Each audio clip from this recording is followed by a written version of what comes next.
Chapter 830. As soon as Wu Zetian said this, Yang Fan and Shang Wanwan were both shocked. There were only 1,000 people under his command. Was such a military officer important? There were only 12 people under the Prime Minister's command in the Political Affairs Hall, which was much less than the number of assistant officials and petty officials under the command of a third-class county magistrate. Was his official position small? Chao Runsher fought against Khitan and led 160,000 troops, but his military position was far less than that of Wu Yuyi, who only led 6,000 troops and was honored as the general of the Yulin Guard. Sometimes the level of official position did not depend on how many troops you led, but what position you were in. What was the 100 Cavalry? The 100 Cavalry was a relatively independent branch of the Yulin Guard. It was nominally under the management of the Yulin Guard, but in fact, it was directly dispatched by the emperor. What was the Yulin Guard? The Yulin Guard was the head of the Imperial Guards of the Northern Yamen, and the entire Imperial Guards of the Northern Yamen were actually the emperor's private troops. As the head of the guards of the Northern Yamen, the Yulin Guard had a fixed number of 6,000 soldiers, which had been stationed in the north of the capital near the palace. It was the most powerful armed force to protect the emperor and the royal family. Among them, the most important gate of the Xuanwu Gate was guarded by the 100 Cavalry, which was also the direct descendant of the direct descendant that Li Guo pretended to say wittily. Now that Wu Zetian had handed over the 100 Cavalry to Yang Fan, expanding it to 1,000 men, the armed forces that Yang Fan grasped were not merely a matter of 1/6 of the Featherwood Guard in the simple sense of the word. Just like Wu Yuyi, who held 6,000 Featherwood Guards in his hands, but held a higher position and authority than a frontier general who commanded hundreds of thousands of troops. Due to the special nature of this army and the critical location of its garrison, the general of this troop could even stand up to the Featherwood Guard's great general Wu Yuyi as an equal. Since the emperor had set up such a force in the Yulin Guard, it was obviously impossible for him to follow Wu Yuyi's orders. So even though his official position could not be higher than Wu Yuyi's, his power was not inferior. This armed force was directly under the command of the emperor, and the Grand General of the Featherwood Guard, Wu Yuyi, had no authority to deploy it. Not only could Wu Yuyi not dispatch it, but it was also impossible for others to be responsible for the appointment of officers in this army. The South Yamen Imperial Army couldn't manage it. The North Yamen Imperial Army couldn't manage it. The Political Affairs Hall couldn't manage it. And the Ministry of War couldn't manage it. It was impossible for Wu Zetian to personally intervene in the arrangement of the generals. Therefore, this solid Imperial Guard was equivalent to Yang Fan's. In fact, the 100 Cavalry was originally the emperor's personal guards. It was just that they were too few in number and had little use. But once they expanded to the 1,000 Cavalry, what would happen then? When Hitler first became chancellor, the number of private guards was 120. What happened after that? Once Yang Fan's 1,000 Cavalry was successfully formed, it would become the armored division of the Führer's guard flag. Shanghai Wan immediately reacted after being startled. She couldn't help but glance at Yang Fan with surprise and joy. The first thought that came to her mind was, if this enemy becomes the 1,000 Cavalry general, then people won't see him like they're treating Chinese Valentine's Day, right? Yang Fan also quickly reacted. He was wondering if he should be modest. It seemed that when the emperor added a title, he should be modest and then thank the emperor and accept the decree. This was the tradition. Unexpectedly, before he could make a hypocritical and humble speech, Eunuch Gao hurriedly ran in and said while panting, Saint, Elderdy's residence has sent a message. I'm afraid the elder is not going to make it. What? Wu Zetian was shocked. Seeing that Yang Fan was still standing in front of her, she immediately ordered, Quick, you go to the D residence immediately and visit the elder on my behalf. Go." If such an important official was about to pass away, the emperor must know his last words. The situation was urgent, and Wu Zetian felt that Yang Fan was trustworthy, so she grabbed him. Yang Fan didn't have time to think. He quickly accepted the decree and turned to leave. Wu Zetian repeatedly said to eunuch Gao, "Send everyone from the Imperial Academy of Medicine. Elder Di's life must be preserved." Wu Zetian really valued Di Renjia, especially now that she was arranging for a successor. Di Renjia was her chosen successor, Li Xian's best assistant. If he passed away now, it would definitely disrupt many of the arrangements that Wu Zetian had already planned. Eunuch Gao received Wu Zetian's orders and hurriedly turned to leave.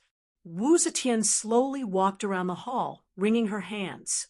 Seeing this, Shanghai Wan hurriedly advised, "The Imperial Academy of Medicine has already been sent out.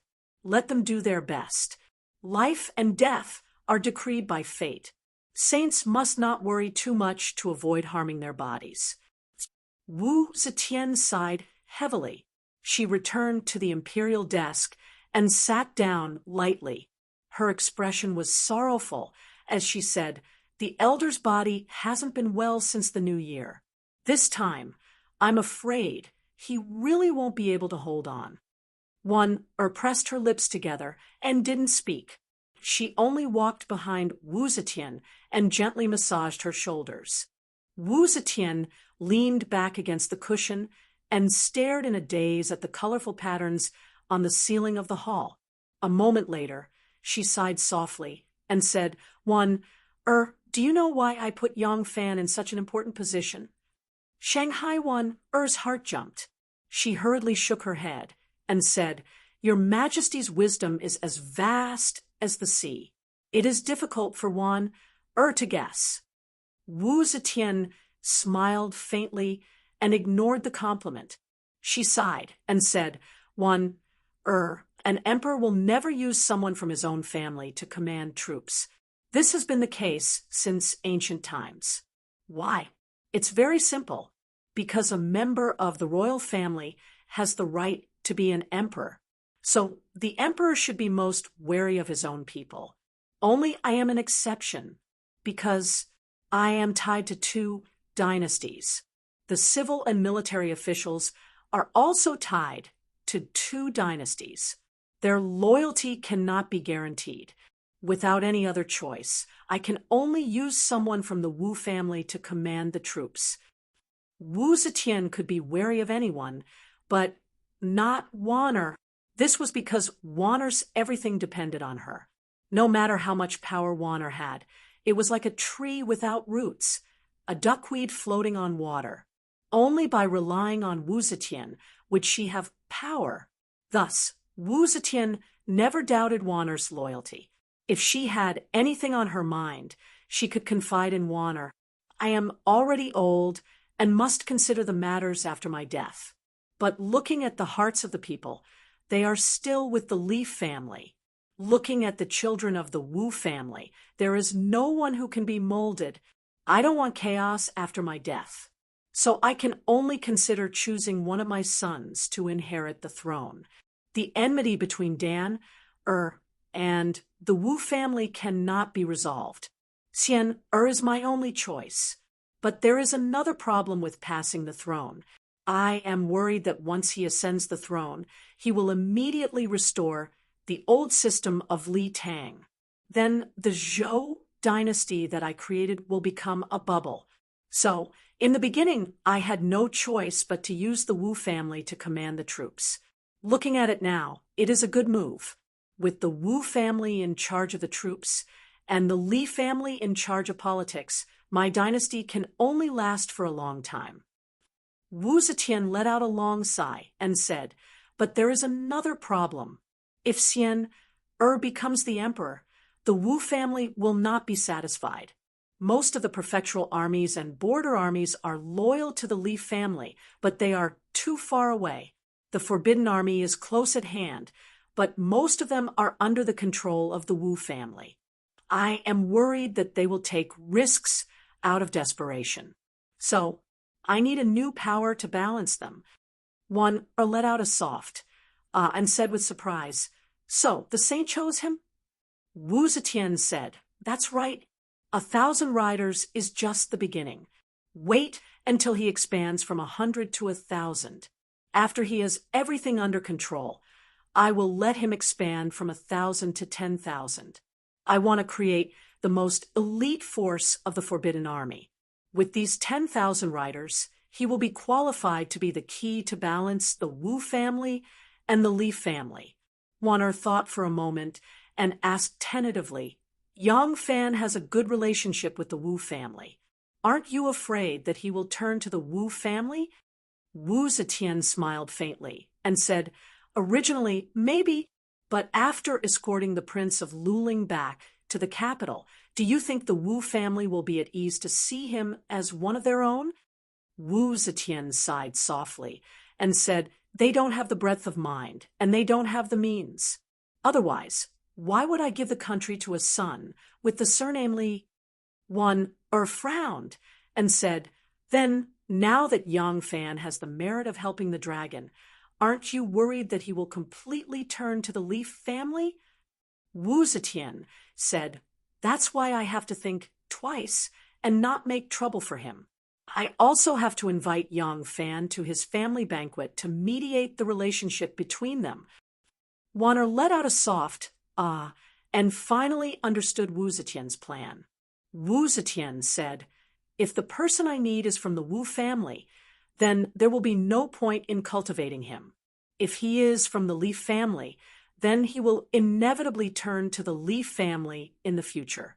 I want Yang Fan to be like this. He's related to both sides, but he's ambiguous. Both sides need him, but they don't dare to trust him completely, and even entrust him with the important matter of life and death." Wu Zetian said, "Why do you think I chose him to go to Luling to bring Xiener back? It's not without reason. Yang Fan is a smart person. This time, his performance in bringing Luling back to the capital was especially impressive. Smart people do things more complicated than ordinary people think. He won't make simple choices, and he won't easily believe that either side will still put him in an important position and trust him after holding all the power. That's why he has to strictly maintain neutrality and maintain this situation, not letting any side cross the line. The longer this situation is maintained, the more stable his power and position will be." Shanghai, Er's thoughts were very complicated. She said softly, "The saint is wise and far-sighted, thinking far ahead. It's admirable." Wu Zetian said sadly, "It's a pity that man proposes, but God disposes. Yang Fan is only one link in this balance. Most of the Forbidden Army is in the hands of the Wu family. It's impossible to maintain this balance by relying on Yang Fan alone. The D Kingdom's elder is highly respected and is the pillar of the country. His heart is with Luling. With him, my plan is foolproof. It's a pity." Wu Zetian sighed, faintly again, and didn't say anything else.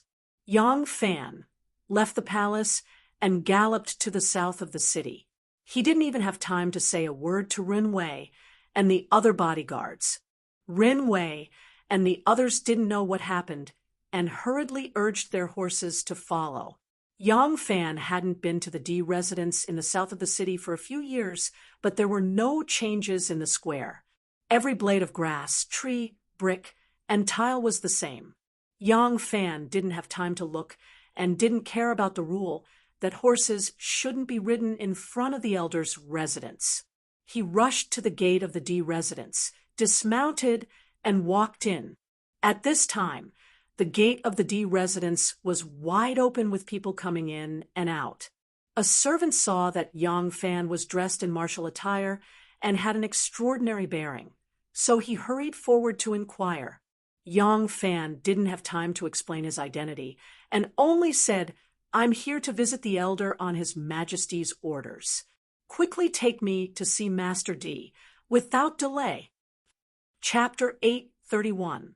The third son of the Di family stood in front of Di Renjia's sickbed, crying silently. The eldest son of the Di family, Guangxi, was now the Minister of Revenue. The second son, Guang Yuan, was also transferred out of the army when Di Renjia was demoted.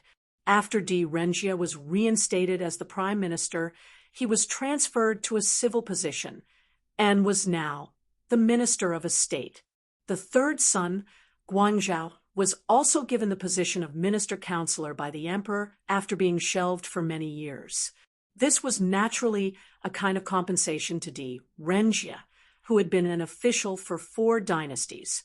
Di Renjia was already old, and his position was extremely high. Money and women could not move him, and his position could not be promoted. He could only bestow the emperor's favor on his children and grandchildren. The 3 brothers saw that their father had fallen into a state of confusion. One by one, the famous doctors from the capital rushed in and left with a sigh. They could not help but be heartbroken. At this time, a steward quietly walked in and whispered a few words in the ear of the eldest son, Di Guangxi. Di Guangyuan listened and quietly instructed a few words to Di Guangyuan. Di Guangyuan nodded, wiped his tears, and quietly left. This angel was an old friend of the second master. The eldest son, Di Guangxi, naturally wanted him to greet him. "Erling, why are you here?" Di Guangyuan's voice was a little hoarse, and he looked unusually haggard. Yang Fan hurriedly said, "The emperor is reporting to the emperor. He was shocked to hear that His Majesty is critically ill and sent me to visit. How is His Majesty?" Di Guangyuan silently shook his head and could not help but cry again. He quickly forced himself to hold back and said to Yang Fan, "Erling, please follow me." Yang Fan slowly followed Di Guangyuan into the inner room. As soon as he entered the room, there was a strong smell of medicine. Di Guangyuan leaned close to Di Renjia's ear and said, "Father, the emperor sent someone to visit." Di Renjia's body moved and slowly opened his eyes. When he clearly saw that the person standing in front of him was Yang Fan, he could not help but be shocked again. The expression in his eyes was a little strange. The eldest son of the Di family, Di Guangxi, saw that he was struggling to get up and quickly went to help him. Yang Fan hurriedly said, "Don't get up, His Majesty. This junior is here to visit His Majesty. Please take care of yourself. If His Majesty is well, the country and the world are very fortunate." Di Renjia stared at Yang Fan, and his lips moved a few times. Yang Fan hurriedly leaned down and pressed his ear against his mouth. Di Renjia quickly said with difficulty, "This time, this time, you did very well. Wu descendants are not good people. Wu descendants, for the world's plan." Yang Fan held Di Renjia's hand tightly and said in a low and powerful voice, "Don't worry, Elder Di, you have given me the courtesy name Yuanfang and the 3 Friends of Winter. I will always remember your earnest teachings and earnest expectations." Di Renjia's eyes lit up, but he still held on to Yang Fan's hand tightly. Yang Fan hesitated and whispered in his ear. At this time, only Di Renjia's 3 sons were in front of the bed. They looked at him in surprise, not knowing what Yang Fan had said. As Yang Fan spoke in a low voice, the lines on their old father's face became more and more relaxed, gradually lifting up as if there was a kind of uncontrollable joy. He. Di Renjia listened and finally laughed. Perhaps it was the final radiance of the setting sun. His voice suddenly became much louder and clearer. This time, "I am afraid I cannot hold on any longer. You should reply to His Majesty. I know His Majesty's worries and concerns. I recommended Zhang Jianji, and His Majesty has not used him yet. He is a talented prime minister. Also, Minister of the Right Way Angshi is a strict an upright official. He is honest and prudent and is also a candidate for prime minister. Other than that, Jinghui, Huan Yanfan, Di Renjia said more than 10 names in a row. It seemed that he had already thought about his funeral. He said all the things he wanted to say in one breath. Then, he gently patted the back of Yang Fan's hand and said with a happy expression, "The plan of the country has been entrusted to you all." Yang Fan remembered Di Renjia's words and nodded solemnly. At this moment, the steward of the mansion came to report that the emperor had sent an imperial physician to treat the elders of the kingdom. Di Guangxi hurriedly went out to greet them personally. Di Renjia nodded to Yang Fan. Yang Fan let go of his hand and solemnly bowed to Di Renjia. Accompanied by Di Guangyuan, he quietly left. Outside, a group of imperial physicians were led by Di Guangxi. They hurriedly brushed past Yang Fan and entered the inner chamber. Yang Fan did not go far and stayed in the courtyard. Di Guangyuan was worried about his old father and had no time to accompany him. He apologized to him and hurried back to his room. After an unknown amount of time, a heart-wrenching cry suddenly came from the room. Immediately after, the group of servant girls and servants outside the door all cried and fell to the ground. The ground was covered in red like rain. A few petals on a peach tree in front of the courtyard were gently blown away by the light wind. The swallows under the eaves were still looking at the sky and murmuring. Yang Fan, who was standing in the courtyard, did not know why, but he was blinded by the wind. Di Renjia passed away. Wu Zetian personally presided over his funeral. She stopped the court for 3 days and had all the civil and military officials pay their respects.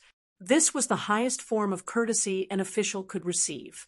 Wu Zetian also bestowed Di Renjia with the title of Wenchang, right premier, and the posthumous title of Wenhui.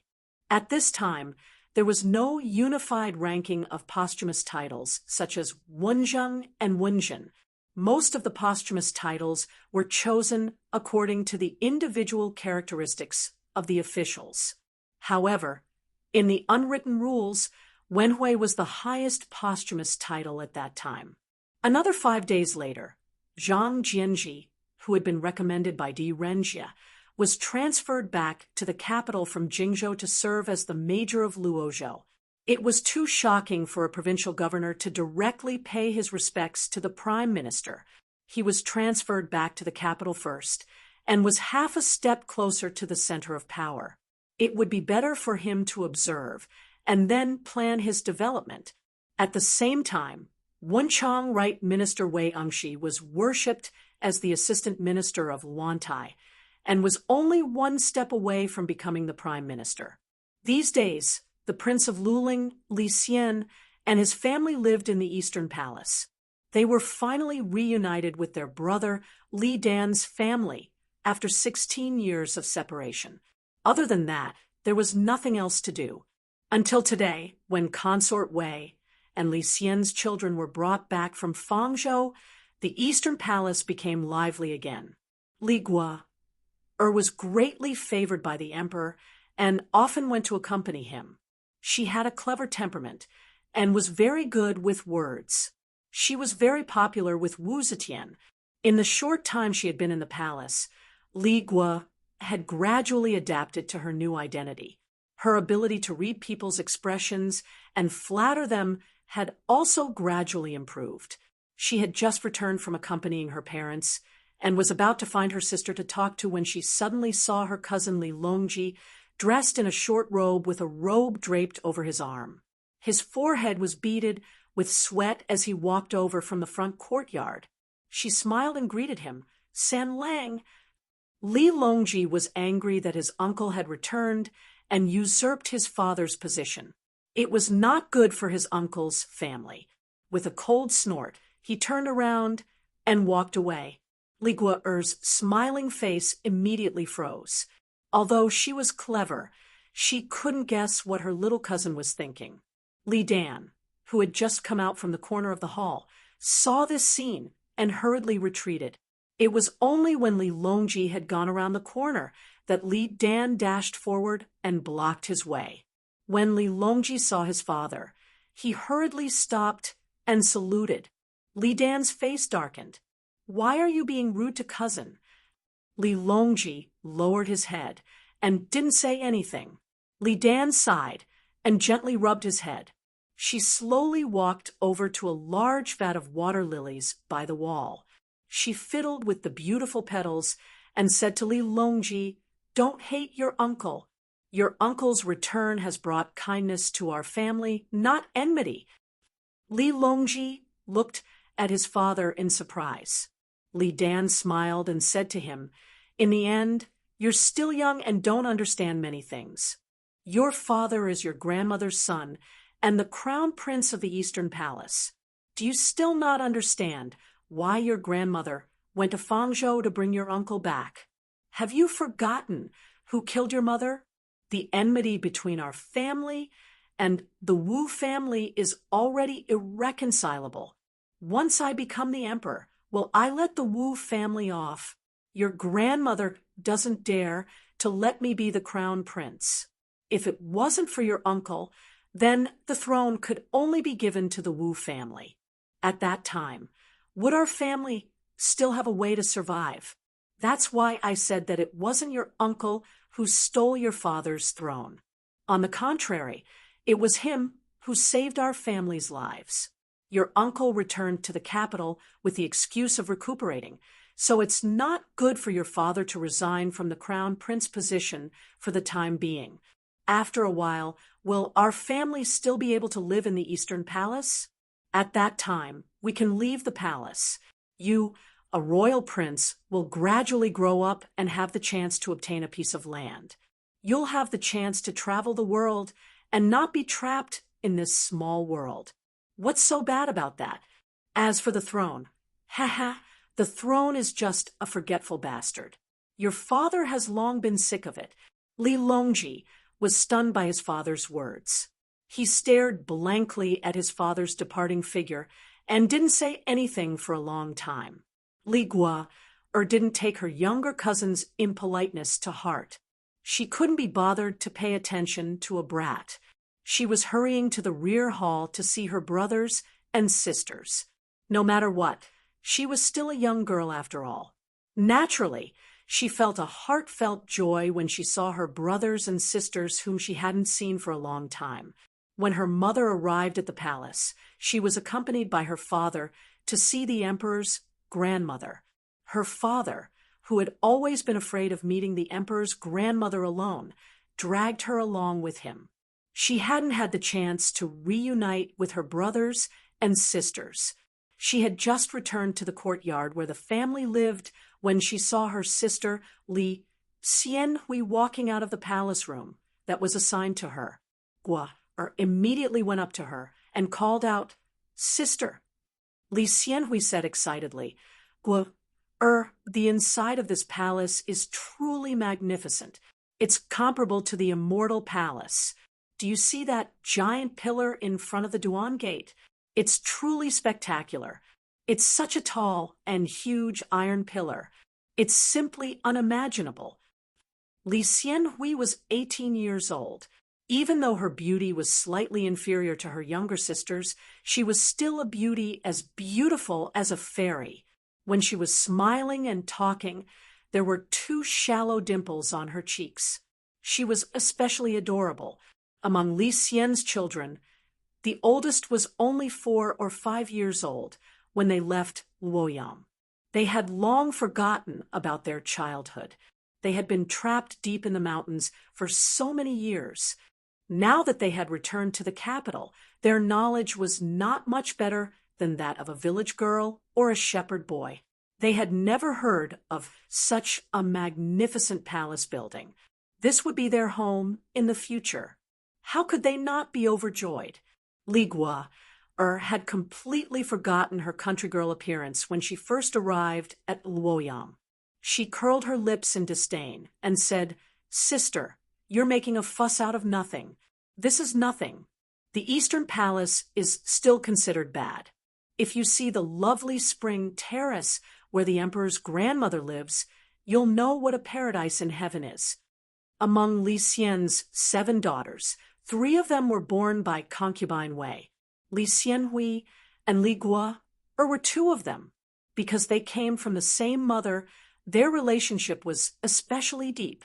Li Guo, or did not mind Li Xianhui's teasing. She only smiled and pointed at Li Guo, er's forehead. She said angrily, "Look at you, you've only arrived a few days earlier than sister, yet you're acting like you're used to it." Li Guo, giggled. She suddenly remembered all the dangers she had encountered along the way. Before she had the chance to show off to her brothers and sisters, she deliberately asked, "Sister, you've received the imperial edict. On the way here from Fangzhou, you didn't encounter any dangers, did you?" Li Xianhui said, "Of course not." Anyang had already made it clear that as long as father arrived safely in the capital, no one would be so bored as to find trouble with us. That's why the journey has been very peaceful. Ah, that's right. Do you still remember that very, very fierce Commander Jia? Li Guo, had just arrived in the colorful world of the capital. For a moment, she was in a daze, as if she had entered a paradise.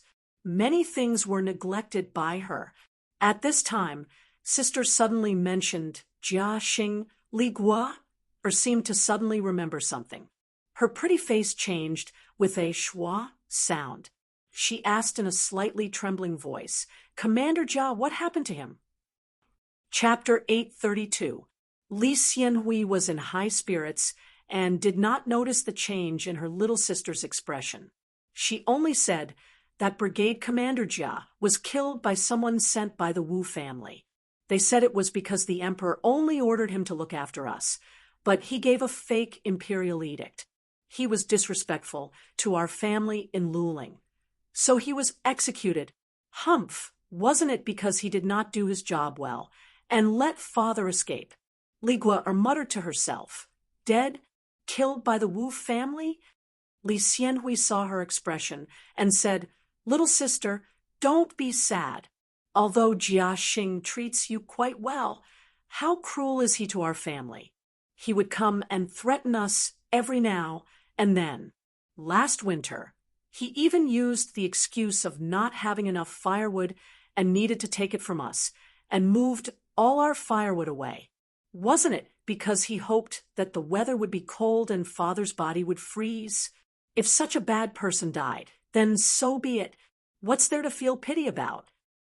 Li Guo suddenly felt a little nervous. She grabbed Li Xianhui's hand and asked, "Sister, is he really dead?"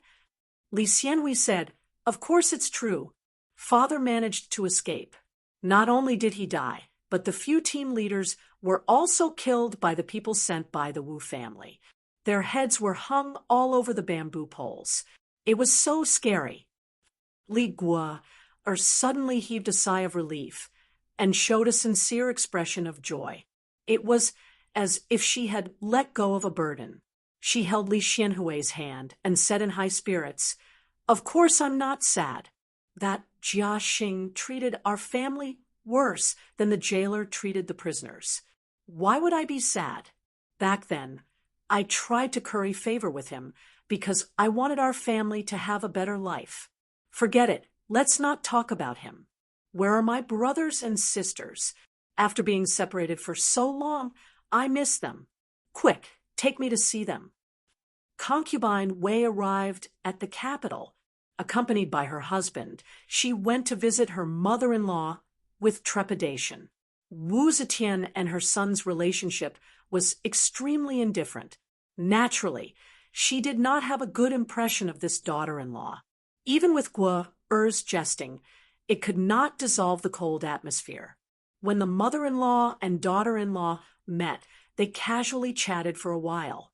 Then Wu Zetian used the excuse that she was not feeling well to send the couple away.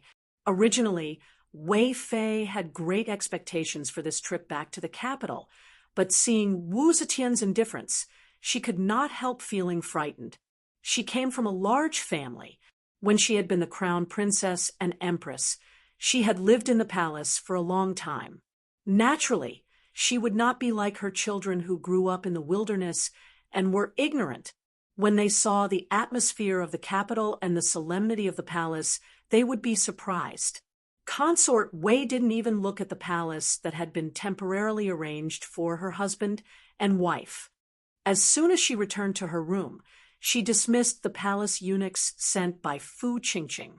She said to Li Xian, "Although husband has returned to the capital, Empress Mother is still very cold. There's no need to talk about the Wu clan. If we want to establish a foothold and have a firm foothold, it seems like we have to follow the plan and get closer to the Wu clan. Have you had any contact with the Wu family while you were in the capital?" Li Xian replied, "On the day I arrived in the capital, and the day after, I met with the Wu family's people a few times. After that, I did not have any contact with them." Consort Wei's expression darkened. Li Xian hurriedly explained, "I see that 8th Lang is now in seclusion and is very well behaved. I believe that he understands the situation in the capital. We can't go wrong learning from 8th Lang." Consort Wei frowned. Displeased, she said, "Husband, you are gravely mistaken. If you make friends with high-ranking officials now, Empress Mother will naturally be displeased. However, if you are willing to interact more with the Wu family, then you will definitely be in line with Empress Mother's intentions." Li Xian smiled bitterly and said, "Wife may not know, but along the way, the Wu family's assassins have emerged one after another. You don't know how many disasters your husband has encountered and how many times I have narrowly escaped death. This is all because of the Wu family. How could your husband dare to have any contact with them? I'm afraid that if I am not careful, I will be harmed by them. Look, this is an invitation from Prince Liang. Originally, he wanted to invite me to his manor for a banquet. Later, because of Di Renjia's death, Empress Mother stopped court for 3 days. The entire country mourned, and this banquet could no longer be held. That's why he sent someone to ask for another date. I was just thinking about how I should refuse." As Li Xian spoke, he took out Prince Liang's invitation and showed it to Consort Wei. Consort Wei resolutely said, "Go. You must go. This is an opportunity to mend our relationship with the Wu family. However, you cannot go.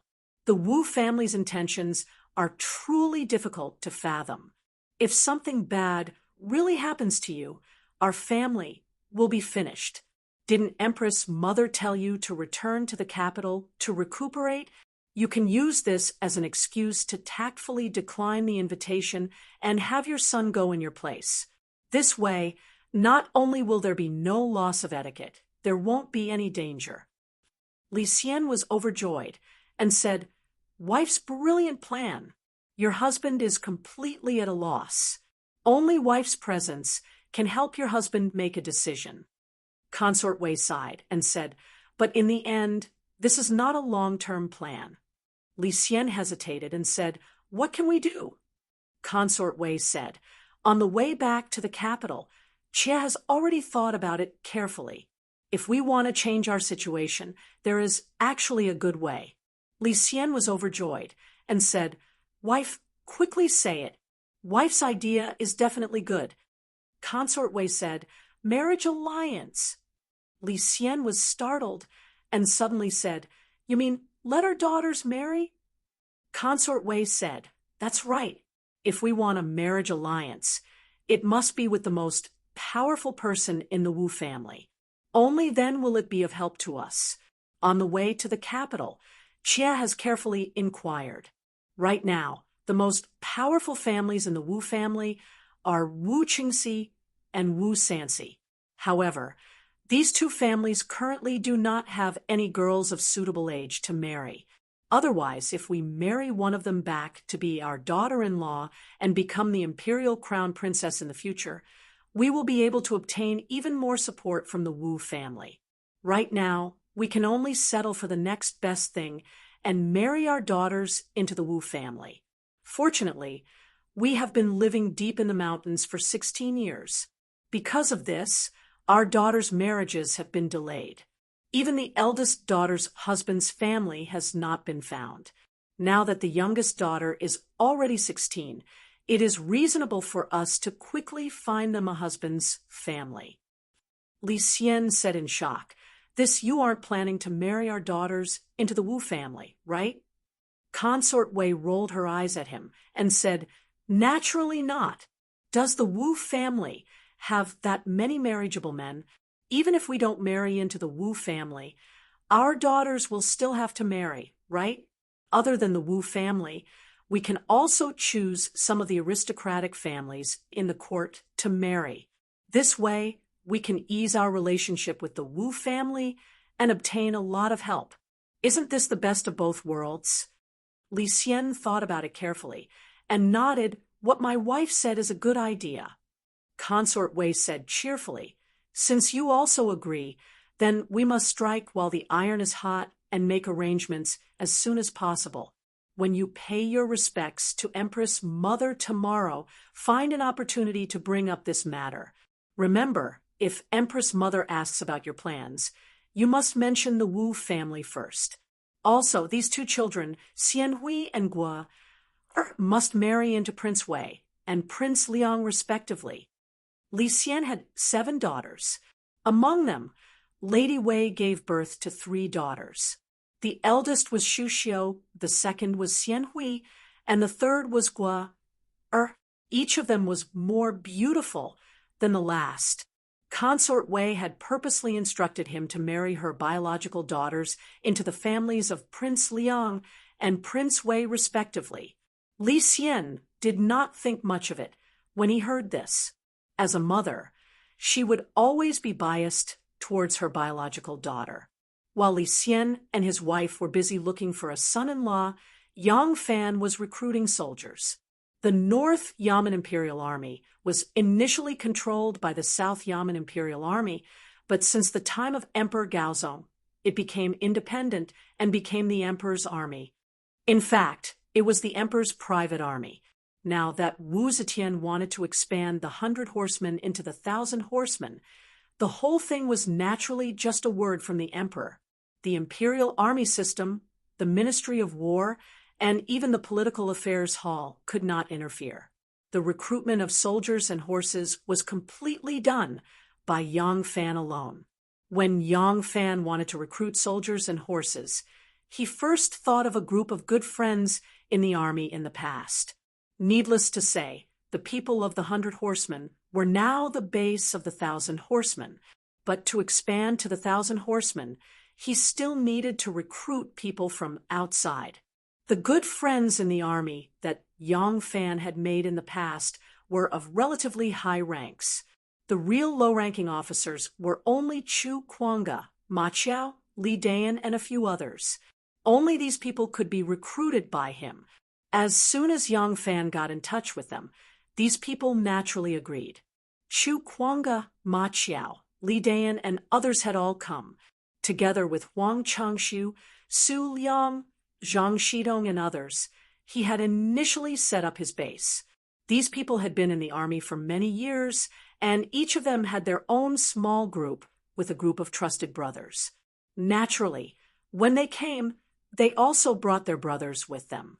In this way, the people under Yang Fan's command immediately expanded from 100 to more than 300 or 400 people, but it was still far from the number of 1,000 people. On the one hand, Yang Fan carried out public selections from the North and South Yamen Imperial armies. On the other hand, he made a notice, which was passed on by Basho in each workshop. He selected good families with clean backgrounds and proficient in martial arts from Luoyang to join the army. In order to avoid the complicated backgrounds of the soldiers recruited from the other imperial armies, Yang Fan specially stipulated that he would only recruit soldiers. While the recruitment was in full swing, Ma Qiao returned home and actually revealed the news that the main officer in charge of the recruitment of the imperial army was Yang Fan to his mother. When his mother found out, naturally, the entire Shiowen workshop also found out. Shiowen workshop was immediately in an uproar. The commoners of Shiowen workshop only knew that the imperial army was recruiting soldiers because Su Fangzheng had gone to all the streets and alleys to talk about it. However, they didn't know that the general in charge of recruiting soldiers was Yang Fan. Now that they found out that Brother Fan was actually in charge of recruiting soldiers, the commoners of Shiowen Workshop immediately became enthusiastic about joining the army. For a time, everyone from old men in their 60s to children as young as 10 hurried to sign up. They wanted to eat a portion of the royal rations and receive a share of the royal salary. There were even people who specifically went to the Yang family to reminisce about old times. When Yang Fan was at home, the old men chatted with Yang Fan. They talked about how harmonious the neighbors were when they were neighbors with Yang Fan. Towards Yang Fan, who was an outsider, the people in the workshop never rejected him. Instead, they took great care of him. Those who had daughters waiting to be married off would inevitably implicitly mention that if Great General Yang was interested, he could come and be a concubine. The more they talked, the more they seemed to have the intention of becoming Yang Fan's father-in-law. Yang Fan was so scared that he fled and didn't even dare to return home. Therefore, the old women all came out one after another and pulled the eldest daughter of the Yang family over and chatted intimately with her. They praised her for being virtuous and beautiful, and even brought their granddaughters to acknowledge her as their godmother. This scared Xie Xiaoman so much that she fled to the southern city and used more than 20 shops to play hide-and-seek with the villagers. Chapter 833. Just 2 days after Xiaoman escaped, she saw the second mother of the Yang family, Tin Ano, who volunteered to stand up for her, also escaping in panic. Xiaoman was shocked. "You're not familiar with them. Why did you escape too?" Tin Ano smiled bitterly. "I'm not familiar with them, but I can't stand them trying to get close to me. I really can't stand it anymore, so I escaped to squeeze in with you." Xiaoman said, "Who's taking care of the house now?" Tin Ano said, "Of course it's Master Gu." Xiaoman said worriedly, "Miss Gu? Can she succeed?" Anu said, "I think it should be no problem. Master Gu has a lot of experience. How can she not deal with a group of people in the workshop?" Before she finished, Gu Zhuting ran in like a thief and said in a panic, "Let's change places, they're following us." The two girls were shocked and quickly followed Gu Zhuting to another shop. They didn't even have time to ask her how to deal with the villagers. The female assassin who killed countless people was also defeated in the face of the attack of human kindness. When Yang Fan escaped back to the barracks and heard the news from Xiaoman, he had a headache and couldn't help but scold Ma Qiao. Before he could catch his breath, the villagers who were eager to join the army chased them to the camp of the 1,000 cavalry. Yang Fan was furious and forced Ma Fan to become a recruitment officer to deal with them. He also set up 3 tests to join the army. The first test was a stone lock that weighed more than 100 kilograms, and only those who could move it could pass. The second test was archery, and the third test was horsemanship. Yang Fan didn't have time to teach them how to ride from the beginning. After passing 3 tests, they were still not qualified to join the army, but only qualified to participate in the selection. After Ma Qiao became a recruitment officer, all of a sudden, all of his neighbors were stopped. Every day, a group of old men and old women would spit on his face and poke his forehead, scolding him for not recognizing his own family after becoming an official. This time, the bitter fruit of his big mouth was finally eaten by his own family. However, it had to be said that although the people who wanted to use their connections couldn't enter, there was still a warrior who relied on his own abilities to barge in. Not only did he pass 3 tests in a row, but he also performed outstandingly in the martial arts test conducted by Li Dayan. As a result, he was brought before Yang Fan.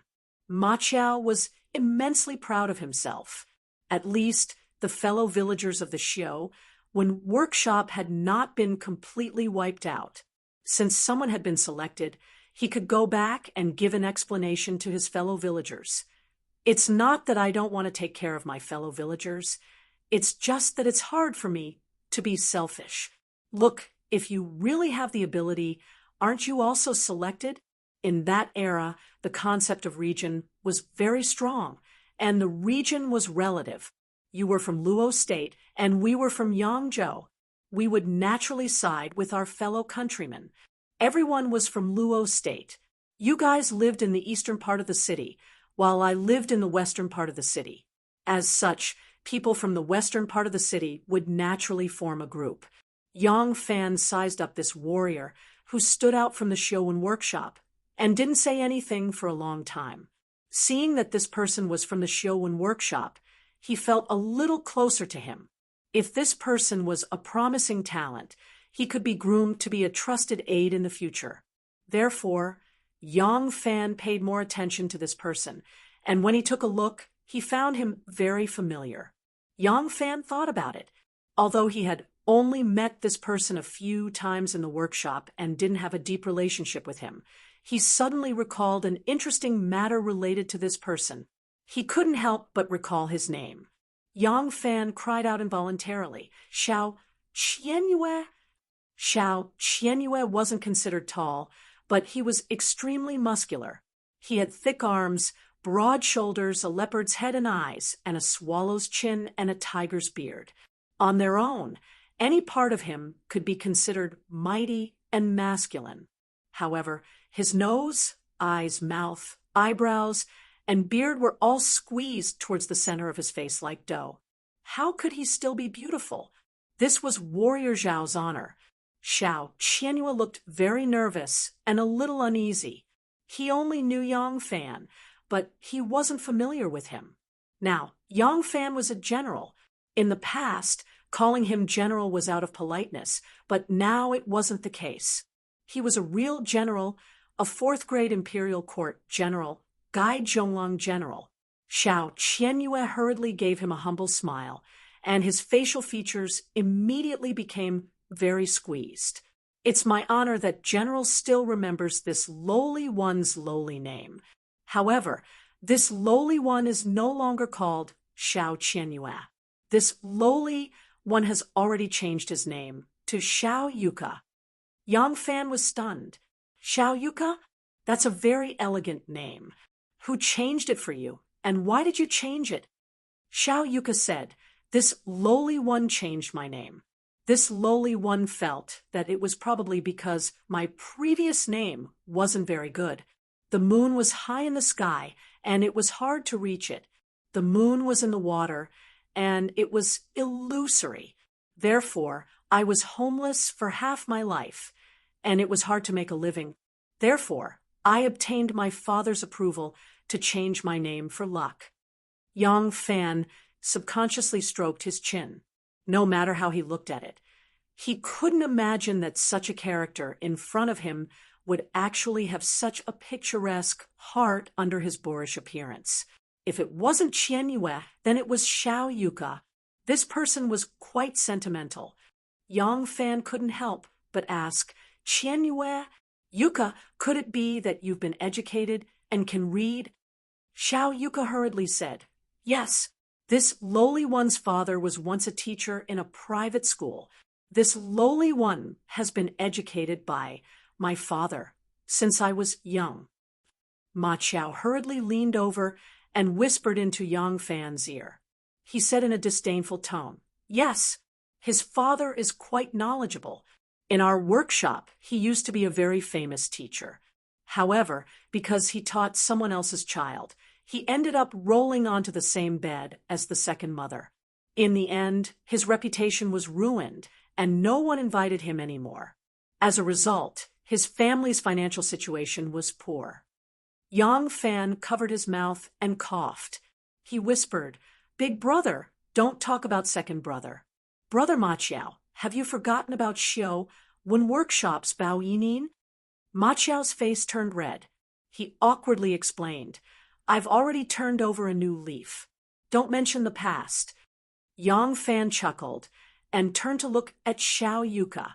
After thinking for a while, he leisurely said, "My virtuous wife went missing for no reason. She is 16 years old. Her name is Little Min. She has a dark face and a big mouth. Her teeth are protruding, and her eyes are sharp. He. So, this is to say that you didn't find someone to write this message for you. You wrote it yourself?" Xiao Yuka had never imagined that General Yang would actually know about this matter. She couldn't help but blush. As a grown man, he actually twisted his fingers and made a childish gesture. He said, "Yes, it was written by this lowly one." Yang Fan laughed 3 times and immediately restrained himself. He put on a concerned expression and asked, "Did you find your wife?" Xiao Yuka sadly shook her head. Her pair of big eyes quickly became misty. Yang Fan didn't expect this burly man to have such a delicate heart. He hurriedly consoled, all right, don't be sad. Why should a man worry about not having a wife? After joining the army, do your best. In the future, you'll be able to make a name for yourself. Why would you be afraid of not having a beautiful wife to accompany you?" Xiao Yuka was overjoyed. "General, are you saying that you're willing to accept this lowly one?" Yang Fan smiled and said, "You can write and calculate. You're also skilled in martial arts. Why wouldn't I accept you? Go with Brigade Commander Li, settle down, and enter your name in the register." Xiao Yuka was overjoyed. She hurriedly thanked him and left with Li Dayan. At this moment, Su Liang walked towards Yang Fan. He frowned and said, "It's easy to recruit 1,000 soldiers, but it's hard to find a good general. We can recruit as many soldiers as we want, but it's hard to gather the number of generals. You see, below the middle minister, there should be 5 minister generals. I'm the military major. Old Huang, Chu Kuanga, and Ma Qiao are minister generals. Let's not talk about the chief historian, 6 Chao Wei, and brigade commander. Just the minister generals alone are 2 people short. This position can't be handed over to outsiders." Yang Fan said, "That's natural. Can Lu Yan and Gao Chu be transferred over?" Su Liang said, "They promised to let them go. They can report in these few days. However, the 2 of them are only platoon leaders. They don't have any meritorious service. They can't just be promoted to minister generals, right? Without qualifications, prestige, and merit, how can they convince the masses?" Yang Fan nodded and said, "This is a problem. What I mean is to transfer them over and let them be brigade commanders first. As for the 2 vacant minister generals, I don't have a good candidate at the moment. Let's just leave them empty for the time being." Su Liang had no other choice but to nod his head in agreement. Su Liang had just left when Yang Fan suddenly thought of another person, Wang Tongjiao. Wang Tongjiao used to be on the same battlefield as him, and they were friends. However, Wang Tongjiao was a member of the Wang family of Taiyuan. His temperament was a bit arrogant. Since then, he didn't have much contact with Yang Fan. However, although their contact was short, because they didn't have any conflict of interest, Wang Tongjiao didn't hide anything in front of him. It was easy to understand this person's temperament and character. This person was upright, unyielding, and resolute. Yang Fan's impression of him was not bad. He remembered that at that time, he was already Commandant Gua Yi of the Left Guard. If he didn't get promoted in the next 2 years, he could be transferred to the 1,000 Horsemen Guards as a minister general. But even though he was transferred, the status of the 1,000 Horsemen Guards was not the same as that of the Left Guard. Presumably, he would be willing to come. As soon as Yang Fan thought of it, he immediately took a few bodyguards, rode out of the camp, and went straight to the Left Guard. These bodyguards were none other than Renwei and several other masters sent by the succession hall to protect him. Since they had the power to build their own army, how could Yang Fan not pull them in? Although Yang Fan didn't dare to reveal the most confidential things to them, he had to cultivate his own people in the succession hall if he wanted to stand firm in the succession hall. Now that he had an official position, he couldn't stay in the succession hall all the time. He didn't have too many opportunities to contact other people. These bodyguards were the people he had to win over first. Yang Fan Station was in the north of Luoyang, adjacent to the palace. There were camps of other garrisons of the Yulin Guards around it. As for other garrisons, they were relatively far away. For example, the camp of the Golden Guards was almost at Mengjin. The left guard was the Imperial Army of the Northern Yamen and also belonged to the Emperor's private army. The military camp was also located in Mount Mang. It was a distance of dozens of miles, but Yang Fan soon arrived. The left guard general was very polite to the new nobleman, but when asked about the purpose of his visit, Yang Fan didn't clearly disclose it to him. Although if Yang Fan really fancied Wang Tongjiao, it would only take a word for him to transfer him over, and he would not be allowed to object. However, a melon that was forcefully twisted would not be sweet. Yang Fan wanted to find a group of like-minded friends and build an army that was loyal to him. He did not want people who were reluctant, and he wanted to ask Wang Tongjiao for her opinion first. Yang Fan told the left guard general that he passed by here and came to visit his old friend Wang Tongjiao. The left guard general regretfully told him that Wang Tongjiao was not in the army. He was called back by the Political Affairs Hall to debrief and would come back in about 2 days. If he wanted to find him, he could go to Luoyang. The left guard general also gave him an address. Yang Fan had no choice but to say goodbye to the left guard general. When he left the barracks, he thought that since he was out, he might as well go back to Luoyang. If he couldn't find Wang Tongjiao, he could leave a message and wait for his reply. He could also go home on the way. He didn't know that his family's refuge had stopped now. So Yang Fan urged his horse to Luoyang. Chapter 834. When Yang Fan rushed to Luoyang on horseback, Li Guer was a guest at the noble princess's residence. Today, she was accompanied by many women from the noble families who were waiting to be married. All the women were gathered in one hall, and the white-haired noble princess was in the middle. It was like a pear tree accompanied by begonia. Li Guer was clever and clever. She was good at socializing with others. Even though she did not know much about the etiquette of the noble women, she was good at hiding it so no one noticed her shortcomings. Li Guer hid her shortcomings and secretly learned other people's ways. She also had to divert her attention to chat and joke with them, but she did it with ease. All the women sat in the reception hall, chatting and laughing. There were 12 screens in the corner of the reception hall. All the women in the reception hall were eating porridge. No one noticed that the peacock on the screen had a pair of moving eyes. The noble princess did not change her old habits. Today, she became a matchmaker again. This time, she wanted to arrange a marriage between the Wu and Li families. Sisters, today's spring is just nice. I see hundreds of flowers in the garden competing for beauty. Why don't we go to the garden and swim among the flowers? Isn't that better than sitting in this hall? Li Guer did not know that today she was invited to the princess's house for a blind date. She was used to the wilderness and couldn't bear to sit in the reception hall for a long time. After a while, she made a suggestion to everyone and then said to the princess, "Goo goo, what do you think?" The poor princess was 1 generation older than her grandmother, yet she insisted on taking Wu Zetian as her godmother. In front of this little girl from the Li family, she was 2 generations younger.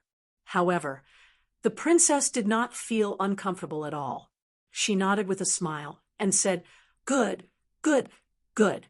As long as you guys have fun, let's go for a stroll in the garden." As she said this, the noble princess subconsciously glanced at the screen in the corner of the hall and said, "You go first. I'm old, and we'll go after a short rest." The entire hall was filled with women flying out. The noble princess chuckled towards the screen in the corner of the hall and said, "Junwang, does this niece of mine suit your liking?" There was no response from behind the screen, causing the noble princess to be extremely puzzled. She quickly walked over and circled behind the screen to take a look. She saw the man lying on the screen with his buttocks stuck up in the air. He had a dazed look on his face. The women in the hall had already left, but he was still not moving. The noble princess couldn't help but laugh. She gently patted the man's shoulder and asked, "Royal Prince, are you satisfied?" It turned out that this young man was the son of the Prince of Liang, Wu Sansi. His name was Wu Chongxuan, and he was conferred the title of Royal Prince Gaoyang. The noble princess was entrusted by the Prince of Luling to act as a bridge between him and Li Gua. Satisfied. Satisfied. I'm so satisfied. This princess is really going to be betrothed to me. Wu Chongxuan felt as if he had just awoken from a dream, and his face was flushed with joy. For a moment, he was a little nervous, afraid that this was just a dream that he could easily wake up from. The noble princess replied, "Of course. This old one is already so old. How could I possibly joke around with you juniors?" "Wonderful. I'm very satisfied." The royal prince was so happy that his heart was about to explode. His mind was filled with that extremely beautiful and astonishing young lady. Her every frown, her every smile, her every movement filled his heart to the brim. Right now, he was already a little infatuated with her. If it weren't for the fact that he still barely remembered his identity, he would have knelt down and kowtowed to the noble princess a few times to express his gratitude. "I'll go back and tell my father. I'll immediately propose. I'll marry no one but her. Wu Chongxuan spoke incoherently as he ran out of the hall like he was possessed. When he reached the door, he suddenly remembered something and hurriedly ran back to the noble princess. He solemnly bowed to the noble princess again before running away as fast as he could. In ancient times, it was said that blind and mute marriages were decided by the parents. In reality, it was not as exaggerated as it was in later generations. Although it was impossible for a man and a woman to interact freely like in modern times, their temperament, character, and family background were all things that the parents and the couple themselves had to understand in detail. Most of the friends who were asked by the host would tell the truth. Otherwise, if the couple did not get along in the future, they would be in trouble. No one would be stupid enough to only say good things. Even if she was a matchmaker, her scope of business was limited and she had a limited number of clients. If the families did not match, or if the personalities of the two parties were too incompatible, she would not be the matchmaker.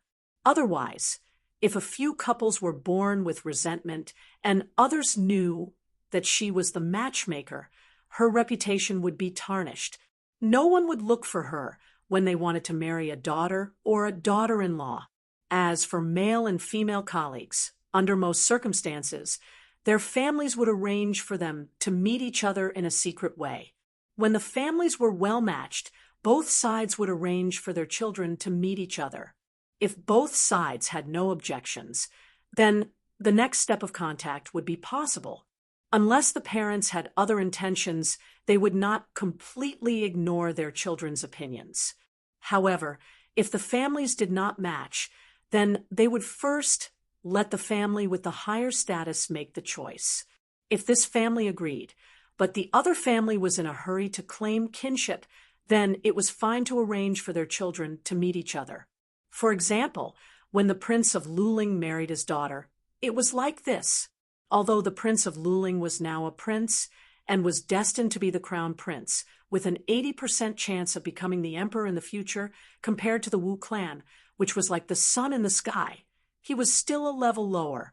He was in a hurry to claim kinship with the Wu clan, so he entrusted the noble princess with this gathering to arrange for Wu Sanxi's son to meet Li Guo first. If Wu Chongxuan took a liking to Li Guo then everything else could be discussed, but if he didn't, then there was no need to mention it.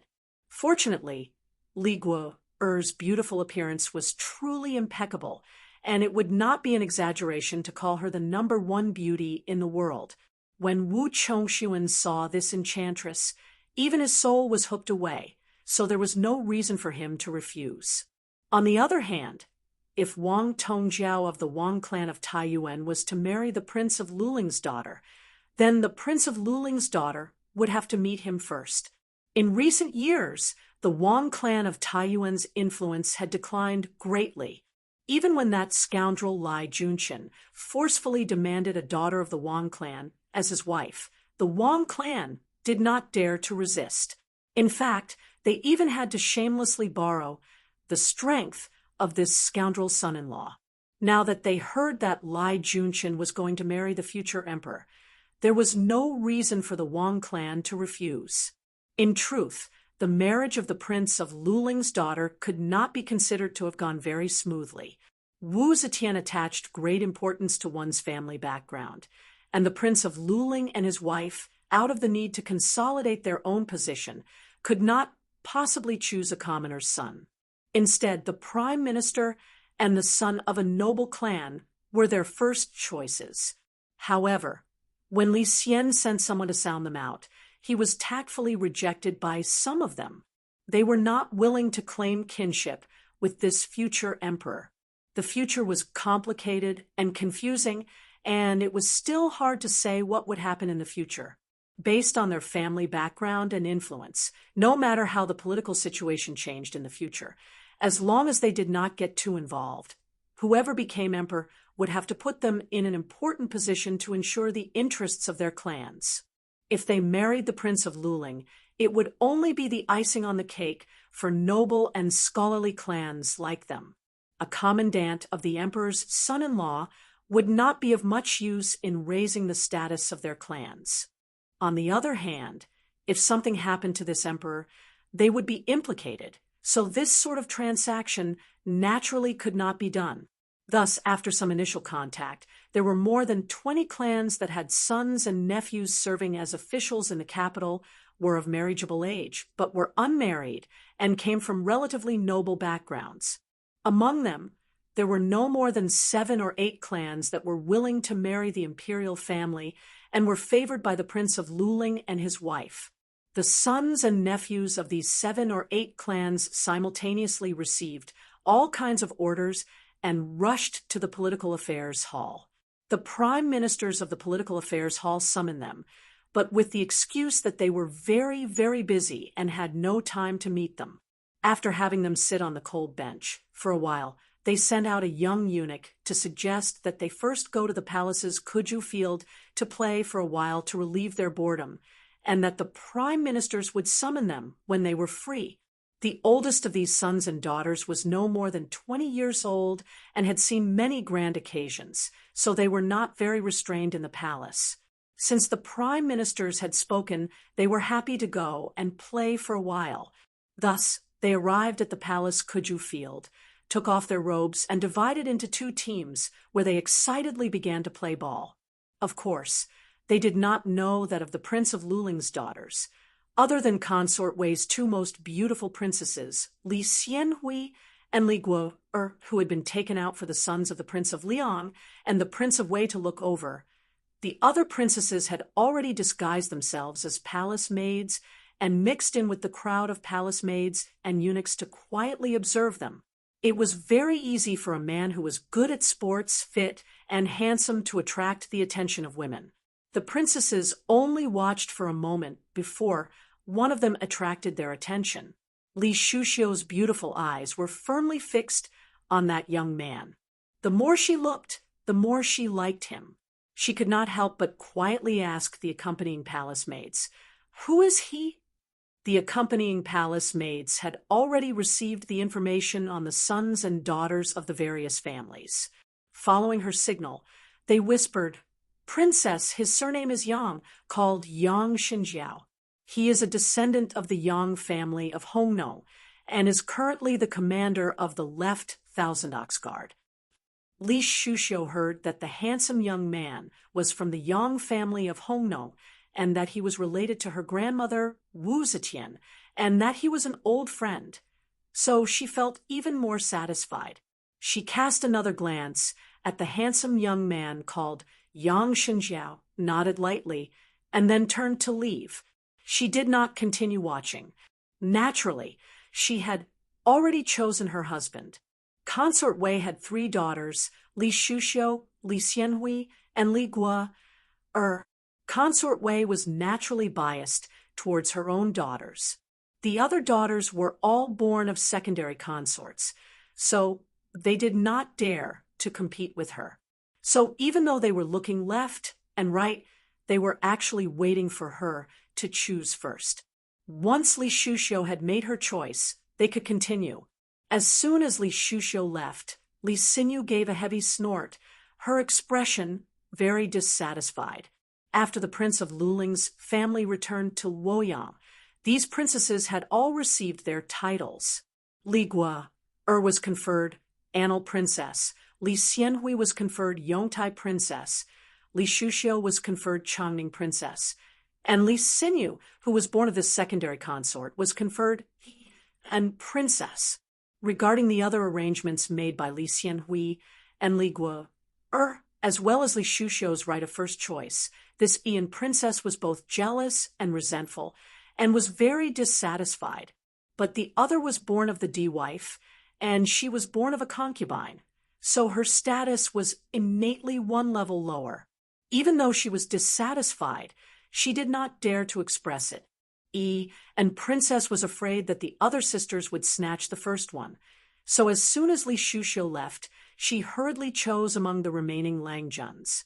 Pointing at one person, she asked the accompanying palace maid, "Who is that?" Chapter 8:35. The palace maid replied, "That is a disciple of the Pei family from Hedong. His name is Pei Sun, and he is currently an imperial student. His literary talent is outstanding.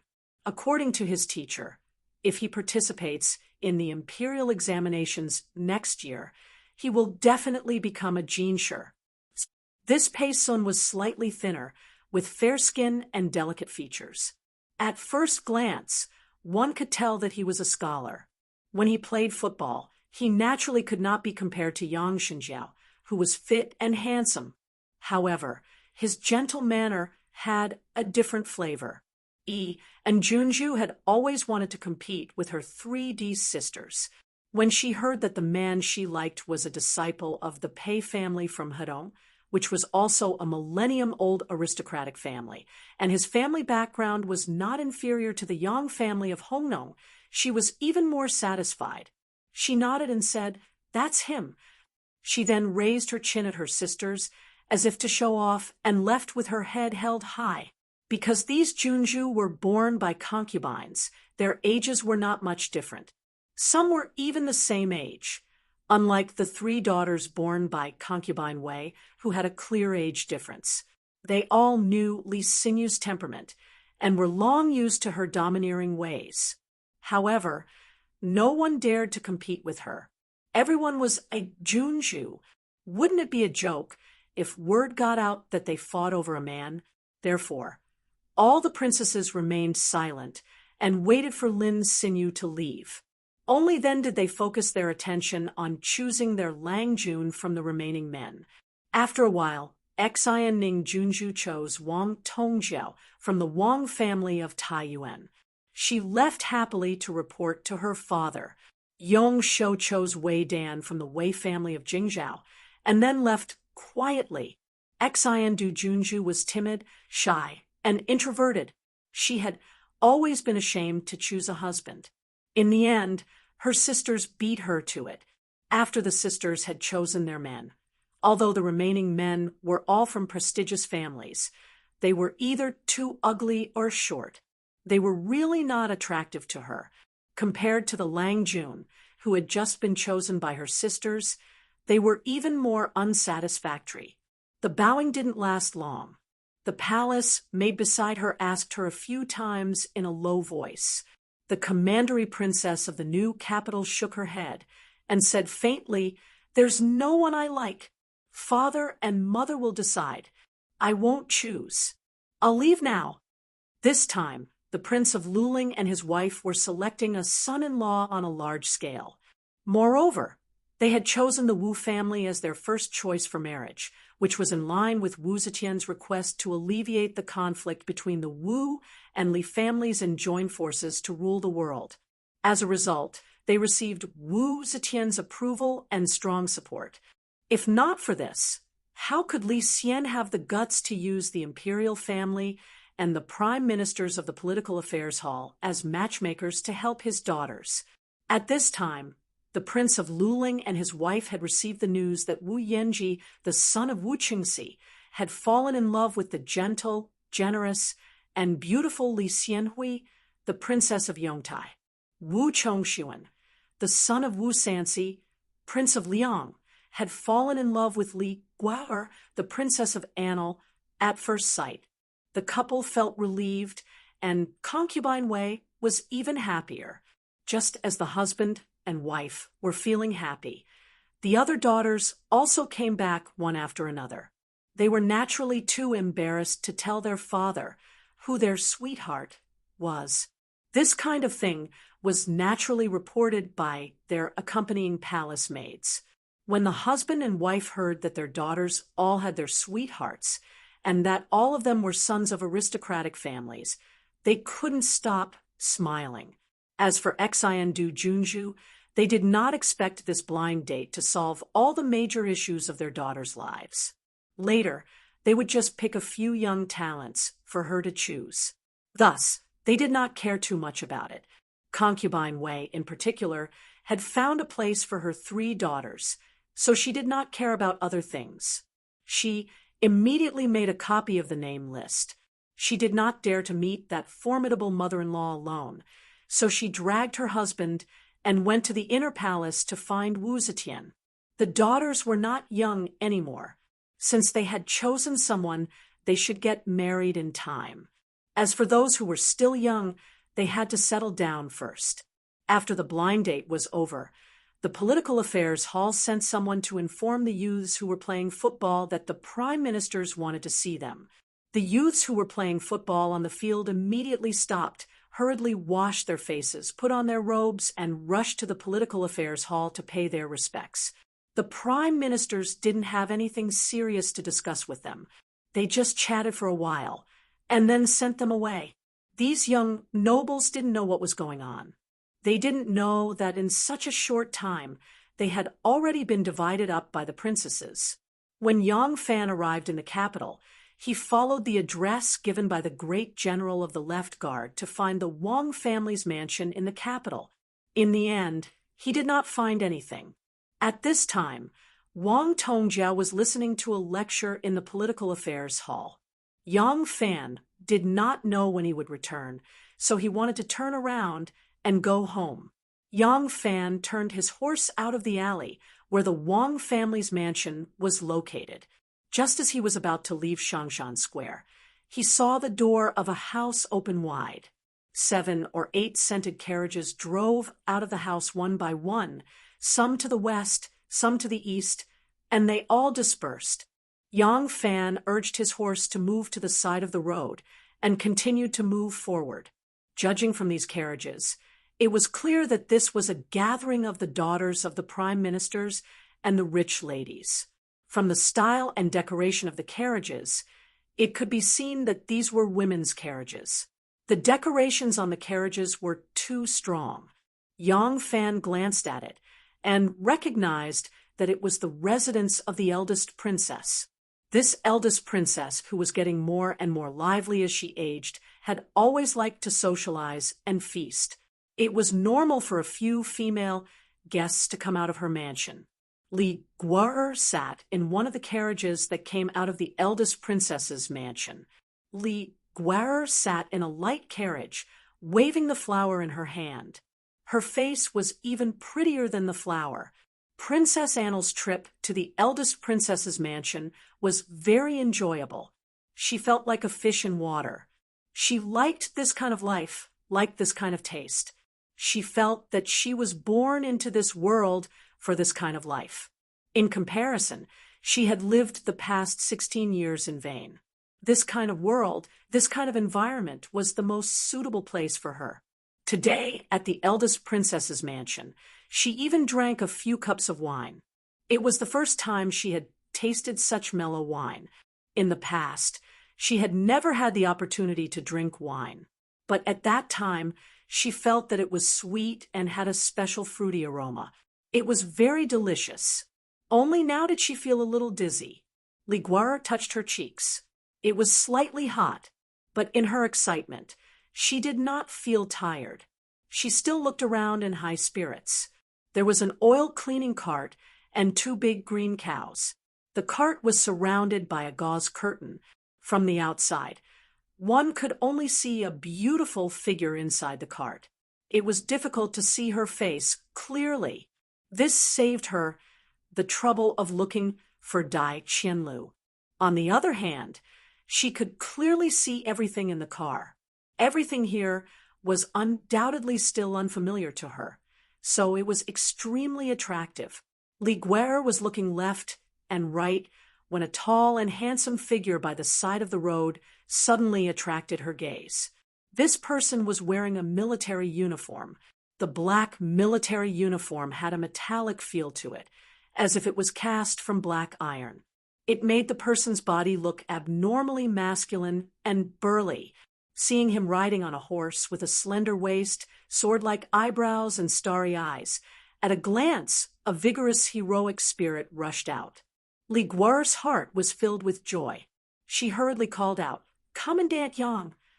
As she said this, she hurriedly pushed aside the white, fog-like curtain and called out to the window, "Brother Yang!"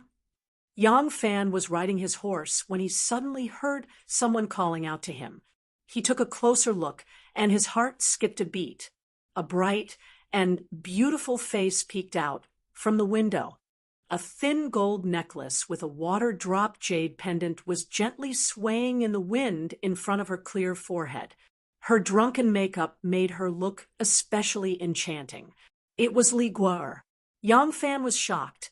His 2 legs tightened, and he lightly knocked against the horse's belly. He wanted to quickly pass by the oil cleaning cart. Li Guer said that it was a busy street, so he did not hear her clearly. Just now during the banquet, she still knew to pretend to be a young lady. Now that her drunkenness was starting to kick in, she actually pulled aside the curtain and jumped on the shaft of the cart. She excitedly called out, "Commandant Yang!" This little beauty's hair was combed into 2 small buns. She wore a gold necklace on her forehead. She wore a light yellow narrow-sleeved shirt and a peach-red armband. She wore a colorful skirt and a long silk ribbon. Her face was as pretty as a fairy. As she stood on the shaft of the cart, she immediately attracted the attention of the people on the street. What Yang Fan was afraid of really happened. He could only bite the bullet and reined in his horse. He very reservedly cupped his hands towards her and nodded, "Junju. Come, come, come, quickly get on the cart. I haven't seen you for a few years." Yang Fan was shocked and hurriedly said, "How can it be that long?" Li Guer made a face at him and playfully smiled. "Haven't you heard that a day apart feels like 3 years? Quickly get on the cart." As she said this, she seemed to be a little dizzy and returned to her seat first. She patted the empty seat next to her and waved to Yang Fan. There were more and more people watching them on the street. If Yang Fan did not have anything going on with Li Guer, he would be at ease. But now that he has a guilty conscience, he could not help but feel a little guilty. He did not want to get on the cart, but Li Guer kept beckoning him. If he did not get on the cart, He was afraid that even more people would notice them. He could only bite the bullet and get off the horse. Ren Wei took the reins for him. Yang Fan stepped into the carriage. As soon as he sat down, Li Gui'er stretched out her jade-like arm and pulled, covering the curtain again. Yang Fan wanted to stop her, but it was too late. He hurriedly sat up straight and deliberately distanced himself from her. Li Gui'er did not notice as she lifted her buttocks to cover the curtain, just as she was about to sit back down. She felt that the distance between them was too far. She moved her buttocks closer to him and asked with a grin, "I heard that you are now a general. Have you recruited all the soldiers?" The cart could not stay still on the road for long, so it began to move forward slowly. Yang Fan pressed his hands on his knees in a standard military stance. He looked straight ahead and replied, "Yes, I am currently the commander of Guide Army and am currently recruiting soldiers. More than half of the soldiers are qualified. Due to the strict requirements of the 1,000 cavalry, it will probably take another month to recruit all of them." Li Gui'er looked at his valiant, masculine, and handsome appearance. She liked him a little. Among Li Xian's children, she was the one who walked around her grandmother, Wu Zetian, the most. She already knew the importance of the troops Yang Fan was leading. Furthermore, she knew very well that if her parents wanted to maintain their current status, she would need the support of powerful figures if she wanted to continue living her immortal-like life. With the 1,000 cavalry under his command, Yang Fan happened to be an important figure worthy of her family's recruitment. Chapter 836. Out of an instinctive liking and the need for benefits, Li Gui'er became even more affectionate towards him. Looking at his cautious appearance, Li Gui'er giggled and gently held his arm. She whispered softly into his ear, "What are you doing? I'm not a man-eating tiger. Look at you. Where's the vigor that you had when you bullied me?" As Li Gui'er said this, a hint of spring suddenly rippled across the tip of her brows amidst her blush. Yang Fan's heart tightened. He quickly looked around and cautioned, "Princess, please be careful with your words. If someone overhears this, it'll be very bad for both of us." Gui'er was tipsy and fearless. She pouted coquettishly. "You're not afraid to do it, but are you afraid to say it?" Yang Fan was speechless. At first, he only thought that she was a beautiful village girl. With his status, it was not a big deal for him to occupy a village girl. Even if this girl had parents and relatives, as long as he finished his business, he could send someone to explain his identity to her family. Wouldn't her family nod their heads in agreement? Who knew that she was an unmarried girl? Yang Fan had a headache. His palms were sweating. He was no longer the hothead he used to be. He had a family and a business while the other party was an unmarried girl. If the matter was exposed, the consequences would be unthinkable. Moreover, this young girl was the most spoiled and willful. She did not care about the consequences. He had already missed her once. Now, he must not be entangled with her again. Yang Fan emphasized his tone and said solemnly, "Princess, this is not a joke. This is not the countryside of a mountain village. Even if it was the countryside of a mountain village, any scandals about an unmarried girl would be a disaster. Luoyang is under the feet of the emperor. You're a member of the royal family. You need to be especially careful." Gui'er's expression tightened. Yang Fan saw that she had been frightened and felt relieved. He said, "I'm getting off the carriage. I still have matters to attend to on my return to the city. Take care, Princess." Gui'er's eyes flashed. She suddenly said, "Are you talking about Shui Huai?" Yang Fan bent down and was about to reach out to pull the curtain, but when he heard this, his movements suddenly froze. A sense of mockery flashed in Gui'er's eyes as she spoke slowly. "Or Zhang Yiji, Zhang Changzong?" Guo, had been surprised by the Zhang brothers' beauty on that day. That was why she had been paying close attention to this pair of beautiful brothers. These days, she had purposely befriended some palace maids and eunuchs in the palace. She had also been in close contact with the capital city's socialites outside the palace. These people happened to be fond of gossiping. That was why she was very clear about some of the romantic rumors that were circulating in the capital city. Mentioned many names in one breath. Some of them Yang Fan had heard of before. Some of them he had never heard of before. However, those people that he had heard of were the gigolos or lovers of certain noblewomen. From this, it seemed that the names that he had never heard of before were probably of similar statuses. It had not been long since Guo arrived in the capital city, yet he had already understood all of this. At the end of Guo's story, her tone suddenly slowed down. She squinted her eyes slightly and revealed a sly glint like a fox. She spoke slowly. "There's also my Aunt Princess Taiping." Yang Fan's heart tightened. He could not help but ask, "What about her?" Li Guo stared into his eyes slyly. She asked with a spurious smile, "What about her? Is it true?" Yang Fan shone coldly and pretended to be calm as he said, "It's just a bunch of gossipy women trying to stir up trouble. How can we take it seriously?" Li Guo smiled sweetly. She stretched out her hand and combed the hair on the side of her temple. She blinked at him delicately and said, "That's right. You're only sitting in the carriage with her. What are you afraid of stirring up trouble for?" Yang Fan was at a loss for words. Upon seeing this, Li Guo suddenly asked nervously, "You and her, is it true?" Yang Fan peered at her strangely, because he felt that Li Guo's expression and tone seemed to be excited. That's right. Women like to gossip. But how could she be excited when she heard that a man who had such an intimate relationship with her had a relationship with another woman? Yang Fan could not understand Li Guo's psychology at all. In fact, for Li Guo, at this moment, she was like a country girl who had just entered the city. She had a very serious sense of inferiority, but she concealed it very well.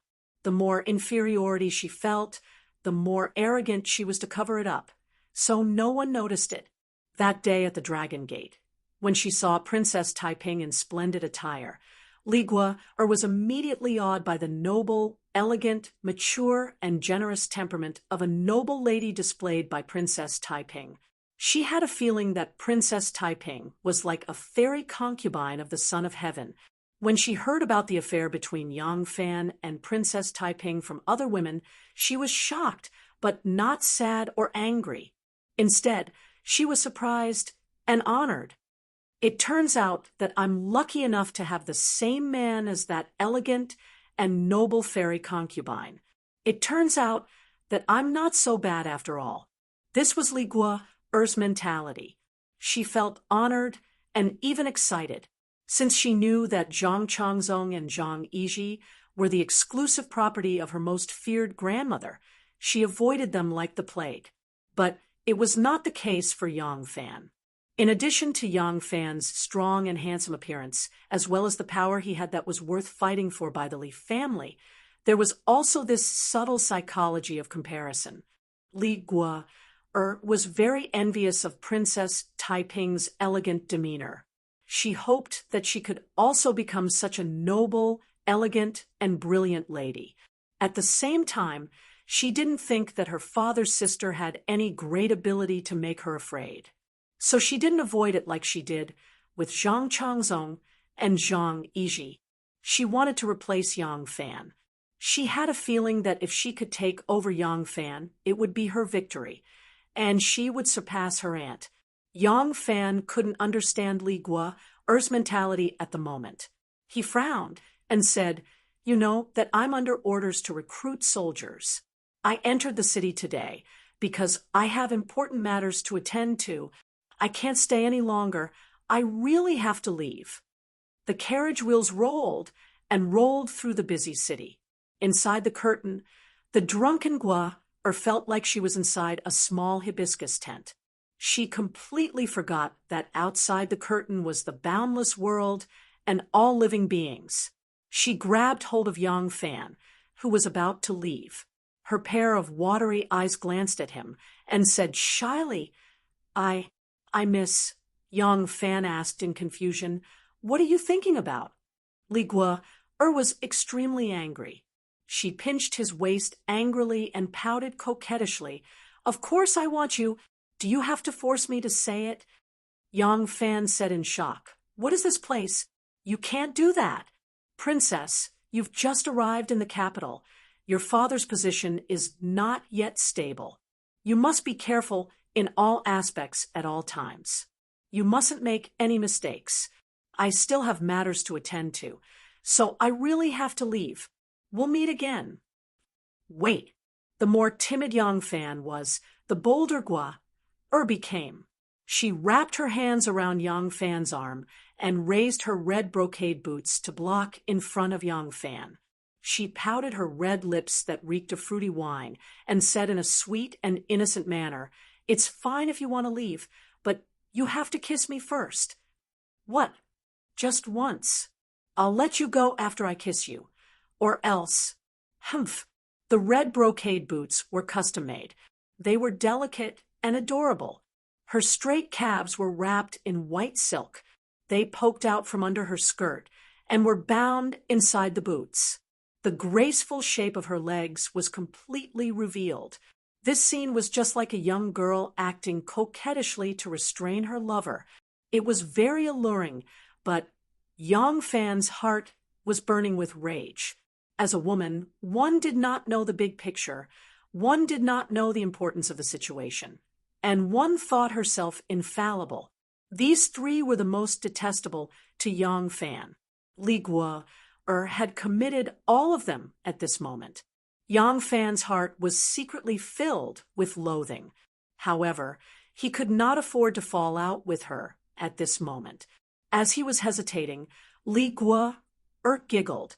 She pouted her alluring lips that reeked of fruity fragrance and kissed him. Just as he was about to kiss her, the carriage happened to pass by the intersection. A gust of wind blew past. There was no wall to obstruct it. It blew the curtains. There was a man leading a donkey on the side. The donkey was carrying a bundle of firewood on its back. The man walked briskly. The curtain fluttered and was scraped by the firewood. With a chi-la sound, the veil that surrounded the carriage was immediately torn off. The scene of the two people in the carriage puckered their lips and were about to kiss was exposed to the world. The passers-by on the street were surprised to see such a scene. There was a sudden silence. Then there was an uproar. Yang Fan could not help but turn pale with fright. The man leading the donkey was covered by a curtain. He hurriedly pulled down the curtain and saw that it was a noble's carriage. There was a man and a woman in the carriage. The man was staring at him with a murderous look. He hurriedly shouted, "It's not my fault, it's not my fault. I was just passing by." Yang Fan looked at the man leading the donkey. He seemed to be a little familiar, but for a moment he could not remember where he had seen him. The man leading the donkey was the same dummy who had almost caused Di Renjia, who had just returned to Luoyang, to fall off the donkey's back. At this moment, there was a commotion on the street. Yang Fan could not just sit in the carriage. He hurriedly jumped off the carriage and climbed onto the back of the horse. He led a few bodyguards who could not help but laugh and galloped away. At this moment, a kind-hearted passerby shouted at Dummy, who was still loudly defending himself, "Dummy, why are you still not running? Are you waiting to pay for it?" Dummy was instantly enlightened. He hurriedly led the donkey and ran. He was also quick-witted. He did not follow the main road, but immediately turned into a square. After a few turns in the alley, he felt that he had shaken off his pursuers. Only then did he stop in his tracks with lingering fear. He looked back and saw that a fine palace dress was still on the donkey's back. This dress was worth a lot of money. He could not help but laugh foolishly again. On the other side of the street, Li Guo was also very embarrassed to be suddenly seen kissing. Unfortunately, the curtain that was covering the carriage had been taken away by the dummy leading the donkey. She could only order her servants to quickly drive the carriage forward and leave this place. The common people saw such a romantic scene. The man was handsome and the woman was charming. Naturally, they were full of praise. The scene of the incident was at the entrance of Shangshan Square. Shangshan Square was filled with the relatives of the rich. Many of the people who came and went here were the descendants of the rich and the servants. One of them recognized Yang Fan and immediately announced his identity. When the common people heard that it was Yang Fan, they could not help but clap their hands and exclaim, "His reputation is well deserved. He is indeed the #1 romantic person in Luoyang." Chapter 837. As a result, everyone became even more curious about the unknown and beautiful girl. Who was this beauty that had the ability to steal a man from the flower of Luoyang, Princess Lingyue? But speaking of which, this little beauty was truly stunning. Presumably, she wasn't any less beautiful than Princess Taiping. The commoners of Luoyang, who were keen on this matter, began to discuss. Li Guo had just returned to the capital not long ago, so not many people recognized her. Moreover, she usually lived in the palace and didn't have her own mansion. Although she had obtained a title, she didn't have a corresponding ceremonial entourage. She didn't carry a banner when she went out, so others naturally couldn't recognize her.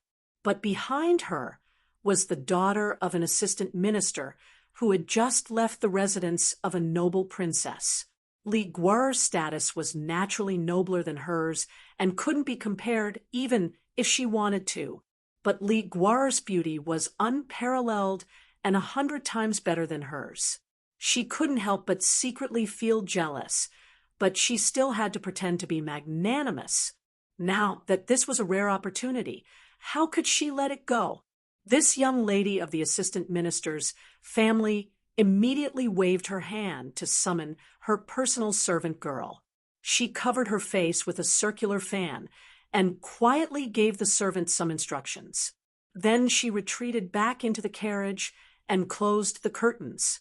The servant girl received her master's orders and immediately announced it to everyone. Originally, this matter was fine if passers-by saw it. It was just a handsome man and a beautiful woman kissing in the carriage. Although it was a romantic matter, it wasn't too shocking. Moreover, the common people were very happy to hear about it. But once the assistant minister's daughter revealed Li Guo's identity, the matter immediately changed. Just the rumor of a young man having an affair with the daughter of the Prince of Luling, who would soon become the crown prince, was already worth spreading, not to mention that this young man had already married and had a child. This news was even more worth spreading. Moreover, this young man was called Yang Fan, and he had an affair with the princess's aunt, Princess Taiping. Was this news worth spreading? Just thinking about it, one could imagine how many stirring and indecent scenes there were. Was there any justice in not spreading it? As a result, 1 spread to 10, 10 spread to 100, and this news quickly spread. It was not a big deal to spread the news, but the characteristics of rumors were that they were distorted, changed, exaggerated, and expanded. By the time the news spread to the streets and alleys the next day, there were already hundreds of versions. Among them, the most erotic version was the story of Yang Fan, Princess Taiping, and Infanta Annal, a man and 2 women sleeping together. It was as if someone had seen it with their own eyes. The time, place, and how the 3 of them mingled with each other were described vividly. If this was to be written on paper and put into a book, considering the difficulty of copying and engraving, perhaps it would be a little simpler. All they had to do was move their lips and waste some saliva. Naturally, The details would become more and more detailed. Yang Fan, who had gradually faded out of Luoyang's entertainment circle in the past 2 years, suddenly became the #1 warrior in the romantic scene. Countless men condemned his shamelessness with a righteous expression while secretly coveting his luck with women and fantasizing about the charming scene. King Wei had a son named Yanji. Wu Yanji had gone on a blind date yesterday and immediately took a fancy to the gentle, generous, and beautiful Princess Yongtai, Li Xianhui. When he went back and told his father, Wu Qingxi saw that his son was very fond of her and agreed. Wu Qingxi was still obsessed with the throne, but now that the Prince of Luling had returned to the capital, it was inevitable that he would be promoted to crown prince in a few days. He had to plan for the future. If his aunt was willing to change her mind or for some other reason, he could become crown prince and then emperor. Then marrying a daughter-in-law from the Li family would not be bad. A married girl was like spilled water. Even if she was surnamed Li, her son would also be surnamed Wu, which would have no negative impact on the Wu family. Moreover, having such a daughter-in-law from the Li family would help him gain the support of the subjects who were still loyal to the Li family. If the world was destined to return to the Li family, then having a daughter-in-law from the Li family would still ensure the Wu family's prosperity. Because of these reasons, coupled with the fact that Wu Qingxi thought highly of and doted on his eldest son, Wu Qingxi agreed as soon as his son suggested it. The next day, he heard about the kiss between Yang Fan and Princess Annal on the street, as well as the countless gossip stories that followed. Yesterday, Wu Qingxi already knew that the Prince of Luling had arranged for 2 daughters to go on blind dates with his and Wu Sanxi's families. His son's blind date was Princess Yongtai, and Prince Liang's son's blind date was this Princess Annal. Now that Princess Annal and Yang Fan had caused such a huge scandal, as Wu Sanxi's old rival, Wu Qingxi was laughing so hard that he couldn't stand straight. It seemed like the pain in his body had lessened considerably. The power of romantic rumors was truly astonishing, and Wu Sanxi had actually heard about it in time. When Wu Chongshuan returned yesterday, he begged his father to quickly propose to the Prince of Luling. Wu Sanxi jokingly scolded his son for being a good-for-nothing before agreeing. His plan was actually similar to Wu Qingxi's. In the end, he had just told the matchmakers yesterday that the Wu family had agreed to the marriage, and it had already been settled within a few days. Yet today, he heard about this scandal. Wu Sanxi was so angry that he smashed 5 antiques and a flower rack. He roared, "How dare they? Old butler, quickly send someone to tell the Prince of Luling that his daughter has been brought up so well that our Wu family really can't afford to have such a good daughter-in-law." No, father. Wu Chongshuan had probably heard the news and was hiding outside, watching his father's movements. As soon as Wu Sanxi said this, Wu Chongshuan let out a cry of grief and threw himself into the room. He hugged his father's thigh and begged with tears streaming down his face, "Father, this son has fallen in love with Annal at first sight, and I will never marry anyone but Annal. I beg Lord Father to help me." "Scoundrel!" Wu Sanxi raised his leg and kicked Wu Chongshuan. Fortunately, this was his son, his own flesh and blood. Wu Sanxi didn't bear to use too much force and used the fling formula to throw him away, but he wasn't hurt. Unexpectedly, Wu Chongshuan was like a piece of dog skin plaster. Just as Wu Sanxi pulled his leg back, he pounced forward again and hugged Wu Sanxi's thigh, crying bitterly, "Father, I see that Annal is as beautiful as a fairy, her eyes as clear as water.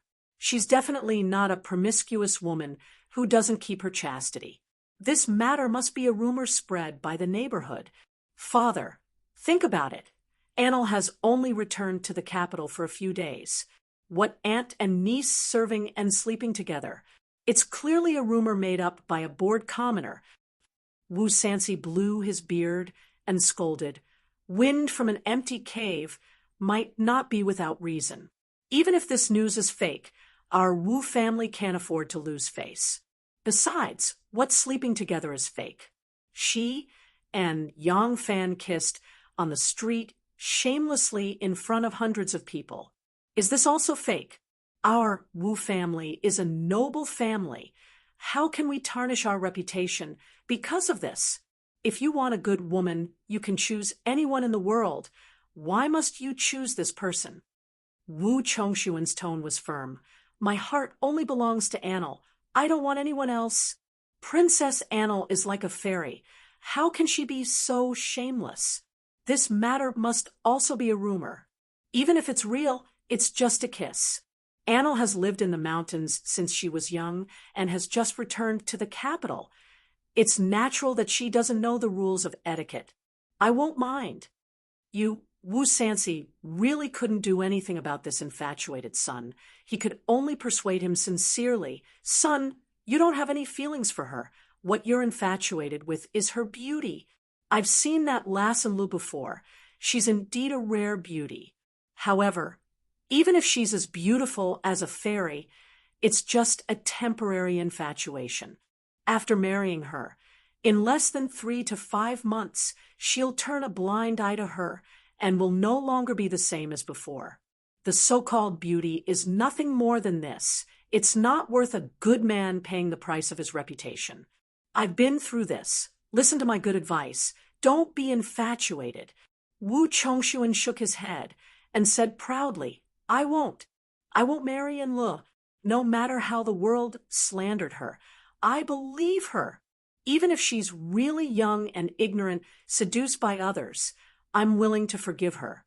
If you don't allow it, Wu Chongshuan looked around and grabbed a piece of antique pottery, pressing it against his neck, and said loudly, I'll die in front of you immediately. Wu Sansi stomped his feet in anger and scolded, I've been wise all my life. How did I give birth to a bastard like you? You're really going to kill me. Wu Sansi was arrogant and domineering outside. In the entire court, he only had Wu Qingxi as his opponent. In fact, other than Prince Wei, there was also Second Zhang in the palace who had the right to challenge him. However, Second Wu and Second Zhang did not have any conflicts with each other. They were still in harmony and could not be considered enemies. Now that Wu Qingxi's illness was getting worse and worse, there were many people who relied on Wu Qingxi now making plans to change their allegiance to Wu Sansi.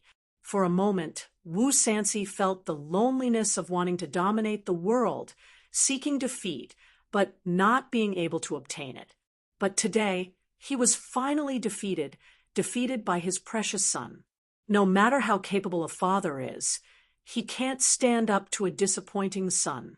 It's the child who is the most disappointing, making heroes cry. Wu Sansi was so angry that he jumped up and down, but his son threatened him with death, so he really had no choice. After scolding and persuading for a long time, Wu Chongshuan still refused to come to his senses.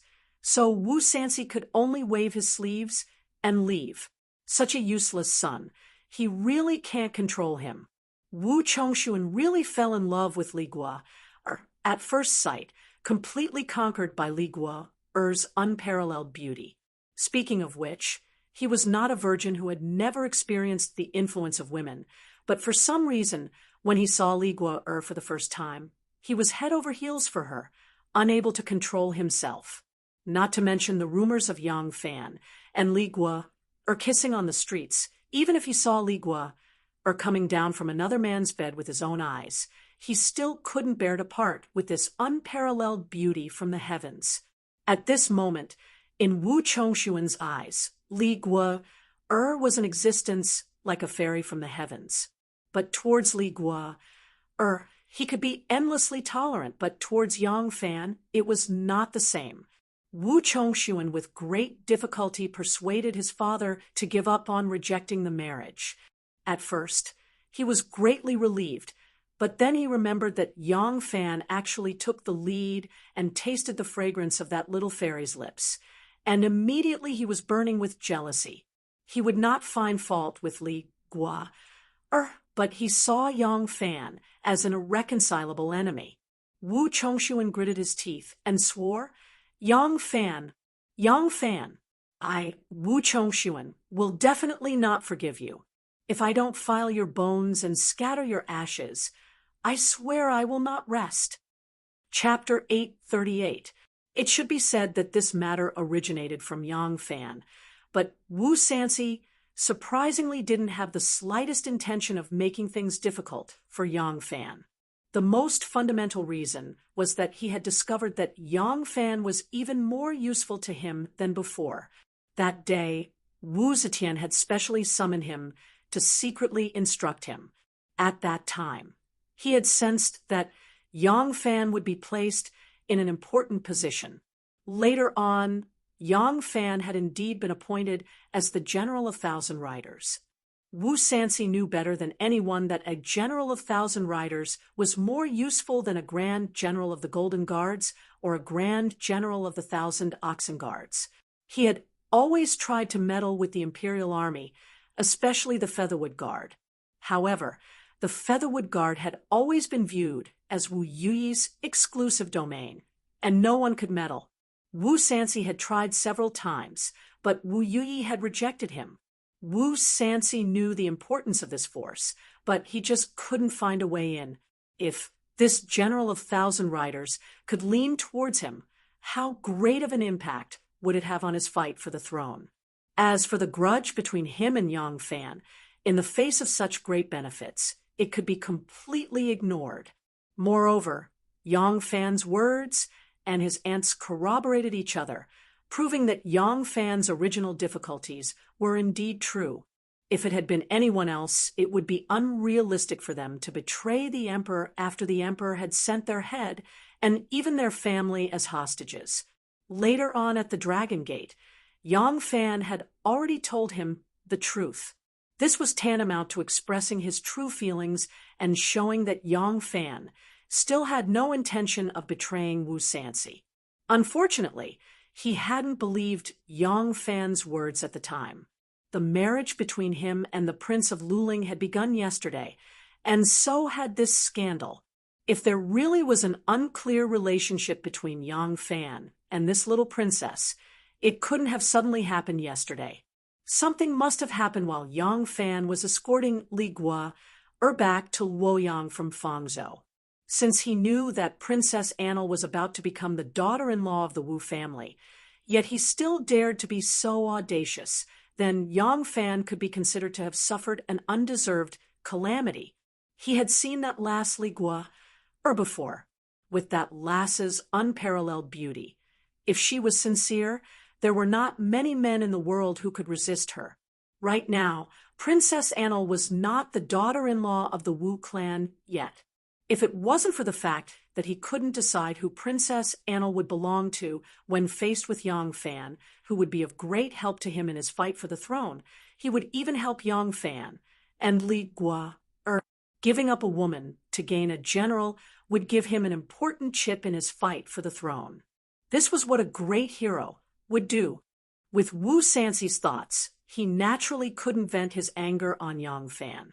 However, at this moment, Wu Chongshuan was both jealous and resentful of Yang Fan. He wanted nothing more than to hack him into 1,000 pieces.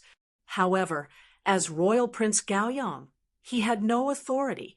He didn't have the courage or ability to lead his men into the Imperial Army's camp and do whatever he wanted with a general of the Emperor's personal army. Wu Chongshuan couldn't swallow this anger. After thinking about it, he suddenly thought of his uncle, Wu Yizong, who had been in close contact with his father recently. At this moment, his uncle was in charge of the capital's garrison army. They were both in the military system, and his official rank was much higher than Yang Fan's. Perhaps he could be of help. Wu Chongshuan acted on this thought, and immediately left the estate to find his uncle.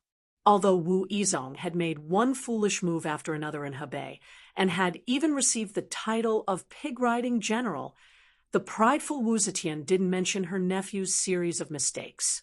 Instead, She used his contributions in pacifying the Khitans to transfer him back to the capital to be the left great general of Jinwu in charge of the capital's garrison army. The garrison army was to train the soldiers.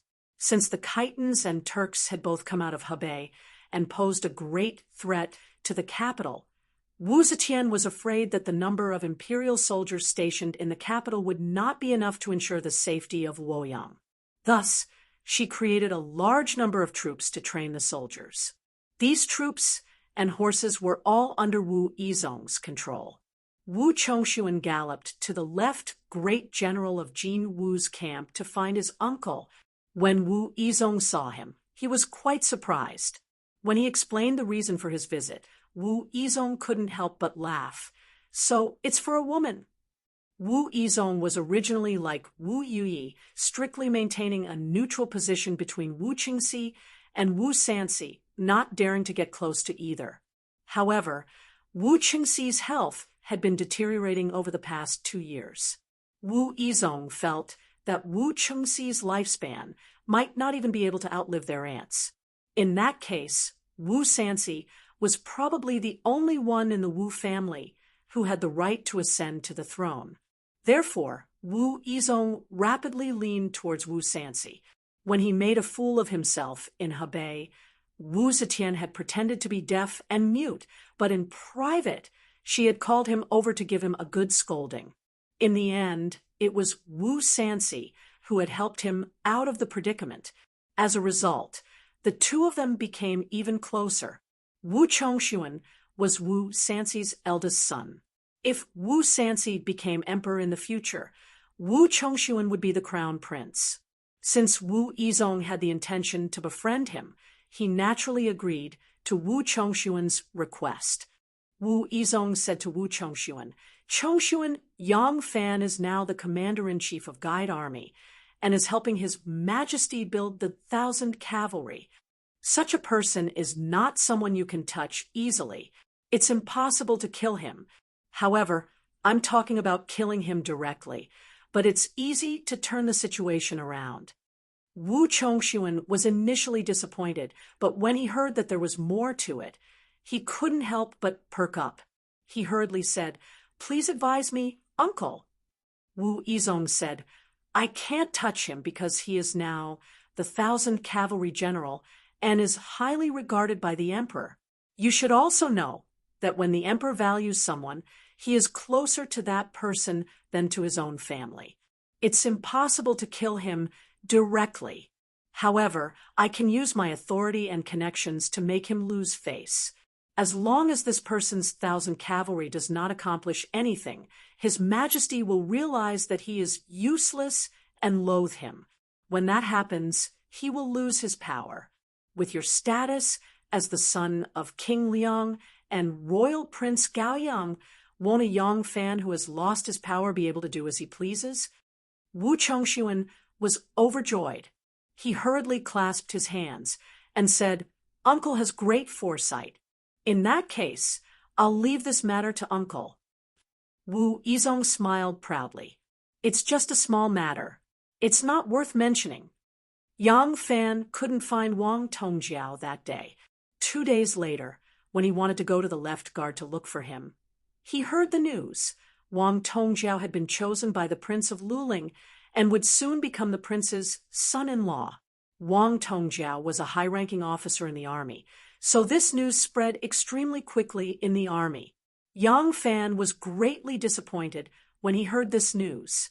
The Prince of Luling was about to become the crown prince, and when that happened, Wang Tongjiao would be the son-in-law. The reason why Wu Zetian had expanded the 100 cavalry to the 1,000 cavalry was because the matter of the traitor had raised her vigilance. She needed an armed force that was connected to both the Wu and Li clans, but couldn't completely lean towards either side. Since Wang Tongjiao had become the Prince of Luling's son-in-law, this person couldn't be used. Wu Zetian wouldn't allow someone who was definitely on the Li clan's side to become a high-ranking officer in the 1,000 cavalry, so Yang Fan could only drop the matter. Lu Yan and Gao Chu finally rushed over to report, and the middle-ranking officers were further replenished. Only the 2 positions of Lang generals were still vacant. On this day, the 1,000 cavalry had already recruited more than 800 people and only needed another 200 to reach the number of soldiers. Of these 800 people, 70% were selected from the various imperial guards of the capital, and 30% were children of the capital's good families. They had all practiced martial arts since childhood, and there was no lack of wanderers among them who had killed and seen blood. Under Yang Fan and the other strict checks and requirements, those who were selected were all elite soldiers who could fight against 10.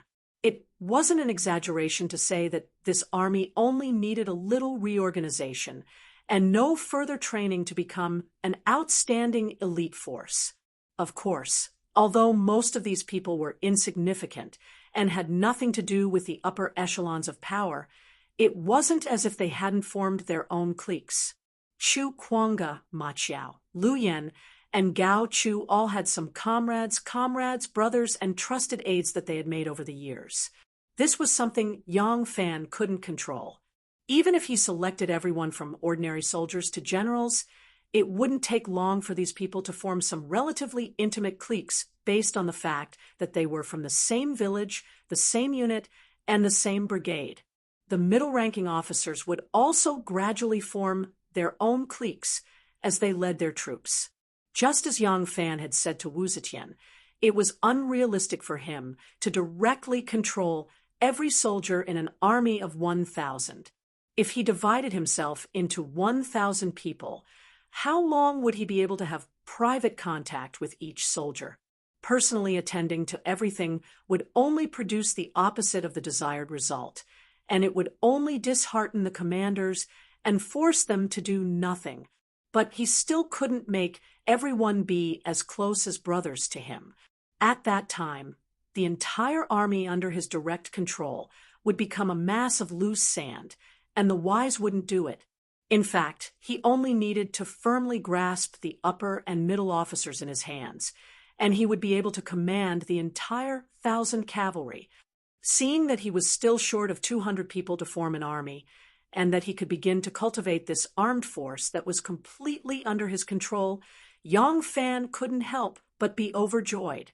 He had been staying in the army for the past few days, and he still didn't know about the hugging and kissing incident that had spread all over Luoyang.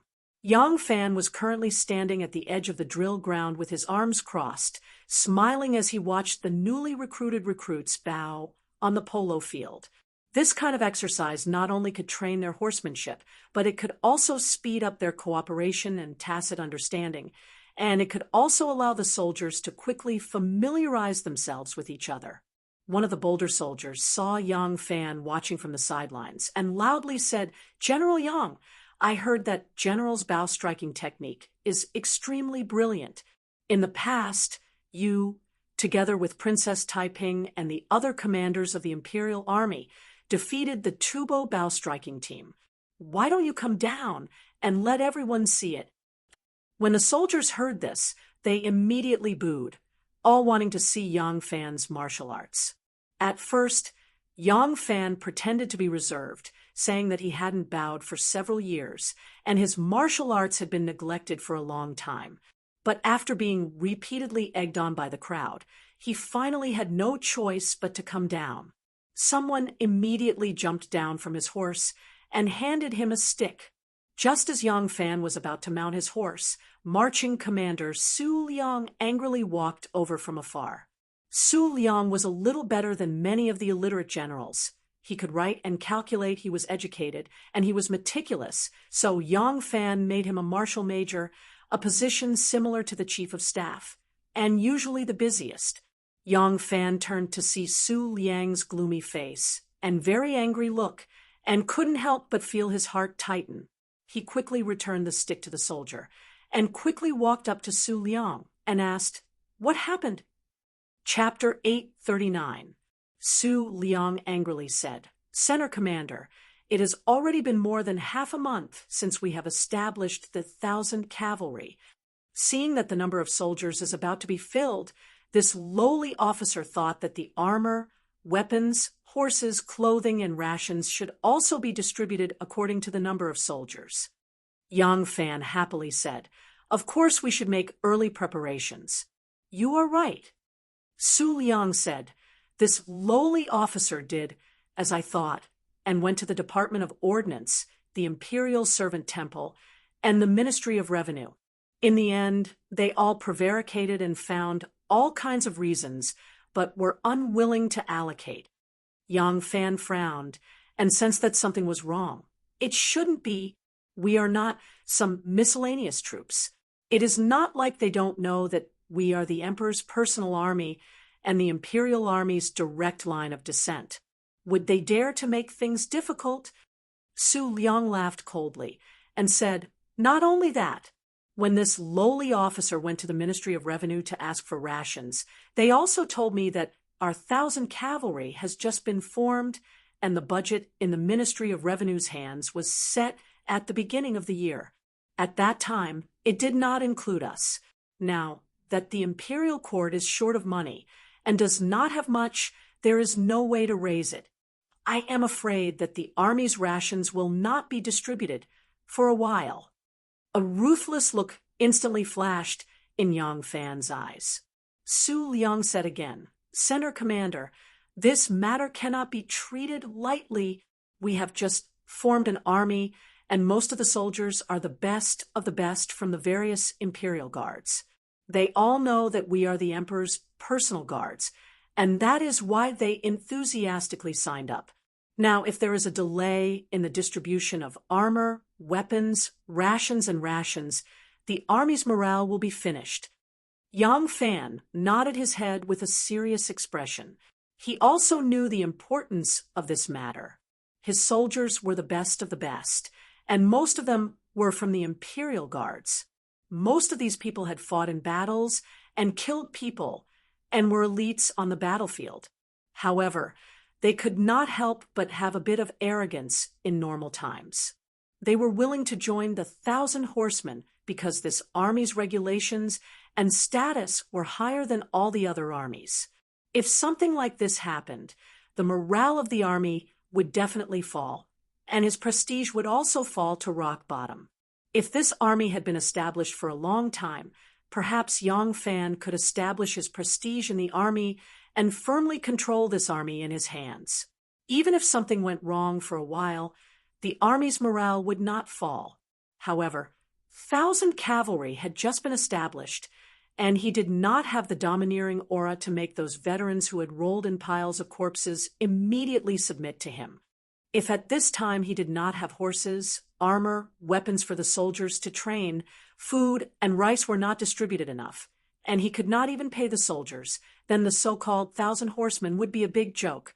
Once the people's hearts were scattered, it would be difficult to regroup. Moreover, his reputation would be ruined, and it would be impossible for him to stand firm in the army. Who wants to go against me? If it's not someone important, no one would dare to go against me. After all, this is the Emperor's special order to establish the Imperial Guards. Yang Fan was secretly alarmed, but he did not know that everything was because of Li Guo, that scourge. But it was almost the end of the month. If he could not get his salary by then, it would be a big joke. He had to settle this matter immediately. He had no time to investigate who was the one who was trying to go against him. Yang Fan immediately said, "I'll go to the Ministry of Revenue immediately and solve the problem of food and soldiers' pay first. Other matters can wait. You must keep this matter strictly confidential. Do not let even the slightest bit of information leak out." Su Liang solemnly nodded his head and said, "I know the seriousness of this matter. That's why I came looking for you as soon as I came back, and did not tell anyone else." Yang Fan was pleased and patted him on the shoulder. He had found the right person to use him as the Sima Zhen. If it was Huang Xuchang, Ma Qiao, Chu Kuanga, or the others, the whole world would know about it the moment they entered the Yuan Gate. At that time, it would really be a mess, and people would laugh at them. Yang Fan immediately asked Run Wei to bring the war horses over and led a few guards back to the city, and went straight to the Ministry of Revenue. The Ministry of Revenue was in charge of the land, the people, the administration of money and grain, and the distribution of taxes. There was one minister, 2 assistant ministers, and 4 departments.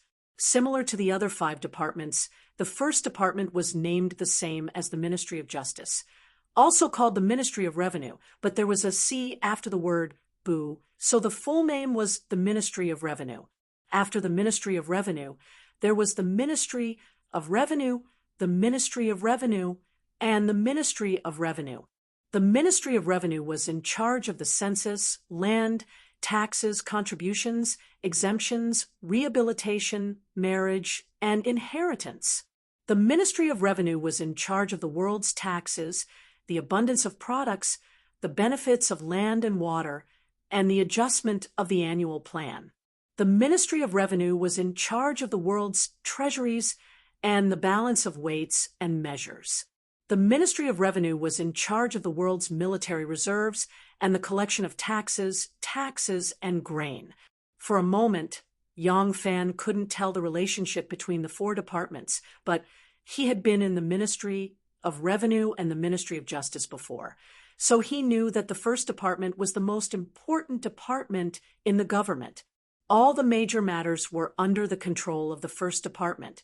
So the moment he arrived at the Ministry of Revenue, he immediately went straight to the Ministry of Revenue. The Minister of Revenue was originally Di Renjia's eldest son, Di Guangxi. After Di Renjia passed away, his 3 sons all left their posts and went home to observe filial piety. It would be 3 years before they could be reinstated. The current Minister of Revenue was called Chao Han. Although his rank was slightly lower than Yang Fan's, he held great power. So when he saw Yang Fan, he was neither servile nor overbearing. Hearing Yang Fan's reason for coming, Minister Chao only smiled faintly and said slowly, "This department is only responsible for distributing money and grain. The Ministry of Revenue has never made a budget for the 1,000 horsemen, so naturally, this department has no way of distributing them. As long as this department sees the detailed list of the Ministry of Revenue's stipend, it will definitely not spare a cent for the 1,000 horsemen."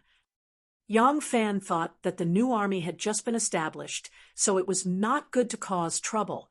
Hearing that Minister Chao's words were reasonable, he politely expressed his thanks, asked for the location of the Ministry of Revenue, and then hurried over.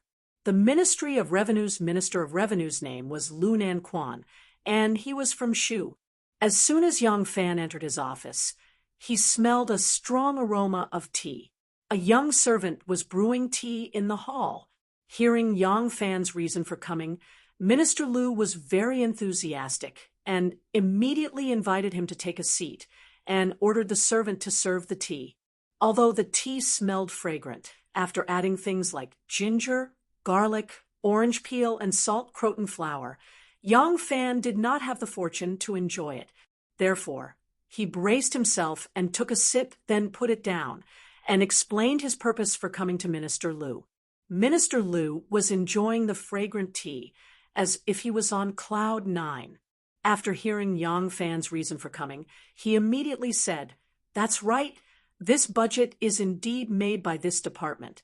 Everything from the fixed amount of tribute, special funds to storage, purchases, salaries of the 100 officials, gifts, and so on are all planned out. This department needs to gather the revenue and expenditure of the various roads, synthesizing the revenue and expenditure of taxes, military and state expenditures, military supplies, and the needs of the border, and carry out a rough calculation. After reporting it to the Minister of Revenue, and then to His Majesty the Emperor for approval, only then can the department distribute it. Such a large amount of expenditure cannot be calculated at any time, so every year, at the beginning of the year, a budget is carried out. 1,000 Horsemen has just been established and has already missed this year's budgeting period. It is impossible for this department to conduct a rough calculation of the various revenues and expenditures for all of you. According to the usual practice, this kind of temporary increase in expenditure will be first allocated by the Ministry of Revenue. At the end of the year, it will be reported to this department and added to this year's expenditure, and then used as a budget for next year's expenditure. Yang Fan listened to his cloudy and misty explanation, but he only understood one thing. Regarding this matter, you still have to find the Ministry of Revenue to resolve it. We are only responsible for making plans. Moreover, it is only once a year. You guys don't have money, rice, and rations, so you can't stay with us. With this kind of prevarication, when would there ever be a conclusion? Yang Fan was slightly angered. The Ministry of Revenue says that once your Xi branch produces a detailed report, they can distribute the rations accordingly. But your esteemed department says that the Ministry of Revenue can distribute the rations first and then make up the list at the end of the year. Both of you say that you are in the right. Both of you say that you are in the right. Both of you say that you are in the right. But who are the soldiers under Yang's command going to ask for rations to fill their bellies? Lu Langzhong laughed and hurriedly said, General, don't be anxious. The provisions are not in this department's hands. Even if I wanted to give them to you, I have no way. Speaking of which, this matter is indeed a matter of the Ministry of Revenue. There is no reason for you to make things difficult for this department. How about this? This official will point out a clear path for you. Lu Langzhong picked up his teacup and took a beautiful sip. Slowly and methodically, he said, General can go to the Ministry of Granaries. The Ministry of Granaries is in charge of the military reserves under heaven. It is responsible for collecting taxes, and grain. If they have a lot of money and rations, this department will temporarily increase the budget for you. That is not a big deal. Speaking to this point, Lu Langzhong stood and said to the manservant in the hall, Go, tell Squire He and Manager Zheng that there may be some official business today, and will need to leave a bit later. Tell the people in this department to wait for news from this official. The other had already said this much. What could Yang Fan do? He could only stand and bid farewell, then go to the Ministry of Granaries to see that Zhongbua, Dr. Zheng. Compared to Chao Langzhong and Lu Langzhong, Dr. Zheng lacked some of the grace and grandeur of a high-ranking official in the Ministry of Revenue. His face was full of wrinkles, his cheeks were thin, and his eyebrows were inverted. He always had a worried expression. When Yang Fan arrived at the Ministry of Granaries, he had just explained the purpose of his visit when Dr. Zheng, with a worried expression on his face, poured out his grievances to him. General Yang, this official understands your purpose in coming, but this official is truly powerless. Look, this is this year's various expenditures. My treasury is completely empty. I really can't take out any money in rations. Dr. Zheng brought over an incomparably thick account book, dipped it in his saliva, and flipped it open one by one. He pointed to Yang Fan and said, Look, this is the supplies for the mausoleum, sacrifices, ceremonies, salaries, examinations, salaries, relay stations, meals, compensation, repairs, procurement, weaving, miscellaneous expenses. And here, Hebei and Long you are plagued by frequent military disasters. The taxes cannot be paid, and the imperial court has to pay instead. This is the grain and money allocated at the beginning of the year. Look, this is the money required by the various imperial guards. This is the relief funds allocated for the Min and Zhe floods. This is the debt owed by Jianan and Qianan roads. Yang Fan finally couldn't take it anymore and said in a deep voice, Dr. Zheng, these matters have nothing to do with this official. His Majesty has ordered me to form the 1,000 horsemen, and the Emperor cannot lack hungry soldiers. I only ask you, is there any way to pay for food and rations? Dr. Zheng placed the incomparably thick account book on the table and said with a worried frown, No money. Yang Fan was unable to restrain his anger and grabbed him by the collar. Seeing this, a few of the minor officials at the side immediately wanted to help. Dr. Zheng's thin and withered body was lifted into the air by Yang Fan. His face was flushed red, but he still calmly waved his hand at his subordinates and said to Yang Fan with a worried expression, "I really don't have money." Yang Fan had encountered such a troublemaker, but he couldn't really kill him with a single punch. Yang Fan angrily threw him to the ground and walked away. Dr. Zheng staggered and steadied himself. He raised his voice and shouted, "General Yang, the Inner Palace has borrowed a large sum of money from our Ministry of Revenue to build the Bright Hall, the Heavenly Hall, and the 9 Cauldrons. If you can get it back for us, this lowly official will have the money to pay you for the army." Yang Fan flung his sleeve, and a flower rack by the door flew up with a pong and crashed into the wall. Even the flower pot and the wooden rack were smashed into pieces. Chapter 840. Soft knives had always been the hardest to deal with. Although Yang Fan had been in a civil office, he had easily resolved the internal attacks by dealing with the censorate's external conflicts when he was in the Ministry of Justice. Later on, he became the Minister of Personnel. As the matters he was in charge of were too sensitive, the entire imperial court had their eyes on him. No one dared to stab him in the back. Before this errand was even completed, Yang Fan had already used a self-degrading method to step down from the stage. As a result, he didn't have many opportunities to truly interact with scholars. His opponents were either those scoundrels from the imperial censorate draped in the robes of civil officials, or those noble young masters from the great clans who valued their status, or the bloodthirsty Khitan Turks. He had never experienced the sinister skills of these disgusting scholars. Today was the first time Yang Fan had taken action, but he had been met with a soft rebuff. He had nowhere to vent his anger, nor did he have the appropriate means to fight back. Yang Fan gloomily left the Ministry of Revenue and walked back with his head hung low. He did not walk far when he suddenly saw the Ministry of Justice's main door. The 6 ministries were adjacent to each other. Seeing that it was still early, Yang Fan decided to turn into the Ministry of Justice to visit his old friends there. Chun Dong was reading through documents in the Ministry of Revenue when he heard that Yang Fan had arrived. He immediately went out to welcome him and cupped his hands with a smile. "Erling, what brings you here? You haven't been back in a while. I heard that you have been promoted to Guides Lieutenant General and are in charge of the Featherwood Guard's most elite 1,000 cavalry. Congratulations." Yang Fan smiled wryly and waved his hand. "Don't tease me. If this continues, I won't be able to continue as a lieutenant general even without being told." Chun Dong was greatly astonished. "What do you mean? Do you think you can't deal with those ruffians with your abilities? Come. Quickly enter the room. Let's sit down and talk." Chun Dong led Yang Fan into the detention room. The two of them sat down, and Yang Fan told Chun Dong about the soft rebuff he had received at the Ministry of Revenue. Chun Dong burst out laughing. "Ha! It turns out that the crafty and successful Erlang also has a time when he is defeated like this. It's really funny.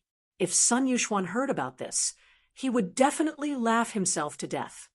Yang Fan said angrily, "You really are a good friend. Seeing me in such a difficult situation, you can still laugh so happily?" Chun Dong said, "Why would I be unhappy? Thinking back to the beginning, the ruffian and ruthless officials of the imperial censorate, all of the civil and military officials of the court, were helpless against them. Even they suffered a big setback under your hands. Today, the Ministry of Revenue's little tricks have left you helpless.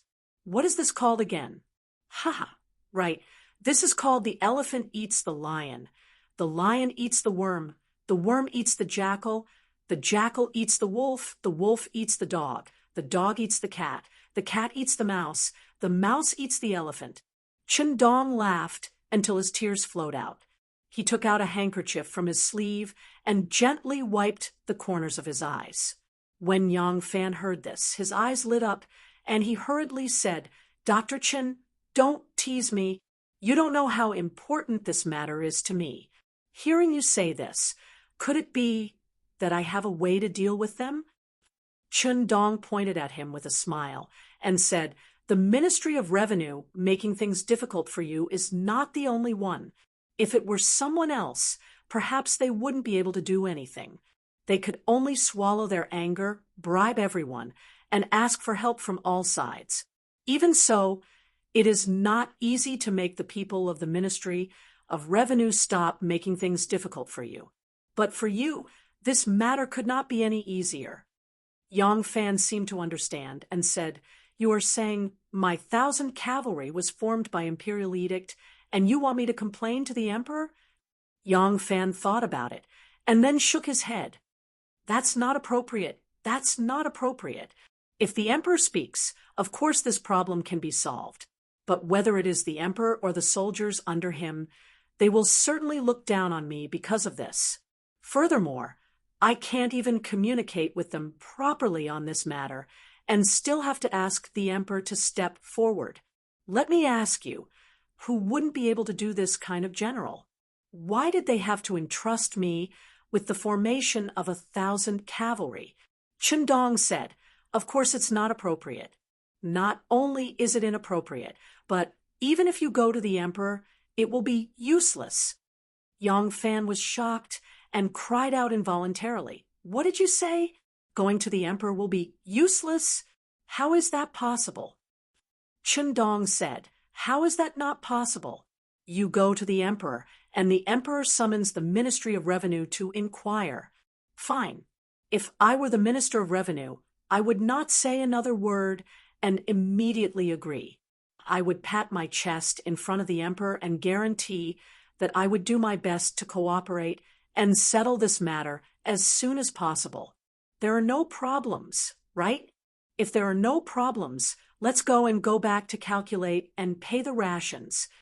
Chun Dong smiled slightly and said, when I return to the Ministry of Revenue, I will make it clear that I want to allocate money and rations. Please make a detailed list of official documents, paper, ink brushes, inkstones, horses, fodder, rations, and all kinds of consumption. Also, report to me how much the generals are paid, how much the soldiers are paid, how much they eat, drink, and go to the toilet. There is no problem with me doing things impartially, right? Who can find fault with me?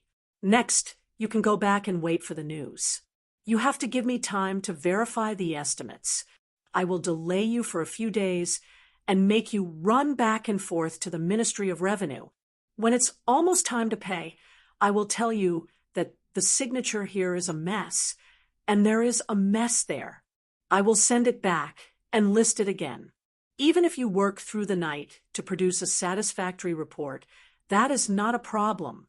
Why did I ask you to make such a detailed list? It is to find fault with you. Our Ministry of Revenue feels that this item is not in the list. There seems to be a discrepancy in the calculation of that item. Let's wrangle. If you have the ability, then continue to find the emperor. In any case, you are a great general with 8 residences and a power that can shake an area. If you can afford to lose face, then go. It is not that we are not willing to do it, but it is against the rules and cannot be done. The emperor also cannot find fault with me. So what can you do to me? After you find the emperor a few more times, you will leave the impression of incompetence in front of the emperor. If you don't find the emperor, then we will drag this out. By this time, it will be long past the day of pay. At that time, let's see who will be angry at both ends and have smoke coming out of their heads. When Yang Fan heard this, he felt a chill run from the soles of his feet to the top of his head. It was cold. With a smile that was not a smile, Chun Dong said, Erlang, this is just a method that I came up with casually. If I really want to punish you, I still have a method to make you speechless. You have been in the government for a short time. You don't know that this soft knife to kill people does not see blood. Yang Fan sucked in a breath and stood up to solemnly bow to Chun Dong. He said, yes, Yang Fan's skills are still a little shallow. I still need Brother Chen to give me some pointers. Chen Dong hurriedly stood up to return the bow. He helped Yang Fan up and said, "You can't do that. You can't do that." Chun cannot accept such a big bow from Erlang. Actually, you, Beta Persei, can deal with things that are more tricky than the Ministry of Revenue's methods. This time, you are really confused because you are closely involved. Yang Fan asked doubtfully, "What do you mean by that?" Chundong said, "That's because the people you faced in the past were either high and mighty bigwigs who disdained using such despicable methods, or they were straightforward, ruthless officials and robbers. You know how to deal with them. Now, you really think of them as refined and respectable officials. You only want to reason with them, but you don't know that when this group of people turns black, they are even more despicable than ruffians. How can you win against them?" Yang Fan seemed to understand something and said hesitantly, "Then what should I do?" Chun Dong said resentfully, "My Erlang, why don't you understand? You are a soldier. Now, when a scholar meets a soldier, you can't reason with them. You are a soldier. You don't want to use your fists with them. You insist on following their rules to reason with them. Aren't you asking for trouble?" "Ha! I understand now." Yang Fan's fists and palms intersected, and a hint of joy flashed across his face. This time, Yang Fan really didn't reflect on himself because he was in the middle of the situation. This was the first time he was dealing with these scheming civil officials as a general in the army. He was on their home ground, according to the rules they had set, and following the trap they had laid for him to compete. How could he not lose? He would be in the right to bring this case to the emperor. The problem was that if he went to the emperor to complain, he would be at a disadvantage. The other party had probably already made preparations for this. At that time, even if he had 10,000 reasons, he wouldn't be able to clear his name. Since the Ministry of Revenue was clearly making things difficult for him, there was no harm in making a big fuss. If he really wanted to bring this matter to the emperor, he would let the other party do it. Only then would he have the initiative. Yang Fan was suddenly enlightened. He laughed loudly and said, "Dr. Chen's words have enlightened me. I know what to do now. I will go back and make arrangements. I will hold a banquet at the 1,000 Gold Drunk to thank you. I will definitely find 2 beautiful Huji to drink with you. Ha! I will leave first." Chun Dong was overjoyed. The wine at the 1,000 Gold Drunk was good, and the Huji there were even better. Unfortunately, the wine at the 1,000 Gold Drunk was expensive, and the beautiful and enchanting Huji there were even more expensive. With his salary, he usually couldn't bear to go there.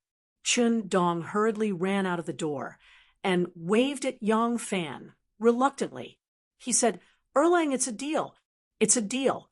The food in the public kitchen was recognized as the best among the 6 ministries by the Ministry of Revenue. The Ministry of Revenue was in charge of money and grain. It was the richest among the 6 ministries. The food of the Minister of Revenue and the Assistant Minister was no worse than that of the Prime Ministers of the Political Affairs Hall. As for the food of the Yamen servants, it was also comparable to the food of the other Yamen officials.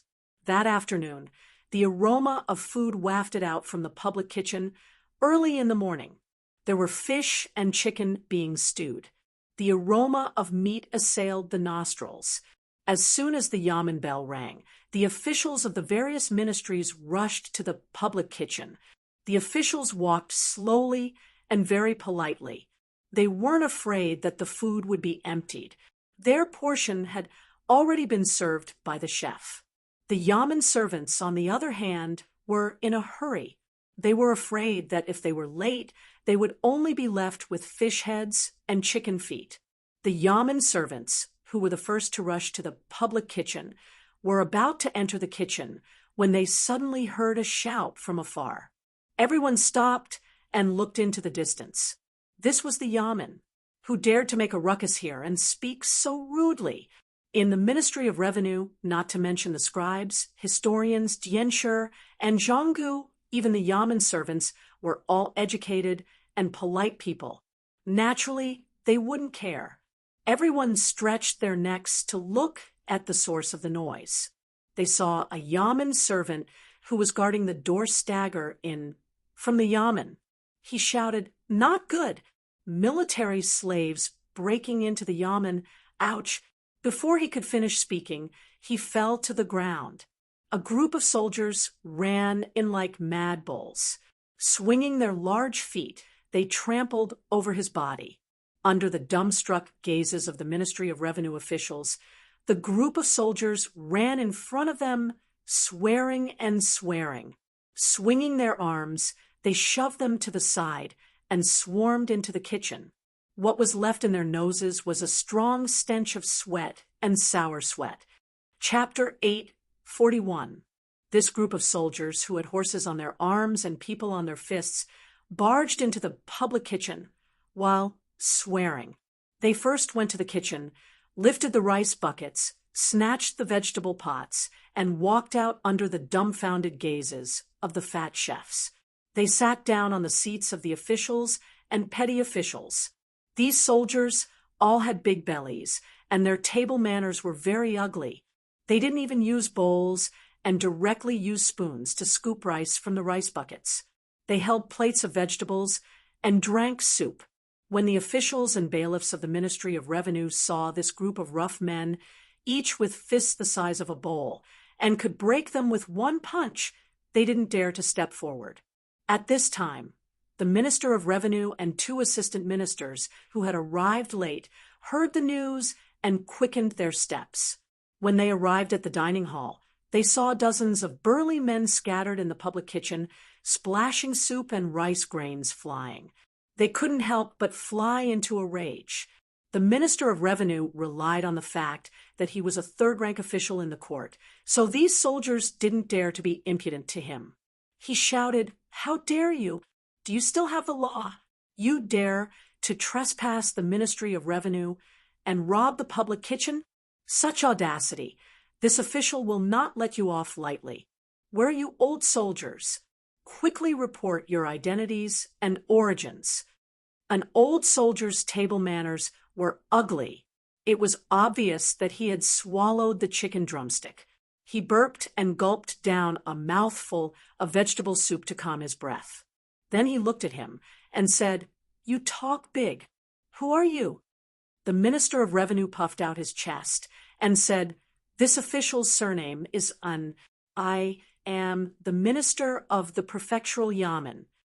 You are Lingyu?" The old soldier glared at him and pointed his half-eaten chicken drumstick at Minister An's face.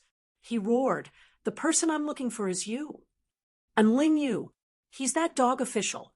Beat him up, son of AB *TCH. The soldiers were in an uproar. For a moment, chicken bones, fish tails, vegetable soup, and empty rice buckets were smashed towards Minister and like a torrential rain. Minister and turned pale with fright.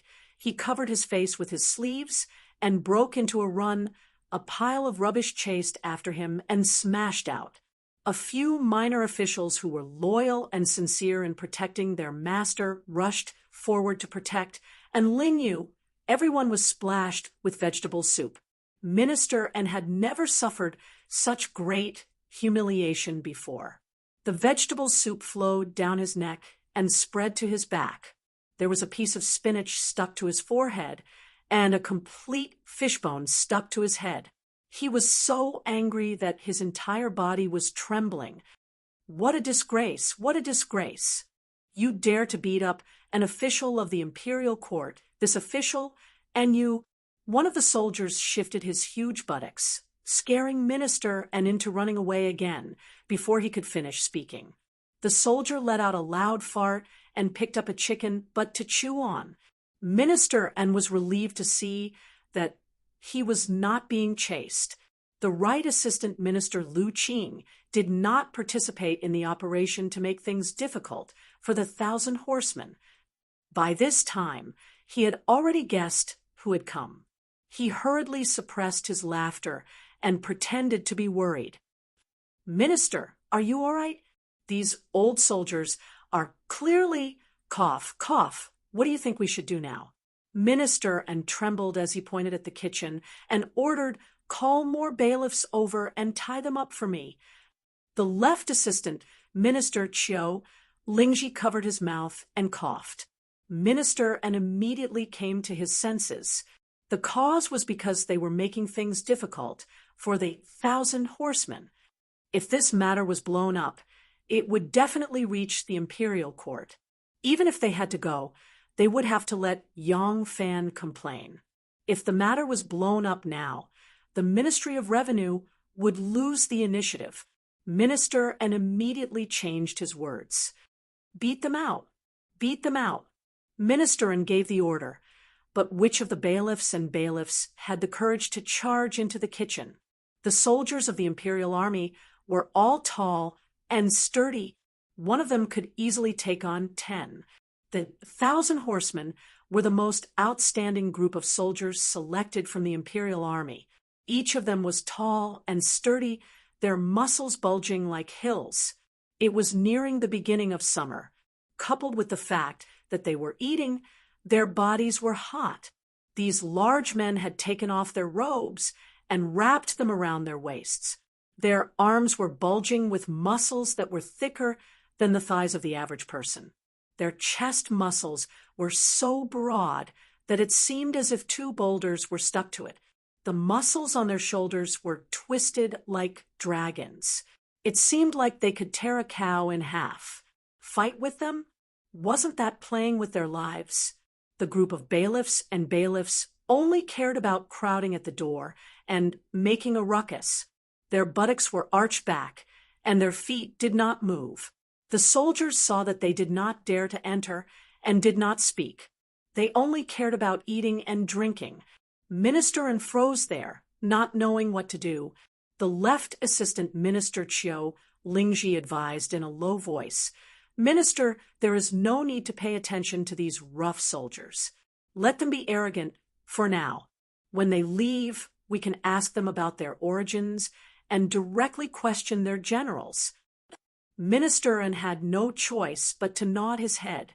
The soldiers ate everything in the kitchen and walked out one by one, burping. As they walked out, the Ministry of Revenue officials who were watching suddenly scattered to the left and right. These soldiers also took out a stalk of grass from somewhere. As they picked their teeth, they swayed their arms lazily as they walked out. These people did not leave the kitchen after they left. They actually went to the door of the main hall of the Ministry of Revenue. They sat on the stone steps and basked in the sun. Minister was dumbfounded. He said in surprise, "What else do they want to do?" Assistant Minister Chiu's eyes turned, and he said to Minister and in a low voice, "Minister, I'm afraid we can't pretend to be confused anymore. Quickly send someone to question that Yang Fan. If he dares to sit and do nothing, then he is condoning the soldiers to disturb the Ministry of Revenue. Even if we go to the emperor to complain, we will still be in the right." Minister gritted his teeth hatefully and said, "You go. Immediately go to the 1,000 cavalry camp and tell that Yang Fan to come and restrain his subordinates." Assistant Minister Chiu said in shock, "This official is going?" And Shangshu glared at him and said, "If you don't go, am I supposed to go?" Minister waved his sleeve and turned to leave. Assistant Minister Chiu thought about going to the barracks to see that group of rough men and was also afraid. When he turned his head, he just happened to see Minister of Granary Zhongbua standing to the side with a distressed expression. Assistant Minister Chiu was overjoyed and quickly pointed at him. He said, "Minister Zheng, quickly whip the horse and go to the 1,000 cavalry camp to explain the situation. Tell that Yang Fan must restrain his troops. Otherwise, we will go to the emperor to report him for condoning his subordinates and disturbing the Ministry of Revenue." Minister Zheng was starving. He did not expect that disaster would fall from the sky, and that he would have to deal with those rough men in the army. His face immediately twisted into the shape of a steamed bun. With a distressed expression, he said, "Assistant Minister Chiu, this official, go!" Chiu Lingji waved his large sleeve and imitated Minister, and as he swaggered off, Zheng was stared dumbly at Assistant Minister Chiu's back. With a distressed expression, he turned his head. The officials and Yamen laborers beside him all ran far away. They shouted to each other, Let's go to the Luo River's embankment and eat something." The group of people immediately scattered like birds and beasts. Minister Zheng sighed with a distressed expression and unhappily went to prepare the horses. When the Ministry of Revenue officials who had a careless lunch at the food stalls by the Luo River's embankment returned to the Yamen, they found that the soldiers were still sitting on the steps and basking in the sun. Fortunately, they did not cause any trouble, so the officials were slightly relieved. Very quickly, the lunch break was over. The bell rang, and the Yamen went to work.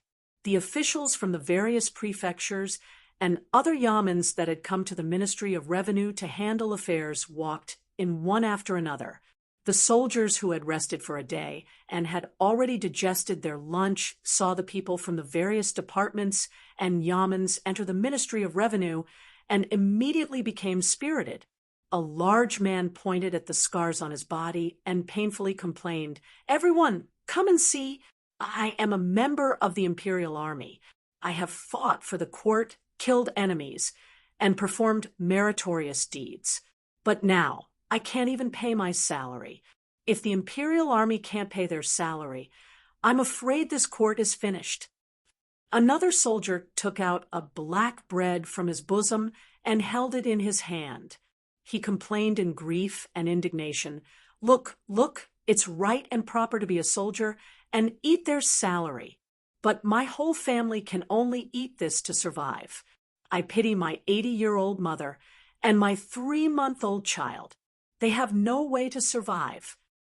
My family can't even eat this kind of bread. The Ministry of Revenue says we don't have money or food. Everyone, look, this is the food the Ministry of Revenue's people prepared for lunch today. Look, there's chicken, duck, fish, and meat.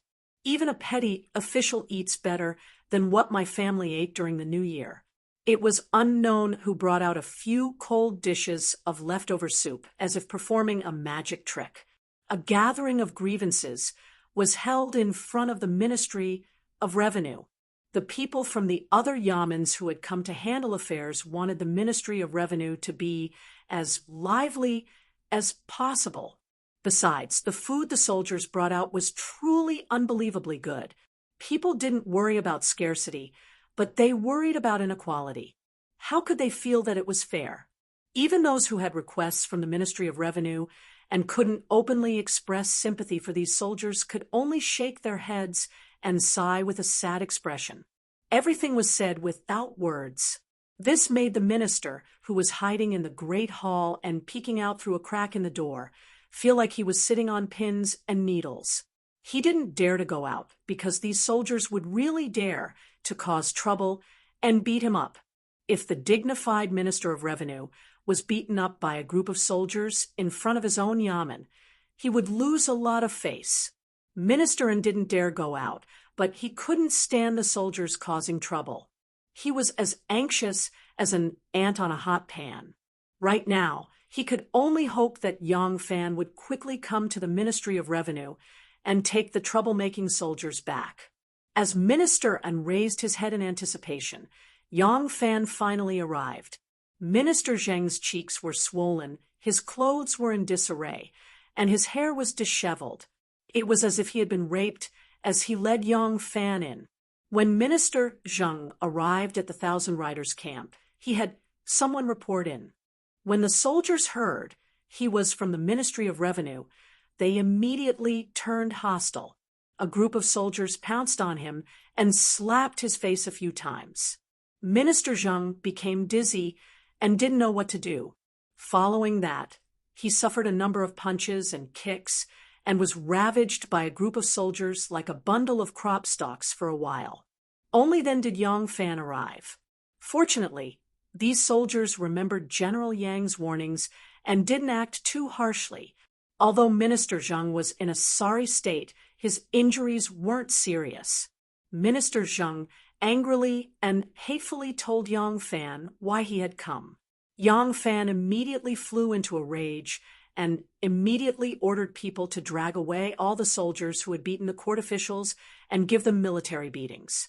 It was a pity that Minister Zheng didn't see the scene of those crude soldiers being spanked, because Yang Fan had already impatiently led his horse over and was about to go with him to the Ministry of Revenue to recall those daring soldiers.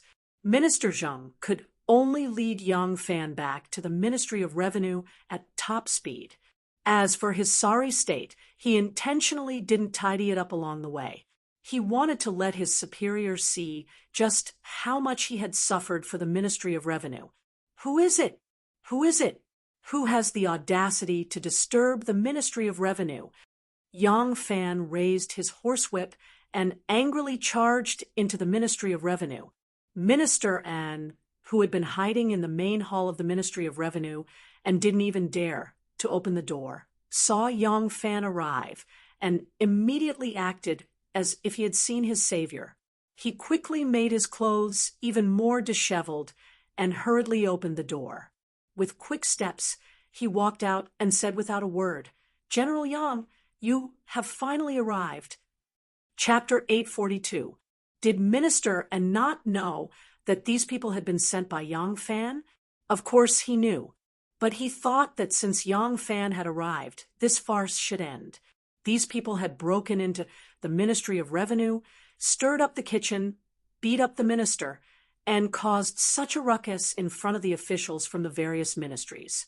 Was Yang Fan not worried that the Ministry of Revenue would retaliate? Since he had come, it was clear that he felt that the matter had been stirred up. He did not want it to end badly. It would be fine as long as this embarrassing farce ended immediately. These soldiers were ruffians and did not care about their face. He was a two-ranked jinshi and the current minister of the court, so he still cared about his face. Once he sent these ruffians away, he could slowly deal with them. Yang Fan saw Minister An's enthusiastic expression and hurriedly grasped his hand. He affectionately asked, "You are—" The disheveled Dr. Zheng quickly came over and said, "This is Minister An of the Ministry of Revenue." Minister An looked at Dr. Zheng's appearance and couldn't help but jump in fright. He cried out, "Dr. Zheng, what's wrong?" Dr. Zheng was overcome with sorrow and said with a distressed face, "Minister An, this lowly official was beaten by those soldiers who don't know etiquette. Minister, when has our Ministry of Revenue ever suffered such a big loss? Those soldiers really don't care about us."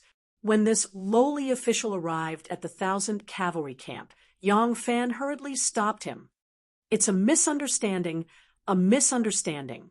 This general and Dr. Zheng have already talked it over. There's no need for Minister to worry.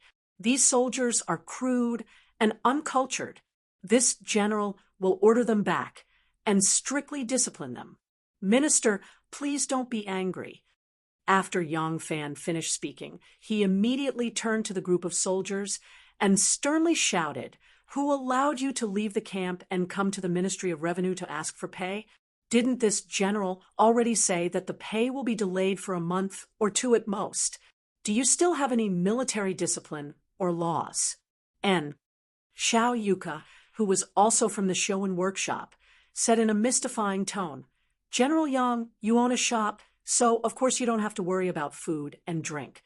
However, my entire family relies on this lowly one's share of the army's pay to get by. You may be able to wait for a month or two, but this lowly one's family cannot. In a month or two, our whole family will starve to death. What's the use of paying the soldiers then? How dare you, disrupting the Ministry of Revenue and even contradicting your superior? Men, take him down." Yang Fan's face turned ashen as he shouted sternly. Rin Wei and the other bodyguards immediately pounced towards Xiao Yuka like wolves and tigers. Who dares to come over? Before Xiao Yuka could speak, the ruffians beside him, who had run to the Ministry of Revenue to cause trouble, had already flown into a rage. One after another, they blocked Xiao Yuka's path. Someone said, "The emperor doesn't need hungry soldiers. It's only right and proper for soldiers to eat their pay. General Yang, do you think you're fit to be a general? They're intentionally making things difficult for you and deducting your rations and pay, yet you're still groveling and wagging your tail to beg for pity." There's a saying that a soldier is one and a general is one. It's true. If it weren't for an incompetent general like you, how could our brothers' rations and pay have been cut off? You still want to show your might to your own brothers? I don't recognize you as a general. They shouted fiercely, but Yang Fan was even fiercer. He stomped his feet and cursed, him and him, take them down as well. First, give them 20 strokes of the stick. You're rebelling. Military law is like the heavens. Do you think this general can't punish you? Ren Wei and the others pounced on the ruffians. The ruffians immediately broke out in curses. "We don't have food to eat. You can't make the decision. We only came to the Ministry of Revenue to eat leftovers and cry out our grievances to the masters of the various yamens and departments. You, a dog official, are abusing military law. We don't accept it. We don't accept it. We don't accept it." Dozens of people said, "We don't accept it," in unison. Their voices shook the roof tiles. Both sides began to fight. Looking at the situation, Minister and thought that Yang Fan really did not know about the situation and actually fought with his own people. At first he was very surprised, but then he was not surprised at all.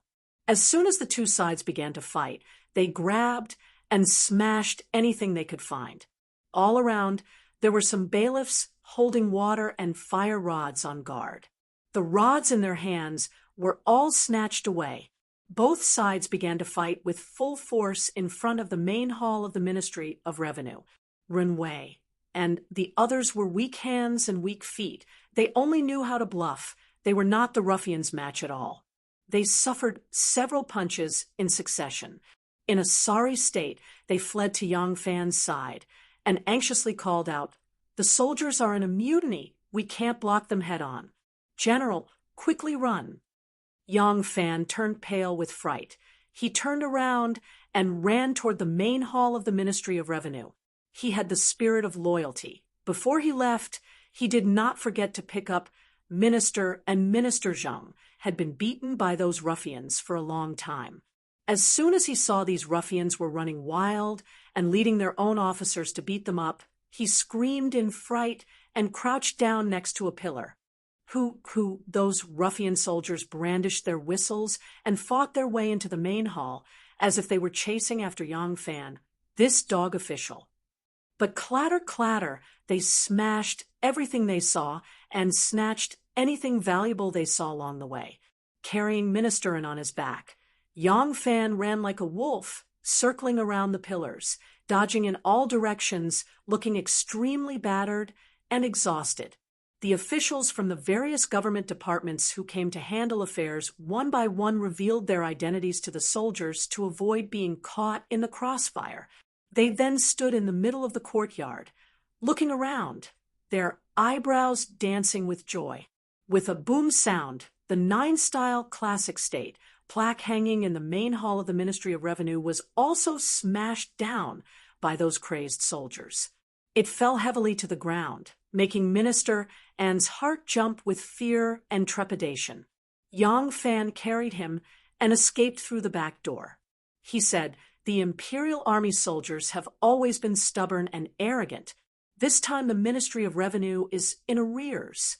Ben General understands the difficulties of the Ministry of Revenue, but these rough fellows do not understand the difficulties of the Wei Guijingbian state.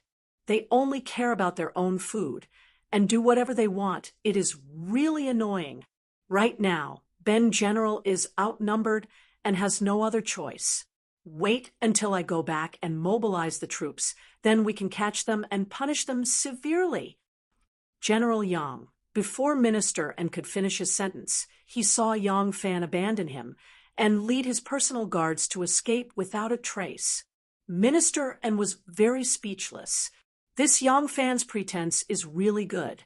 Isn't it obvious that he is playing with me? But Yang Fan was obviously playing with him.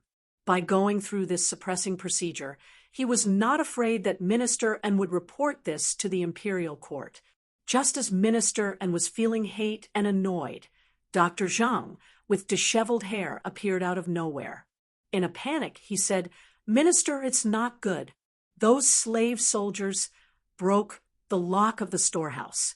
They say that if the Ministry of Revenue does not pay, they will take the items in the storehouse to pay the debt. Paper, ink, brushes, inkstones, firewood, and candles have all been stolen by them." Hearing this, Minister and was unable to restrain his anger. Thumping his chest and stamping his feet, he said, "Preposterous, preposterous, Yang Fan, this official and you cannot exist under the same sky." Minister and had just made his oath when the Right Assistant Minister Lu Qing ordered 2 scribes to carry a ladder and hurriedly ran over. He ordered someone to erect the ladder to the top of the wall. Lifting his robe, he climbed up. When Minister saw this, he shouted, "Assistant Minister Lu, where are you going?" Lu Qing turned his head and saw that it was Minister and he hurriedly said, "Minister, leave quickly. Those ruffian soldiers have gone crazy. They are robbing and smashing everything in the yamen. They are beating anyone they see. I can't stay any longer. I can't stay any longer. They are coming. Minister, leave quickly." Minister turned his head and saw that several imperial soldiers were fighting fiercely. They were rushing over from the distance like charging bulls, their feet stomping on the ground. Minister was shocked. At this time, he no longer dared to maintain his status. If he really took a punch, even if the emperor killed that slave soldier, he would not be able to get his body back in one piece. Minister hurriedly chased after Assistant Minister Lu and climbed up the ladder. When Dr. Zheng saw this, he quickly hid behind the lotus vase by the wall. Minister usually lived like a prince and never ran, much less climbed a ladder. In his anxiety, he actually climbed very quickly. In a flash, he caught up to Assistant Minister Lu and climbed up the high wall. The 2 imperial soldiers, one carrying a box of candles and the other a box of ink stones, ran to the bottom of the wall. When they saw the ladder, they kicked it, causing the ladder to fall to the side. With a bang sound, it shattered the large vase. The water in the vase flowed out and drenched Dr. Zheng, who was squatting behind the vase. Minister and Assistant Minister Lu were standing on the top of the wall. The wall was at least 2 zhang high. Standing on top and looking down made them dizzy. In addition, the top of the wall was tiled, so their feet were slippery. The 2 quickly sat down on the top of the wall, afraid that if they were not careful, they would fall half to death. Several officials on the other side of the wall had already seen this and shouted, "Who is on the wall? How dare you cross the Ministry of Appointments?" Assistant Minister Lu hurriedly said, "Don't make a sound. I am Assistant Minister Lu of the Ministry of Revenue. This is our minister." Minister N's old face was red with embarrassment. Holding onto the top of the wall, he turned his face and scolded Dr. Zheng, who was squatting at the foot of the wall. "Idiot! Why aren't you lifting the ladder?" Dr. Zheng wiped the water off his face and stood up, wanting to lift the ladder.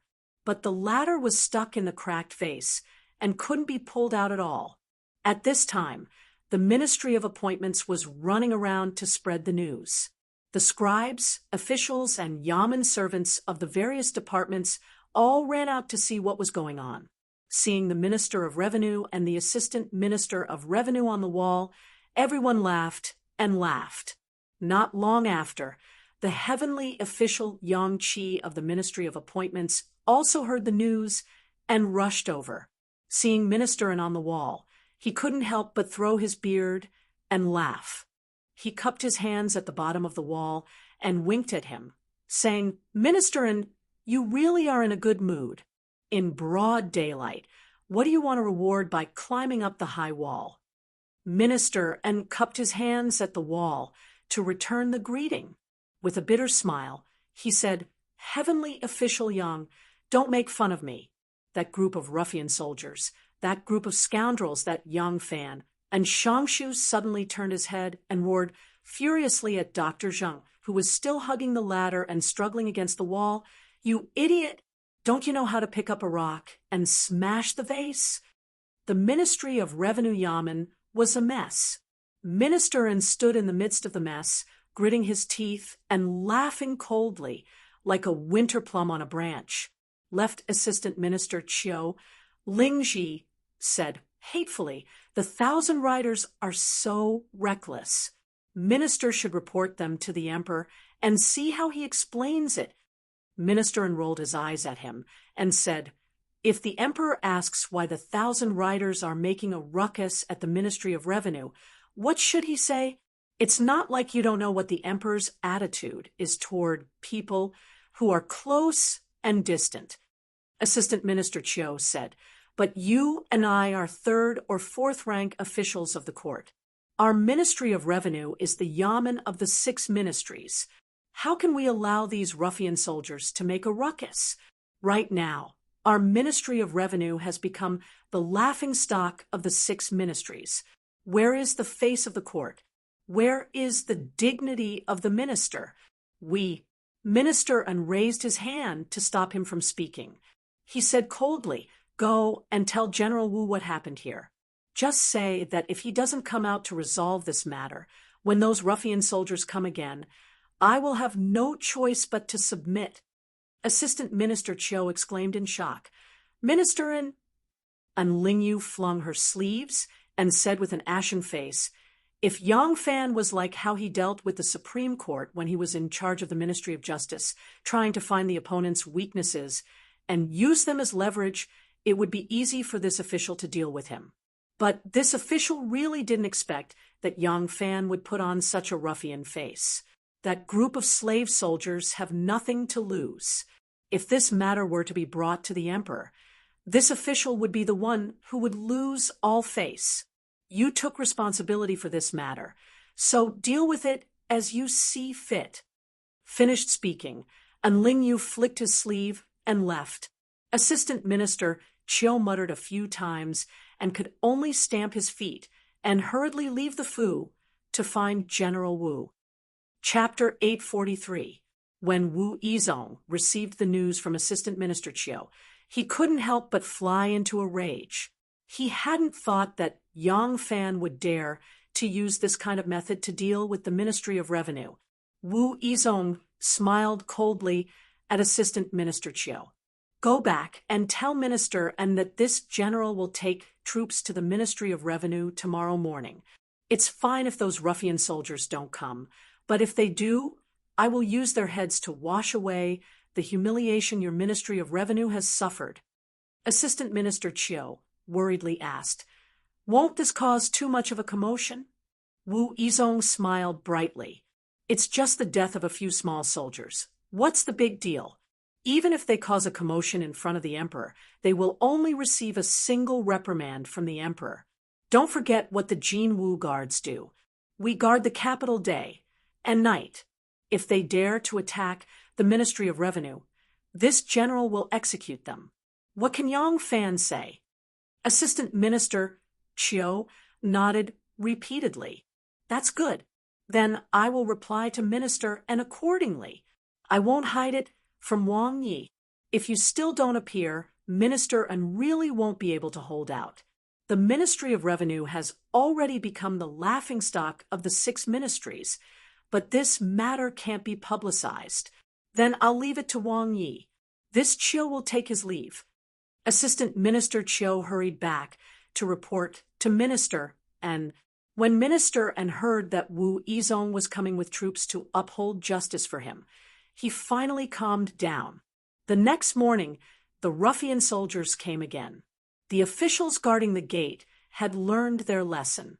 These soldiers had even dared to beat up the minister. So who would dare stop them? Under the fawning smiles of the officials guarding the gate, the ruffian soldiers charged into the Ministry of Revenue and split up to take action. Someone charged into the public kitchen and ordered the chefs to make more delicious food and increase the amount. There was still a group of brothers who didn't have anything to eat at noon and would be beaten if they didn't listen. Someone charged into the public houses and took everything that could be exchanged for money. They said they were going to sell it to pay for the soldiers' pay. Anyone who dared to stop them would be beaten. These people were clearly robbing, but Minister An was in the wrong and didn't dare to take it seriously. They weren't a match for them, so there was only one place to go. Because this army was too special, whether it was the Minister of War or the Prime Ministers of the Political Affairs Hall, none of them could control the 1,000 horsemen. If they wanted to fight this lawsuit, they could only argue it in front of the emperor. Regardless of whether it was in the Ministry of War or the Political Affairs Hall, with his status and experience, Minister An would be able to speak with reason. However, in front of the emperor, he lacked the confidence. If it wasn't for the fact that Wu Yizong was the one who invited him, he wouldn't have found such a troublesome opponent. Dr. Zheng was in the room reading documents when two soldiers barged in. Dr. Zheng took a look and immediately took out the key from his waist. With a frown, he said, "There aren't many valuable things in this room. There is a stack of blank paper over there. You two can take it and exchange it for some money. Oh, this is the key to the storeroom." The two soldiers chuckled and said, "At least you're sensible." One of them boldly walked over to pick up the paper. The other walked over to the table and picked up the key. Seeing that there was still an inkstone and a box of ink pad in front of Dr. Zheng, he quickly grabbed them as well. Looking around, he snatched the writing brush from Dr. Zheng's hand, which was still hanging in the air, and then he boldly walked out. Bang! Dr. Zheng slammed the table and angrily roared, "I can't do this job anymore." HM? One of the soldiers who had just walked to the door stopped in his tracks and furrowed his thick eyebrows to look back at him. Dr. Zheng quickly smiled and said, "This official isn't talking to you." Humph! The soldier arrogantly left.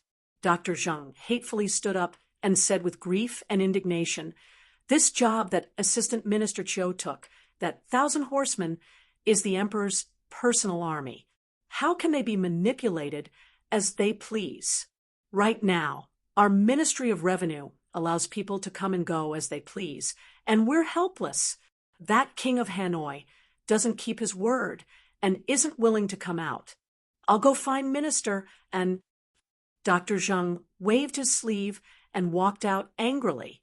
A moment later, Dr. Zheng's voice came from outside. It was elegant, gentle, and very refined. Everyone, the storeroom is over there. You have to be reasonable. You can't make a move against this official."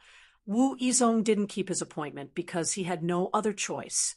In reality, he had brought his men and horses early in the morning and was prepared to rush to the Ministry of Revenue to put up a front. But when he mounted his horse and rushed out of the camp with his knife in hand, he was shocked to see Wu Sanxi standing outside the camp, glaring at him. Wu Yizong was very surprised and quickly went forward to ask about his cousin's background. Wu Sanxi brought him back to the Jinwu Guards camp and asked directly, "Let me ask you, was it your idea for the Ministry of Revenue to deliberately make things difficult for the 1,000 horsemen?" Wu Yizong was somewhat surprised. Seeing his cousin's expression, he seemed to be very unhappy. Could it be that he should not stand up for his son? Wu Sanxi saw his hesitation and coldly snorted, "The son of the Assistant Minister of Revenue, Chiu Lingji, married your daughter, Wu Yizong. The Ministry of Revenue has no reason to make things difficult for the 1,000 horsemen." If it wasn't for you, I can't think of a reason for the Ministry of Revenue to make things difficult for the 1,000 horsemen. Wu Yizong smiled awkwardly and said, "Cousin is wise. Hee, this matter was indeed my idea." Wu Sansi asked, "What grudge do you have with the 1,000 horsemen? Why are you making things difficult for Yang Fan?" Wu Yizong cried out, "Cousin, you have wronged me. What grudge do I have with Yang Fan? Am I not doing this to stand up for your precious son?" Wu Sansi was stunned and quickly understood. His face darkened. "It was Chong Sun who found you." Wu Sansi slammed the table heavily and scolded, "This useless thing, it's a waste of my painstaking teachings." Wu Yizong disapprovingly said, "Cousin, who hasn't been young before? How can a young man endure having the love of his life taken away by someone else? I don't see anything wrong with Chong Sun's actions." Wu Sansi angrily said, I think you are regressing as you live. Chong Sun is insensible, and you, as his uncle, are messing around. Don't you know what the 1,000 horsemen is? If the 1,000 horsemen can't pay their soldiers, won't they become a big joke if this matter is brought to the emperor? Do you think this is some roadside army 1,000 miles away? No matter how you beat them up, they can't do anything to you?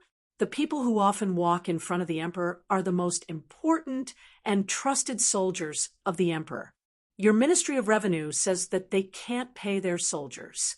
Can such a stupid reason do anything to him? Even if Yang Fan sent his troops to cause trouble in the Ministry of Revenue, what can the Ministry of Revenue do? They don't have a legitimate reason. They don't have a strong voice. In the end, they can only let others bully them and can't even let out a fart. Wu Yizong scratched his head and did not know what to say. Wu Sansi said, "The joke from the Ministry of Revenue has already spread all over the city. Apart from that aunt of ours, there's no one who doesn't know about it. I think in a day or two, once the news reaches Second Zhang's ears, even Aunt will know. At that time, the unlucky ones might not be the imperial army." Wu Sansi talked nonstop, seeing that Wu Yizong was showing his pig-riding general character, and was silent. Wu Sansi softened his tone and said, "Yizong, looking at the current situation, Anne has made up her mind to pass the throne to you. The imperial army in the capital is mostly in the hands of the Wu clansmen. Isn't it obvious what Anne's motive is by increasing the number of horsemen to 1,000 at night? Only the Yulin forest guards the palace, and the 1,000 horsemen are the most important. Although the imperial army is in the hands of the Wu clansmen, the border army, the prefectural army, and the hearts of the people are in the hands of the Li clan."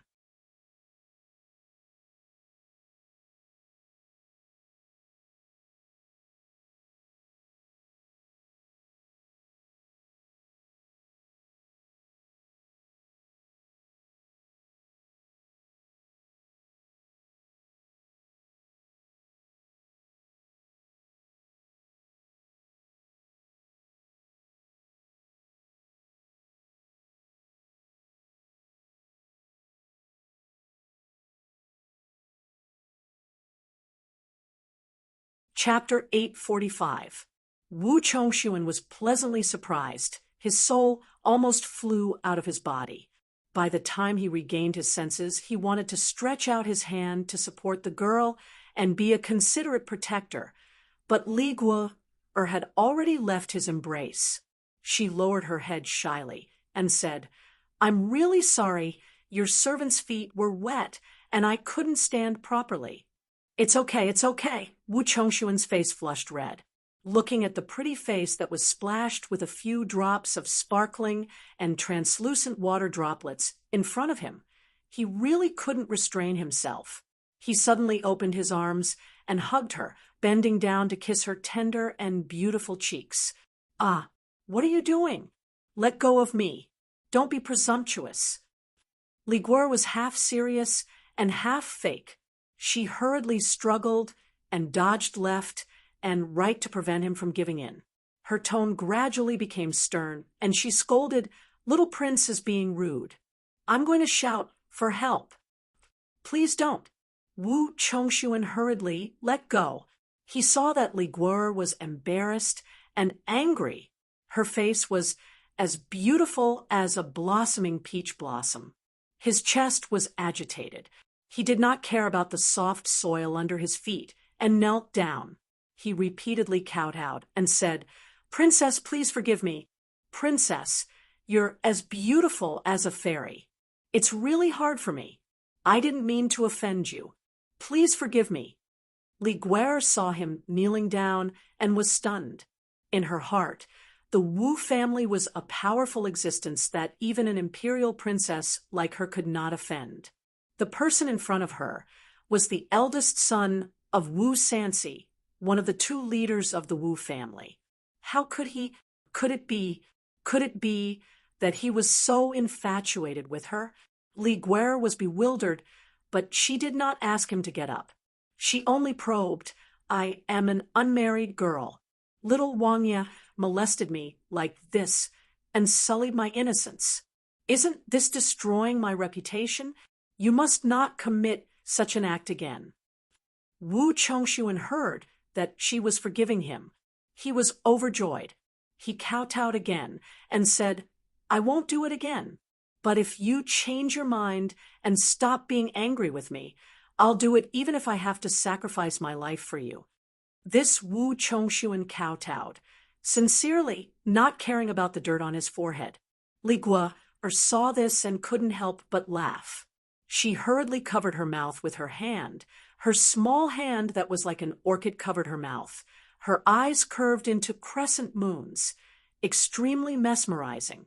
When Wu Chongshuan saw that he had made her laugh, he couldn't help but open his mouth and laugh as well.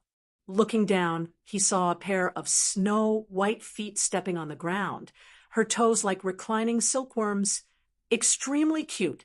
There were a few stalks of grass on her feet, and the black soil under her feet made her feet look even more like beautiful jade. She couldn't help but be even more infatuated. When Li Guer saw him like this, she gradually confirmed that this person was infatuated with her to the extreme. How could there be such a fool in this world? Li Guo was surprised and delighted. She blurted out, "Is what you said true?" Wu Chongshuan said, "Absolutely true. I am willing to do anything for you. As long as I can make you smile, I will die without regrets."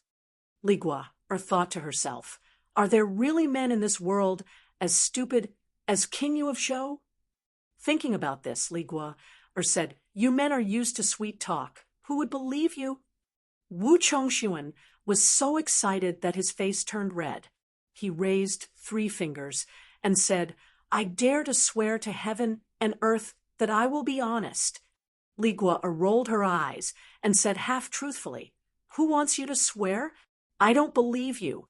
If you are not lying to me, then you can lick my feet clean." Wu Chongshuan was stunned. As the son of Prince Liang, when did he do such a despicable thing? Li Guo was originally speaking in a half-joking tone, afraid that she would really anger this Wu family's little prince. When she saw him stunned, she was afraid and quickly said, all right, I was just joking with you. Quickly get up." Hearing her tone, Wu Chongshuan was afraid that she would not believe his sincerity. He lowered his head and looked at her little feet.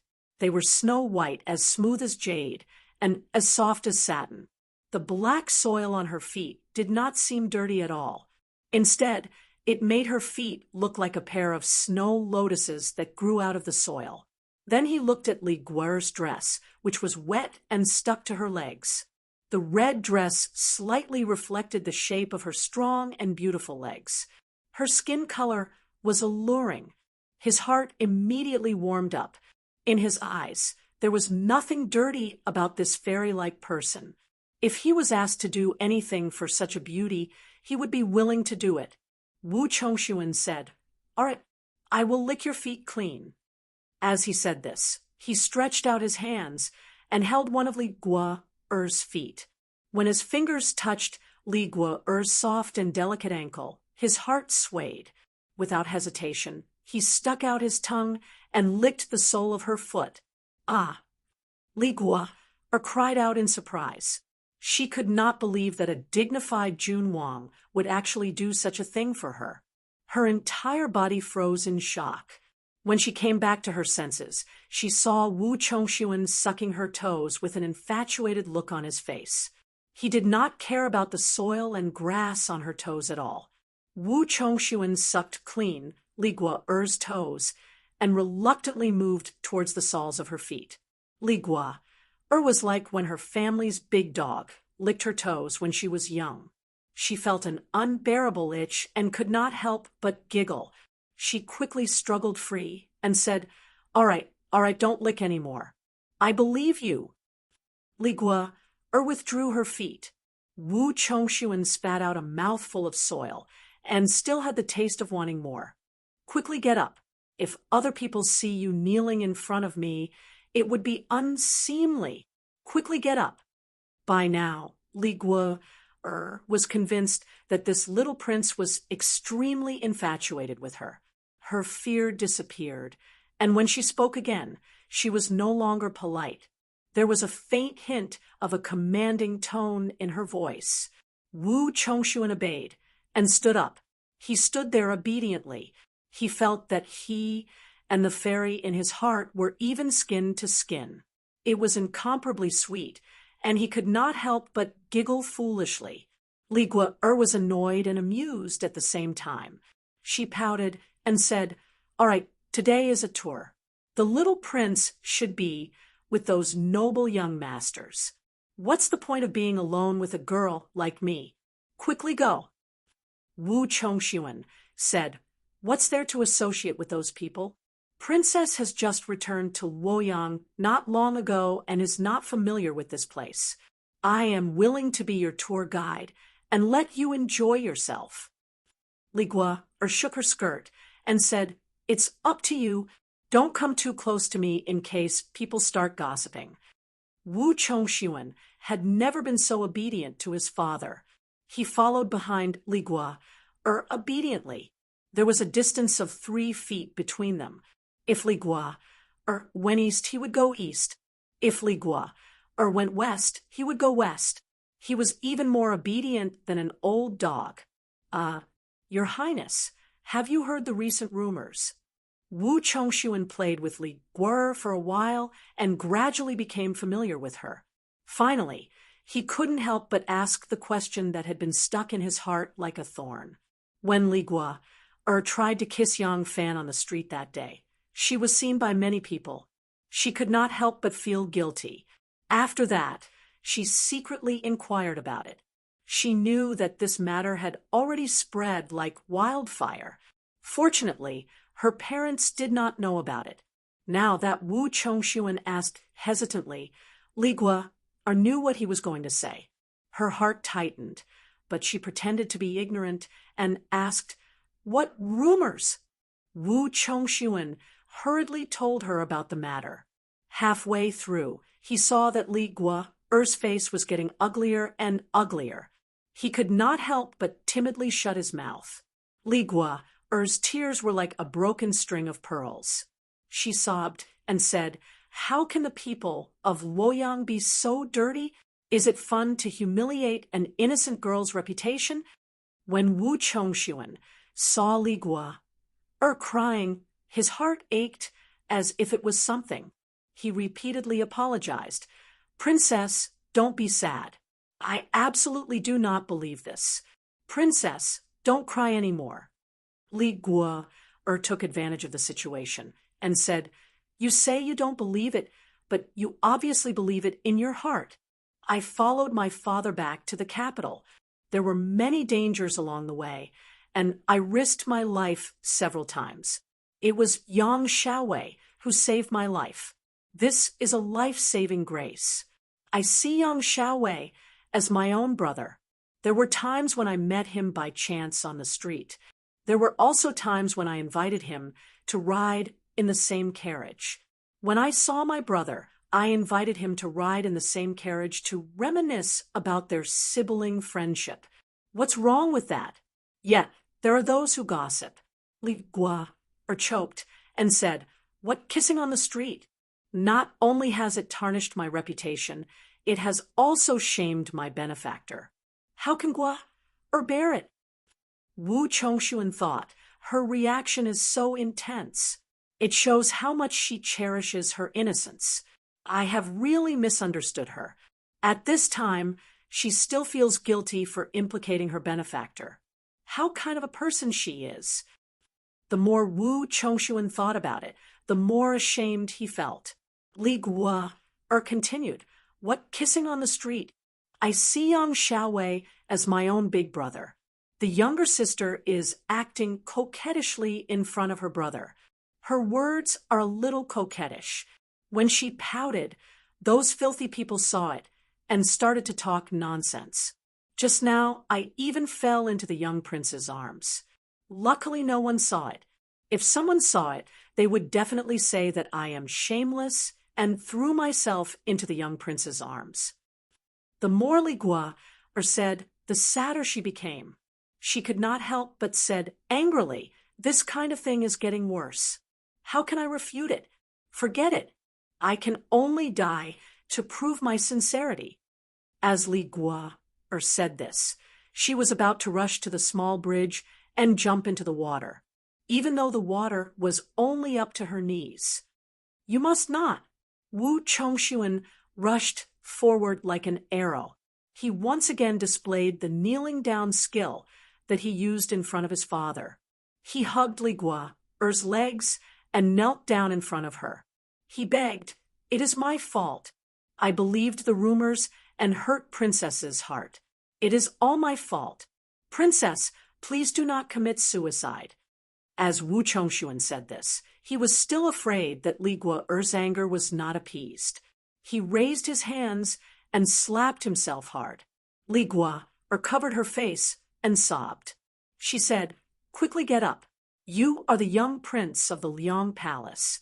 How can you behave like this? If others see you, I don't know what kind of rumors will spread." Wu Chongshuan saw this and became obedient. "Princess, if I get up, I must not be angry anymore." Li Gua said, "I am not angry anymore. Why don't you get up?" Wu Chongshuan stood up and said regretfully, "In the future, if someone spreads such rumors and slandered Princess's reputation, I will definitely not let him off easily if I hear it." Li Gua's forte was to read people's minds. At this moment, she had already seen through this Wu Chongshuan's thoughts. She did not expect that the heir of the Liang household, which she feared the most, would actually be so servile in front of her. Li Gua was both surprised and delighted, secretly pleased with herself. However, she kept a straight face and deliberately said coldly, "The innocent will know their innocence. I dare not trouble little prince. Otherwise, who knows what kind of ambiguous relationship this servant has with little prince." There were still 2 lines of tears on her cheeks. She raised her pretty face and said, "It is really not good for me to show my face in front of others. I will be going back now. I will have to trouble little prince to help me inform her royal highness. Then call my carriage out. I will be waiting at the intersection ahead." Wu Chongshuan was panicking. He quickly said, "Little prince will send princess back to the city." Li Gua said this because she wanted to create an opportunity to be alone with him. She had already realized that if she could have this Liang Palace's heir in her hands, it would be very important to her and her father. Listening to Wu Chongshuan's words, she did not comment. She only snorted coldly and walked away with a flick of her sleeve. Chapter 846. The purpose of the princess's trip was to bring Wu Chongshuan and Li Gua together. When she saw that Wu Chongshuan had come to bid farewell to her on Li Gua's behalf, she smiled knowingly. She thought that the 2 of them had already fallen in love with each other, so she was naturally happy to see it happen. Wu Chongshuan hurriedly summoned Li Gua's carriage and his own guards. He rushed to the side of the road and saw Li Guo standing there like a blooming spring flower. Wu Chongxuan hurriedly dismounted and courteously invited Princess Anil to board. He automatically became her escort, escorting Li Guo's carriage to the imperial road. Li Guo lowered the curtain and secretly observed Wu Chongxuan, who was in high spirits on horseback. She subconsciously bit her pinky again. Everything that had happened today was like a strange dream. She still needed some time to digest it. The carriages reached the imperial road and turned in the direction of the imperial palace. At this moment, Yang Fan arrived with Rin Wei and a few other guards. Even though Yang Fan wasn't familiar with Wu Chongxuan, he recognized him. Yang Fan had visited the Liang estate several times in the past, and he had seen this heir before. As he followed the imperial road, he saw the banner of King Liang's heir from afar. Yang Fan was a bit surprised. King Liang's family banquet? Why is the heir so ostentatious? Is he not participating in the clan's banquet? Yang Fan slowed down his horse. When he got closer, he saw that King Liang's heir was indeed there. He cupped his fists and said, "Heir." Wu Chongxuan hadn't expected to see Yang Fan here. His expression and mood immediately became extremely strange. Just a moment ago, he had viewed Yang Fan as a rival in love. However, after Li Guo's tearful complaints on the small bridge in the temple's backyard, he couldn't bring himself to make things difficult for Yang Fan anymore.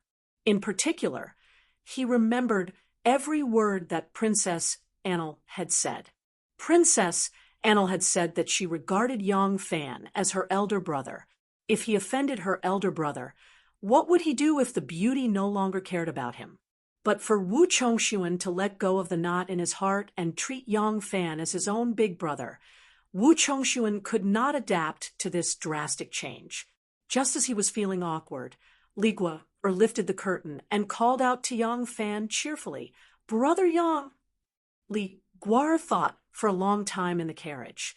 That dreamlike feeling finally settled into reality. She knew that she had used her beauty to conquer a subject, and it was the most loyal one at that. The great heir of King Liang was actually willing to lick her toes. This person could forget about escaping from her clutches. Just as she was feeling pleased with herself, Yang Fan arrived. Li Guo was also quite surprised. She did not expect to meet Yang Fan here. She changed her mind and happily went out to greet him. She had already told Wu Chongxuan that she regarded Yang Fan as her benefactor, as her biological brother. If she did not act naturally and gracefully at this time, Wu Chongxuan would be suspicious. "Brother Yang, where are you going?" Yang Fan looked at Li Guo, then looked at Wu Chongxuan. He smiled and said, "I was just about to attend the banquet at the Liang Palace. Is the crown prince and the princess traveling together?" Li Guo said, "At the invitation of the princess, today I'm traveling with many noble young masters and the minister's daughter to the northern outskirts of Luo City. I don't like the tricks of those nobles, so I'm going to trouble Xiao Wangya to send me back to the city. Brother Yang is going the same way as me. Quickly get in the carriage. I want to have a chat with you." Li Guo's move was very clever. The more natural and unrestrained she was in front of Wu Chongxuan, the less suspicious Wu Chongxuan was. It's just that, although Enlu regarded Yang Fan as her brother, they were not biological brothers. The woman's carriage was not very wide, so the two of them sat side by side. Wu Chongxuan thought, "I am Enli's future husband, but I have never sat side by side with her. Letting Yang Fan go up, it's not nice." Wu Chongxuan smiled and said, "General Yang and I are old acquaintances. We haven't seen each other for a long time, and I want to catch up. Why don't you and I walk side by side and talk as we walk?" Yang Fan felt that Li Guo was too daring. When he heard Wu Chongshuan's words, he felt relieved and immediately nodded happily. That's exactly what I want. Li Gua had already figured out Wu Chongshuan's thoughts. How could she still care about this crown Prince Liang, whom she respected and feared before today? Her pretty face immediately turned serious, and she looked at Wu Chongshuan and said, Brother Yang is going to the Liang Palace for a banquet.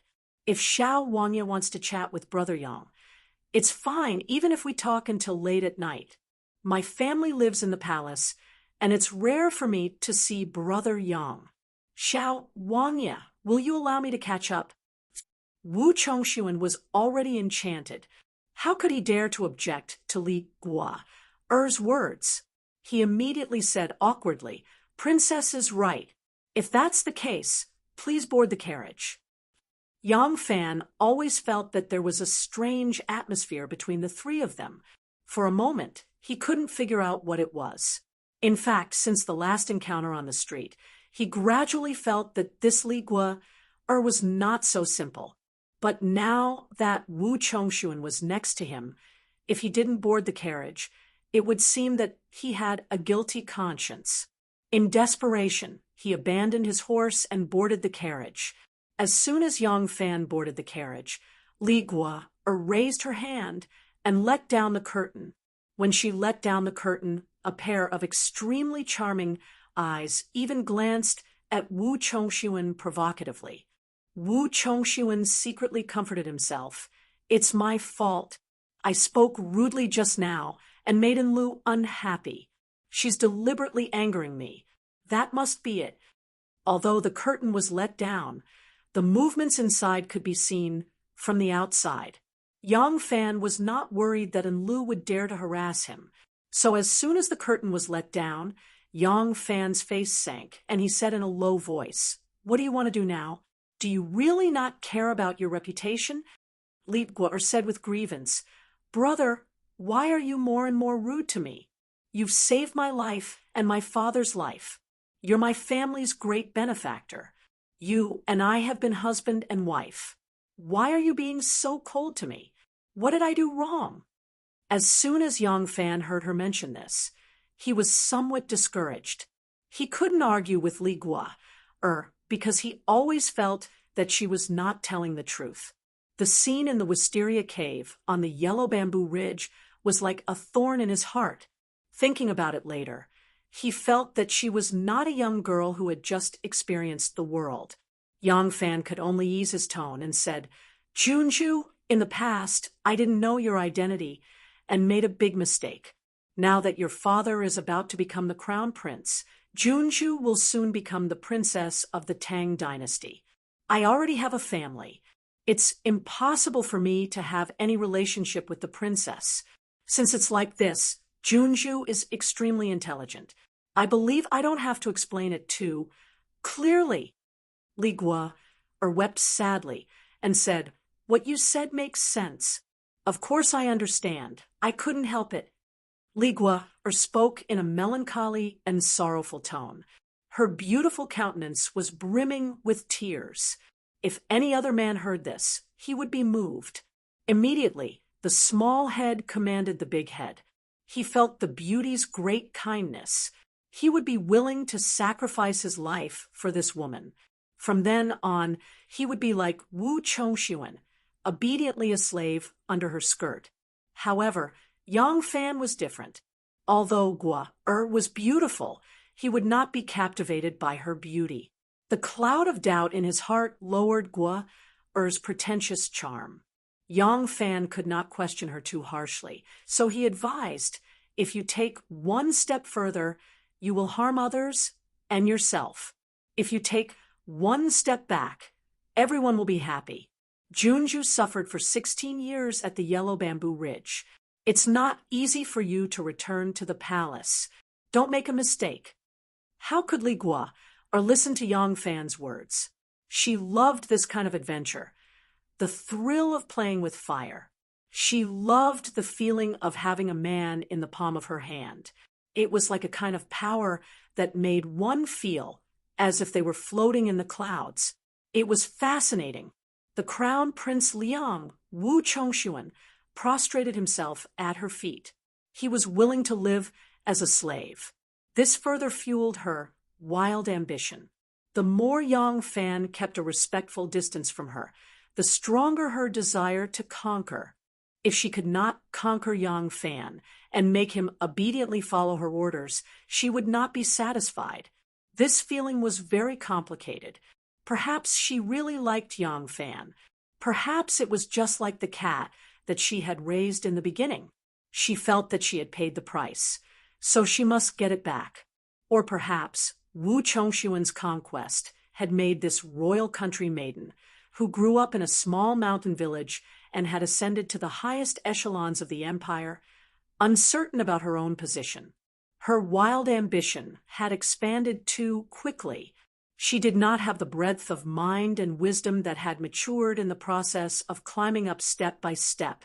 That was why she had lost herself. However, she enjoyed playing with fire. She bit her lip. She was very unwilling to accept her own failure. She thought in her heart, "My beauty can make the great crown prince Liang willingly become a slave. Why can't I conquer you?" Hence, a soft hand that was placed on the couch quietly stretched out and held Yang Fan's hand. She grabbed Yang Fan's hand and gently placed it on her youthful and supple thigh. Yang Fan was startled. He raised his eyes and looked at her. He scolded in a low voice, "Are you crazy?" Li Guo said sweetly, "I can't see clearly from the outside." The tips of her brows and the corners of her eyes were full of lust. Her eyes were as moist as spring water.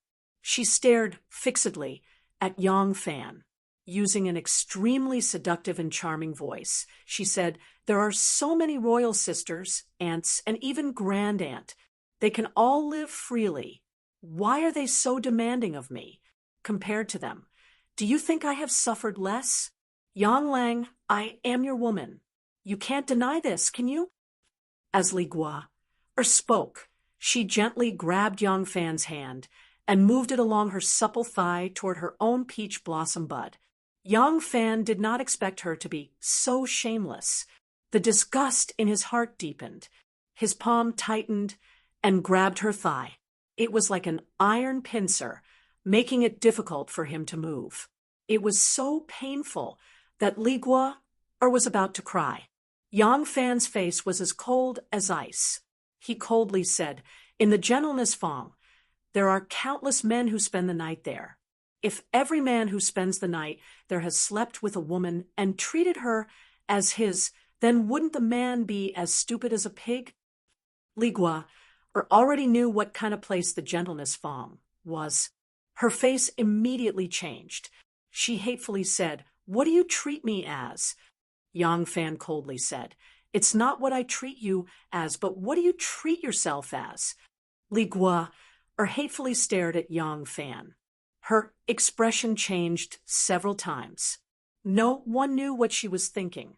After a long time, her expression relaxed. She suddenly smiled sweetly at Yang Fan. She gently lowered her head and said in a soft voice, "What do I treat myself as? Of course, I treat myself as your woman, your slave. As long as you like me, I will do anything for you. I am willing." Wu Chongshuan rode his horse beside the carriage. He did not want Li Guo to look down on him. He was afraid that she would hate him for not trusting her, so he did not dare to stare at the carriage. He could only use the corner of his eyes to look. Although the gauze was thin, he could not see anything. He pricked up his ears to listen carefully, but he still could not hear anything. He thought about it carefully and laughed at himself. How can I use dirty thoughts to measure her? That would be blasphemy against a fairy. Besides, what can happen in public? I have to be open-minded. I must not let her think that I am narrow-minded. But if I can make a beauty happy, then anything for her is worth it. Chapter 847. After entering the city from the north gate, they would enter the imperial palace from the black tortoise gate. Wu Chongxuan naturally had no excuse to continue protecting the flower. He had previously said that he wanted to reminisce with Yang Fan, so he could only watch Li Guo'er's guard of honor drive towards the majestic and solemn palace in the distance. Yang Fan stood beside the horse and also watched the carriage go far away. Under the tall city wall, the wind blew slowly from a distance and just happened to rub the mist like gauze curtain. In the carriage, there was a beautiful and graceful figure. It was difficult to see clearly, just like the ever-changing thoughts of the person in the carriage. No one was born the same. Some things of nature gradually formed as they grew up and eventually became the most essential thing that distinguished them from others. If Yang Fan had not experienced a great disaster when he was young, wandered from place to place, and had a fortuitous encounter, would he be today's Yang Fan? Perhaps he was still living in Shaozhou, going to the market every half a month and going to the city every 3 months. Most of the time, he lived in that small valley with his wife and children, who were as simple and inarticulate as him. His sky was only so big, his land was only so wide, and in his heart there was only such a small home. Xiaoman was used to a hard life since she was young. A beggar had finally changed her fate, but some things that had been deeply engraved in her bones would not change. Until now, she still liked to make money. She would use the money she earned to make more money, or exchange it for land and real money, hiding it in the place that she thought was the safest. Originally, Anu had a happy family, but after a great drought, everything changed. She was pushed into a dry well by her biological father. For her father, that was the most helpless action. Perhaps he was already numb from hunger at that time, but if he was still alive, that scene of the past would definitely be a nightmare that he would never be able to forget for the rest of his life. For Anu, who was still very young at that time, she could not understand these things. When that skinny girl who was only 6 years old crawled out of the dry well step by step with her face covered in blood, the wound could no longer be healed.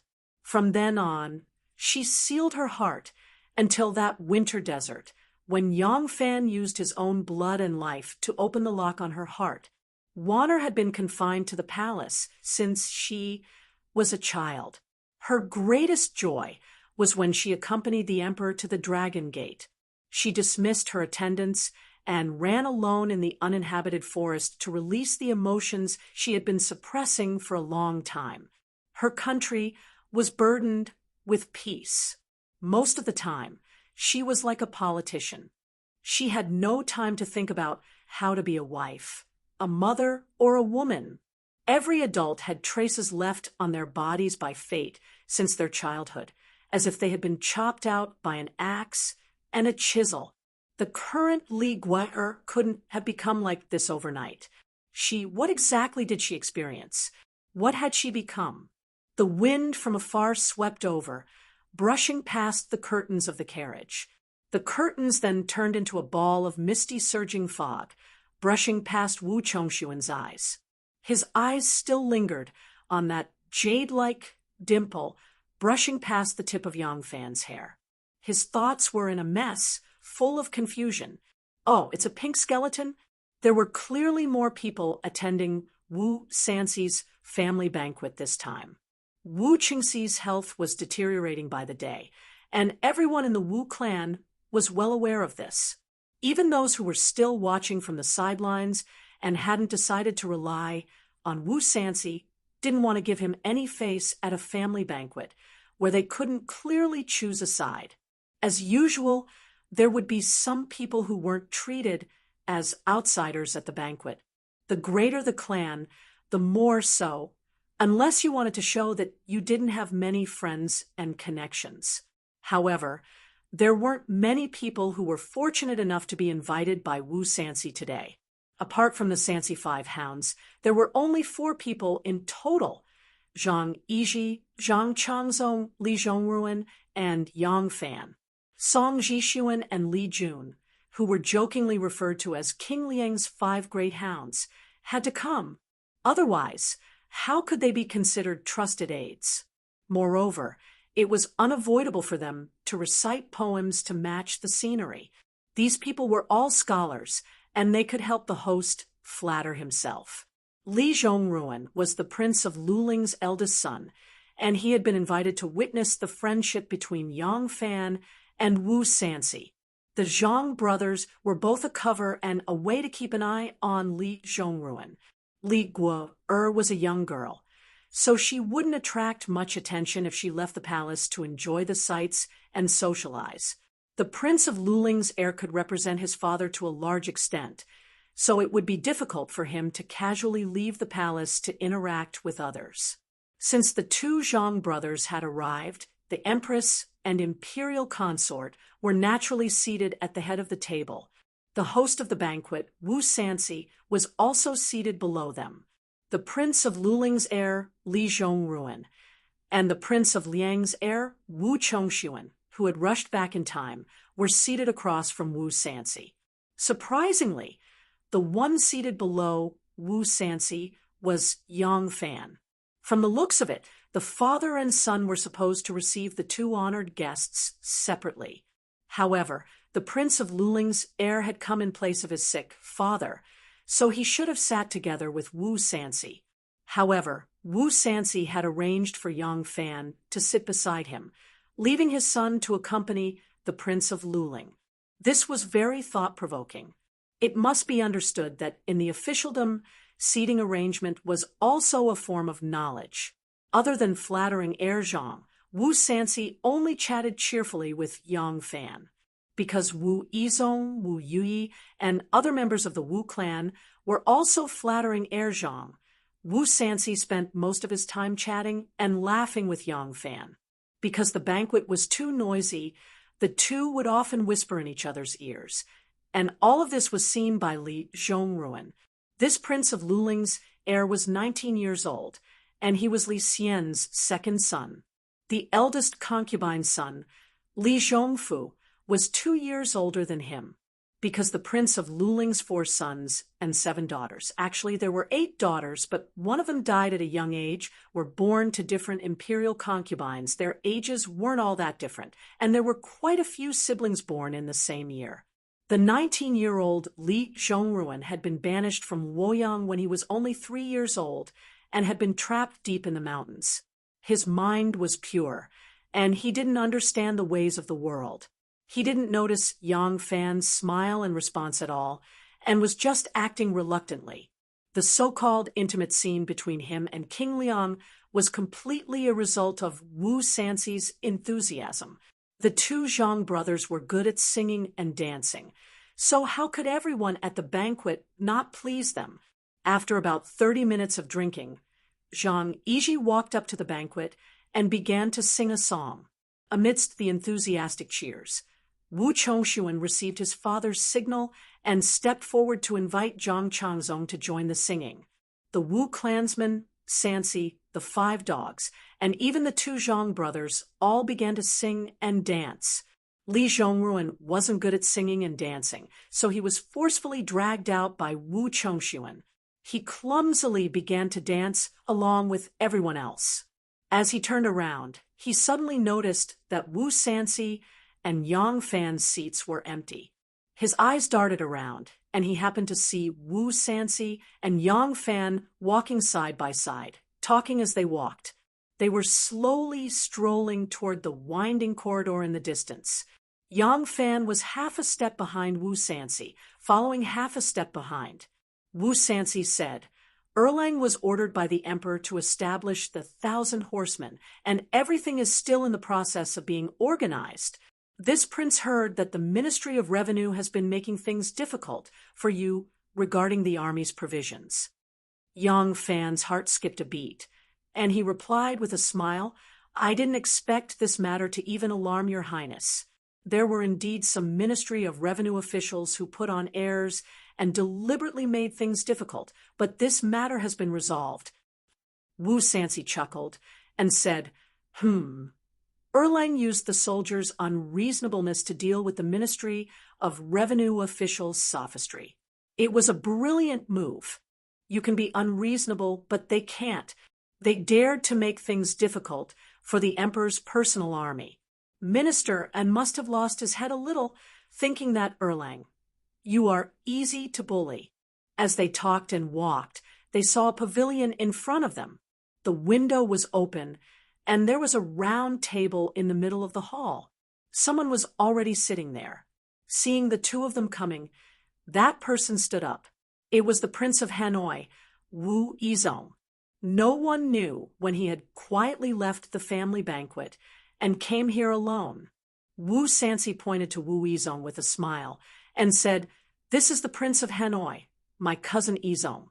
Erlang must have met him before." Yang Fan smiled and cupped his fists to Wu Yizong, saying, "Yang Fan pays his respects to the Prince of Hanoi." But in his heart, he was secretly puzzled. Why did Wu Sansi put on such a show? Could it be that he wants to mediate between us? The corners of Wu Yizong's mouth twitched, and he forced a smile. Wu Sansi secretly glared at Wu Yizong, then said to Yang Fan, "I want Erlang to know that when the Ministry of Revenue made things difficult for you for no reason, it was actually my brother who caused trouble." Yang Fan already knew, but hearing this, he put on a surprised expression and cried out involuntarily, "Is that so? How did this Yang offend your highness to cause your highness to be unhappy? This Yang is frightened and really does not know. I hope your highness can enlighten me." Wu Sansi said, "Isn't it because you protected the Prince of Luling back to the capital? Yizong thought that you wanted to make an enemy of my Wu clan, so he deliberately made things difficult for you.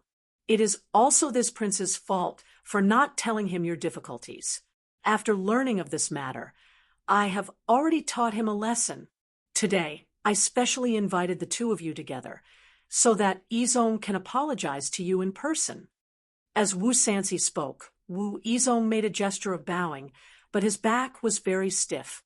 It seemed that he would not be able to bend down without the time it takes for a stick of incense to burn. Yang Fan rushed forward to support him, saying repeatedly, "You can't, you can't. This is really too much for this lowly official. In fact, to be able to resolve this misunderstanding and not make an enemy of the Prince of Hanoi, this lowly official is already very lucky." Wu Sansi said with a smile, "If Erlang no longer blame this prince's impetuous brother, then please take a seat. Let us drink a cup of wine together and forget the grudge with a smile." As Wu Sansi said this, he first sat down behind the table. Glancing at Yang Fan, he casually said, "Don't take what happened back then to heart. Now that my son has taken a liking to Princess Anil, this prince will soon propose to the Prince of Luling.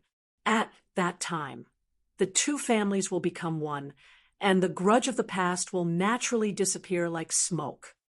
The front hall was very lively. Wu Sansi, Wu Yizong, and Yang Fan had left, but no one seemed to notice them. After the dance, everyone returned to their seats and continued drinking. Li Zhongruan took this opportunity to ask Wu Chongshuan, "I see that General Yang seems to be very familiar with the old prince." After returning to the residence, Wu Chongshuan had already received his father's instructions and knew the purpose of this family banquet. Hearing this, he replied, "Yes, my father has always favored General Yang. It can be said that General Yang was able to embark on an official career because of my father's strong recommendation. In the past, when General Yang was framed by Lai Junchen and imprisoned, it was also my father who appeared to save his life. When General Yang got married, my father, as a prince, condescended to attend the wedding and gave the couple a generous gift. My father has always treated General Yang like a nephew, and General Yang is also deeply indebted to my father." Hearing this, Li Zhongruan could not help but be secretly alarmed. After learning that Yang Fan had established the 1,000 cavalry, the Prince of Luling, Consort Wei, and Li Zhongruan had privately discussed to make friends with Yang Fan and secretly rope him in. At this time, hearing that Wu Chongshuan had been coaxed out of him, Li Zhongruan's heart immediately turned cold. This matter cannot be done. Chapter 848. Yang Fan felt that he had gained a lot from this trip to the Wu family's banquet. Yang Fan was very clear that this was not the time to publicly break off relations with the Wu family. If someone jumped out to be the enemy of the Wu family at this sensitive time, when Wu Zetian was preparing to choose a successor and arrange the future of the empire, he would definitely be seen as an enemy by Wu Zetian and eradicated. As a new noble of the court, the unfortunate Ji Su had been demoted to county lieutenant by Wu Zetian just because he had arrogantly shouted at Wu Yizhong in a moment of arrogance and contempt and had been kicked out of the capital. Moreover, Wu Yizhong made a big mess in Hebei at that time, causing the establishment of the Great Zhurong Empire, the division of the Khitan Empire, and the submission of the Shi Empire to the Turks. Under such circumstances, the female emperor still sided with him. Yang Fan fought with Minister and of the Ministry of Revenue as the Lieutenant General of 1,000 cavalries. At first, it was because he did not know who the mastermind of Ministerin was, and the payment of the army could not be delayed. Later, when he learned that Assistant Minister Chiu and Wu Yizhong were related by marriage, Yang Fan secretly broke out in a cold sweat and secretly regretted his carelessness. Li Duozhua was the general of the Left Feather Royal Guard and the most direct general in the imperial army of the Northern Yamen.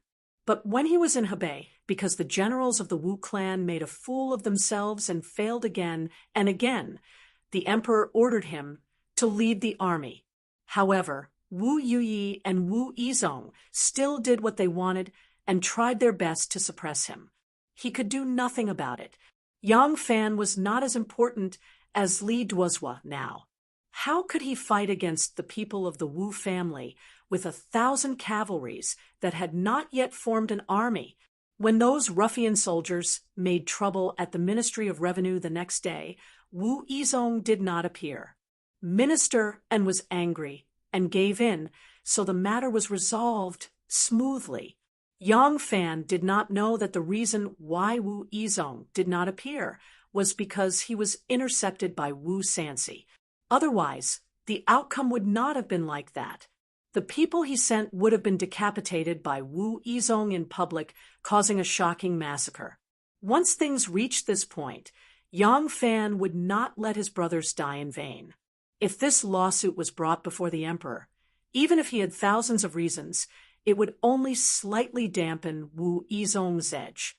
He would be reprimanded or symbolically demoted from his official position. The price he had to pay was to completely break off relations with the Wu clan and be abandoned by Wu Zetian.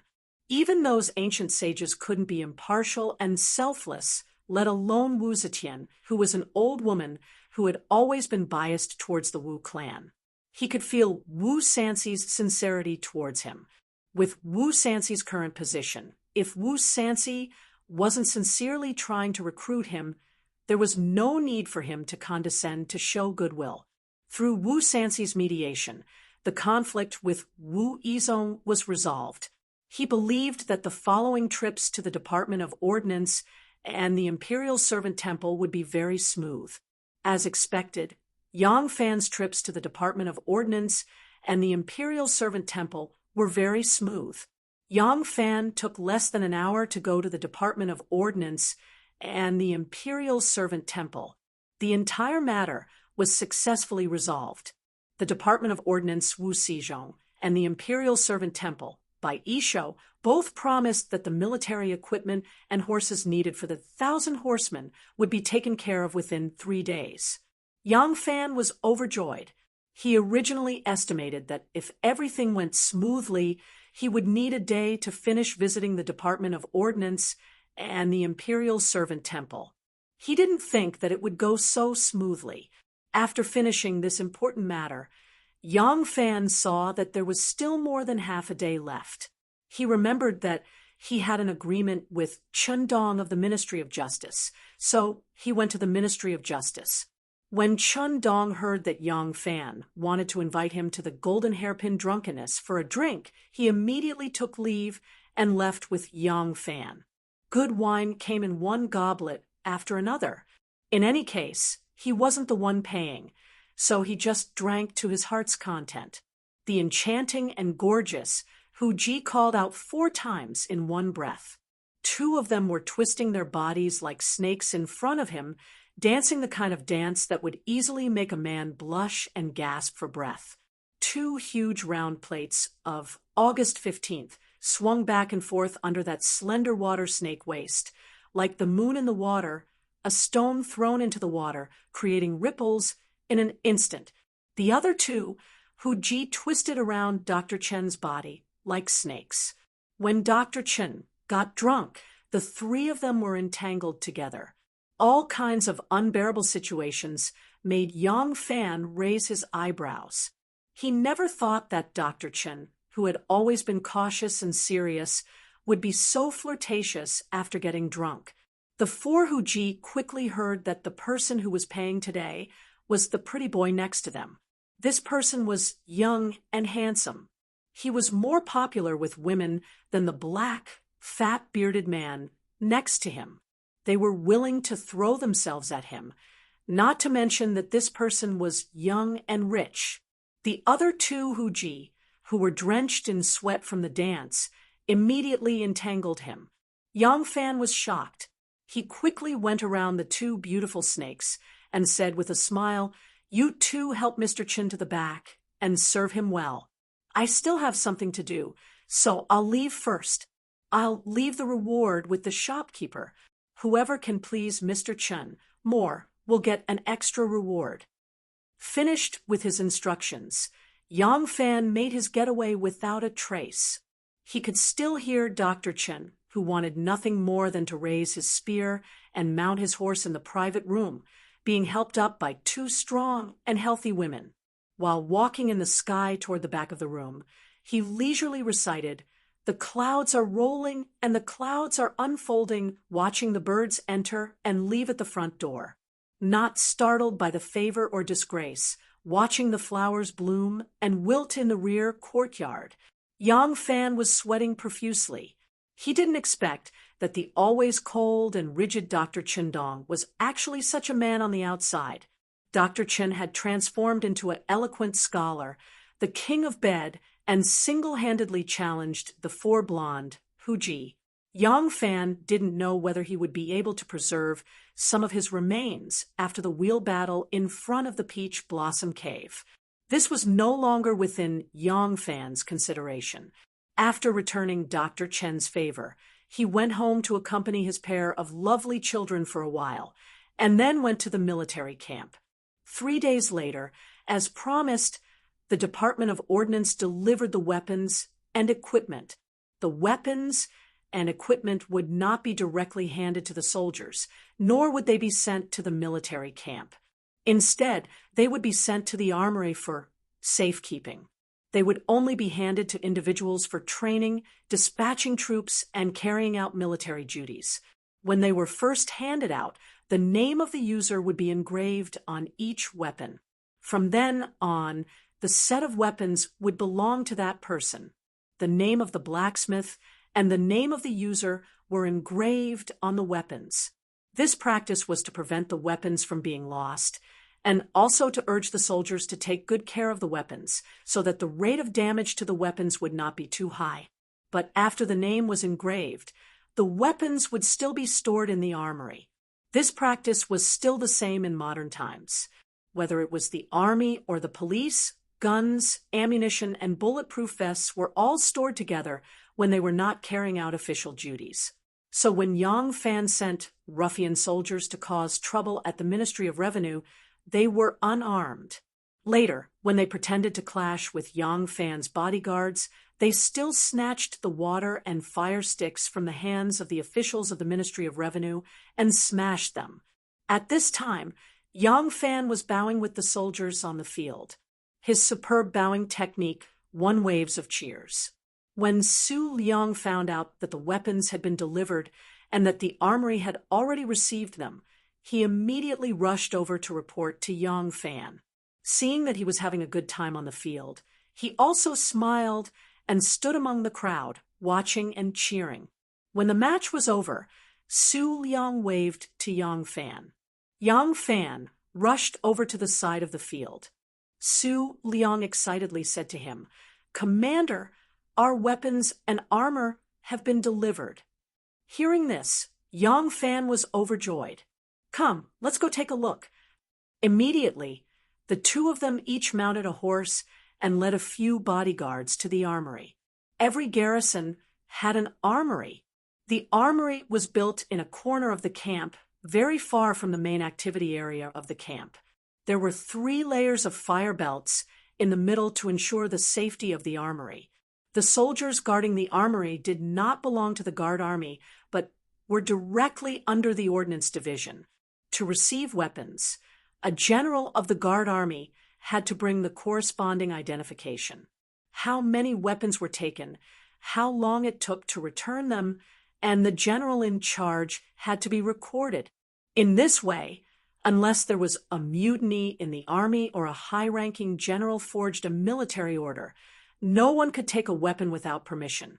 Although the soldiers guarding the armory belonged to the ordnance division, the daily management was the responsibility of the local garrison generals.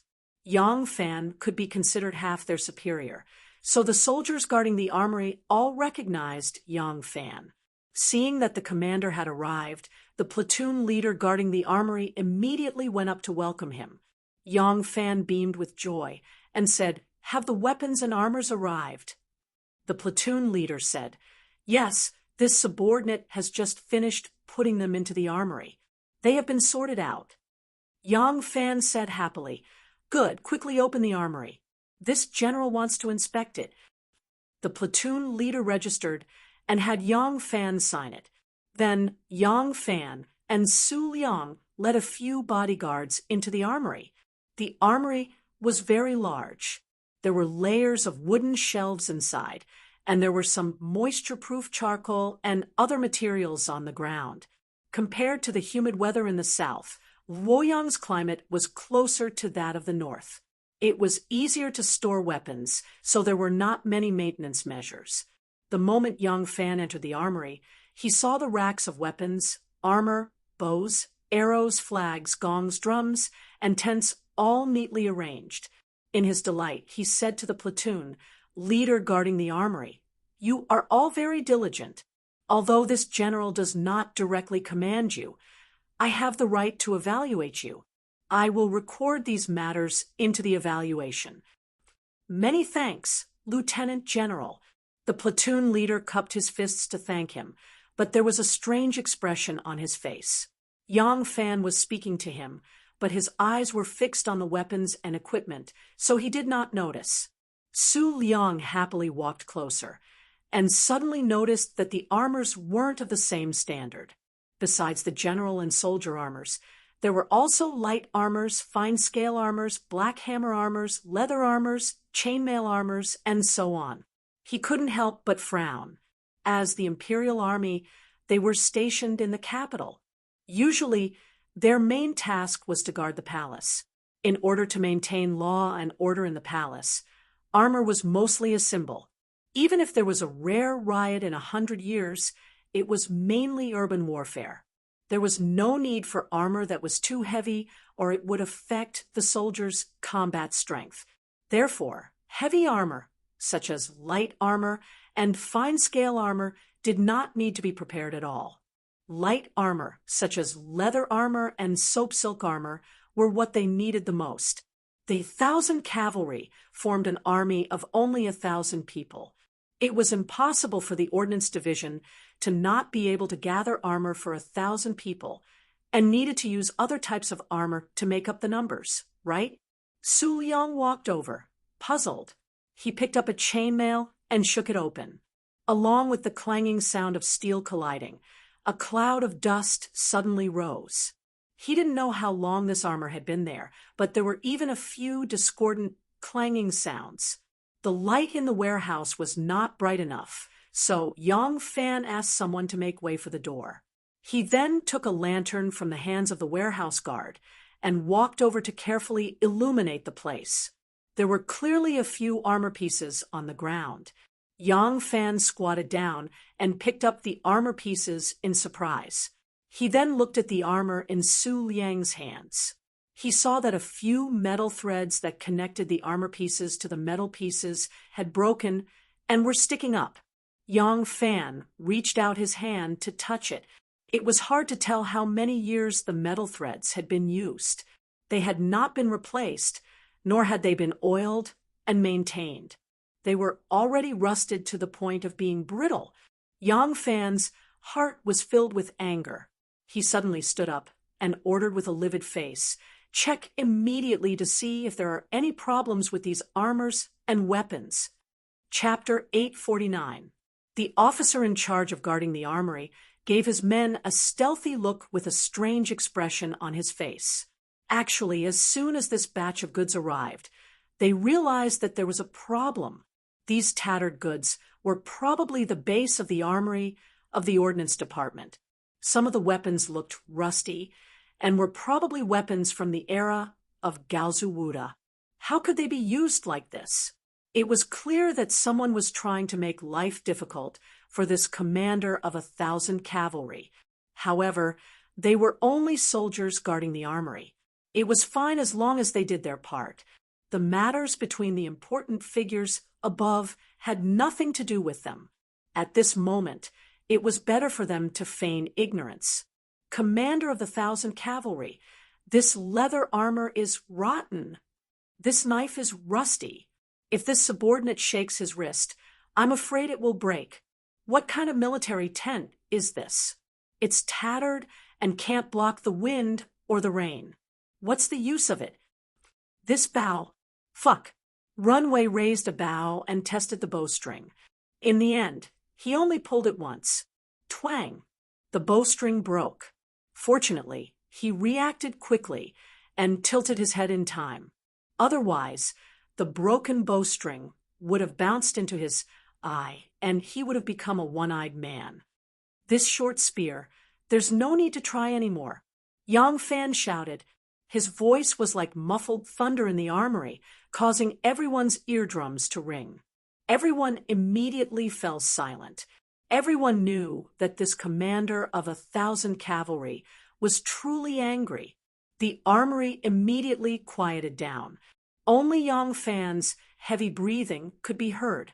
Yang Fan's back was facing everyone as he rushed to a corner of the armory.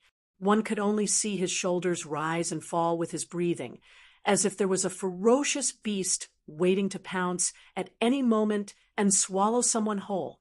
However, after a long period of preparation, the ferocious beast hidden in Yang Fan's heart became subdued. His breathing became long and slow. After a long time, Yang Fan slowly turned around. The lantern was still in his hand. His expression was neither happy nor angry, and there was nothing special about it. Yang Fan asked indifferently, when the Ordnance Department handed over the weapons, "Did they say anything?" The squad leader quickly stepped forward and said, "Yes." The people from the Department of Ordnance said that there weren't many armors and weapons in storage, but the 1,000 cavalry was the armed force that guarded the Imperial Palace, so the Department of Ordnance didn't dare to neglect it. King Lin Chuan ordered us to raise funds from various sources before we managed to procure the required materials for the 1,000 horsemen. They will be sent over immediately. Yang Fan's eyes narrowed. "Lord Lin Chuan, you're using Wu Xizhong to pressure me. But the Wu clan's world." Yang Fan's eyes flickered, and he said calmly, "I understand. I am very grateful for the care of the Ordnance Department. It's just that King Lin Chuan is in charge of the Ordnance Department and has a high status, while I am just a middle commander. The difference in status is like heaven and earth. It's a pity that I can't personally thank you." Yang Fan's reaction was out of the squad leader's expectation. In his opinion, even if Yang Fan didn't have the guts to question Wu Xizhong, he should at least express his anger in front of his subordinates. Even if he scolded Wu Xizhong in front of him when it reached King Lin Chuan's ears, King Lin Chuan would most likely pretend to be deaf and mute. It's not like he scolded Wu Xizhong in front of him. So why would he come knocking on his door? Why is this general so cowardly?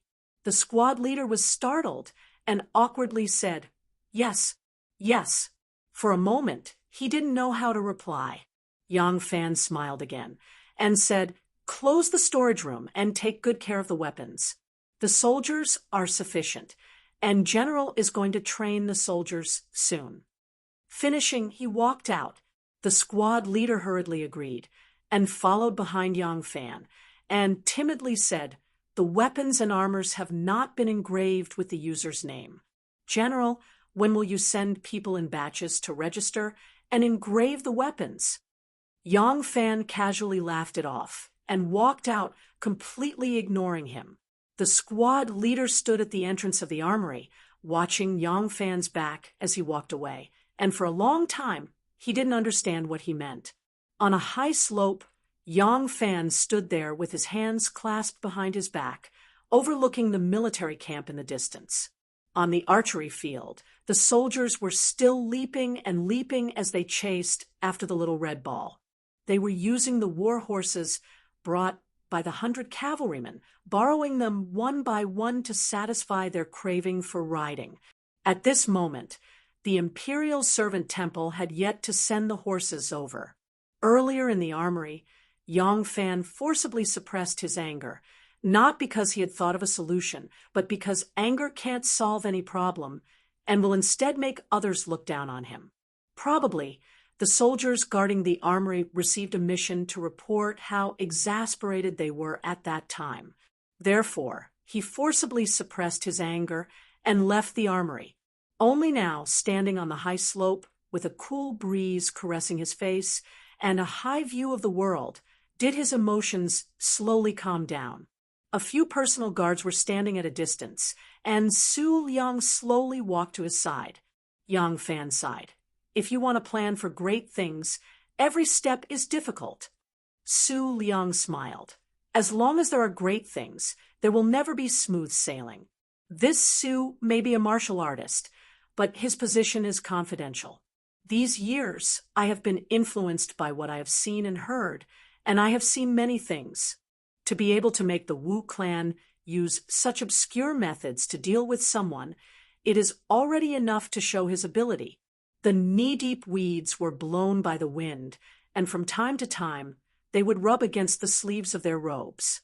Yang Fan didn't pay attention to this consolation, and after thinking for a long time, he muttered to himself, "Where exactly is the problem? If I don't understand this problem, why are they making things difficult for me again and again? I'm afraid I will never be able to understand."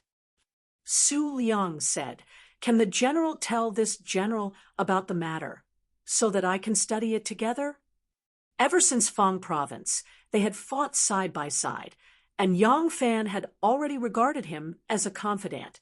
Moreover, there was nothing to hide about this matter, so Yang Fan told him everything. However, Yang Fan still didn't know that the kissing incident on the street had already spread throughout Luoyang. Nor did he know that Wu Chongshuan was burning with jealousy. Naturally, he wouldn't mention this matter. Su Liang didn't have a clue either, and couldn't help but frown. Given King Liang's status, unless he sincerely wants to befriend the general, there is no need for him to invite you to a banquet. Yang Fan nodded slightly, and Su Liang continued, "As for Wu Yizong, only King Liang and King Wei have the right to fight for the throne. No matter what, it will never be his turn. Since King Liang has already forgiven you and is willing to befriend you, there is no need for Wu Yizong to continue standing out and humiliate you, unless he has other instructions from King Wei." Yang Fan's heart skipped a beat. He thought carefully, then shook his head. Impossible. If it was Wu Sanxi, he might really do something to vent his anger. Wu Qingxi has always been good at scheming and wouldn't do something so senseless. Suppressing me won't help him at all. Even if I can't become the 1,000-rider general, his people still won't have a chance. Besides, Wu Yizong is a member of the Wu family, and he has a lot of troops in his hands. If he wants to side with someone, He can do it openly. There is no need for him to hide his head and hide his tail. Even if he chooses the wrong side, the other side will still be the emperor, and he will still be recruited. Su Liang frowned. If that's the case, then the problem still lies with King Linchuan himself. Why did he do this? Yang Fan shook his head. After thinking for a long time, a smile suddenly appeared on his lips. Do you still remember when we discovered a spy on the way back from Fang province, but we couldn't find out who he was? Do you still remember the method we used? Su Liang said, What is it? Of course he knew about this matter, but he couldn't figure out how it was connected to this matter. Yang Fan said, If you can't figure it out, then put it aside. There is no need to follow the path the other has drawn for us. I can't just go to his door and ask why Wu Yizong is dissatisfied with me, can I? If that's the case, then we'll do it our own way.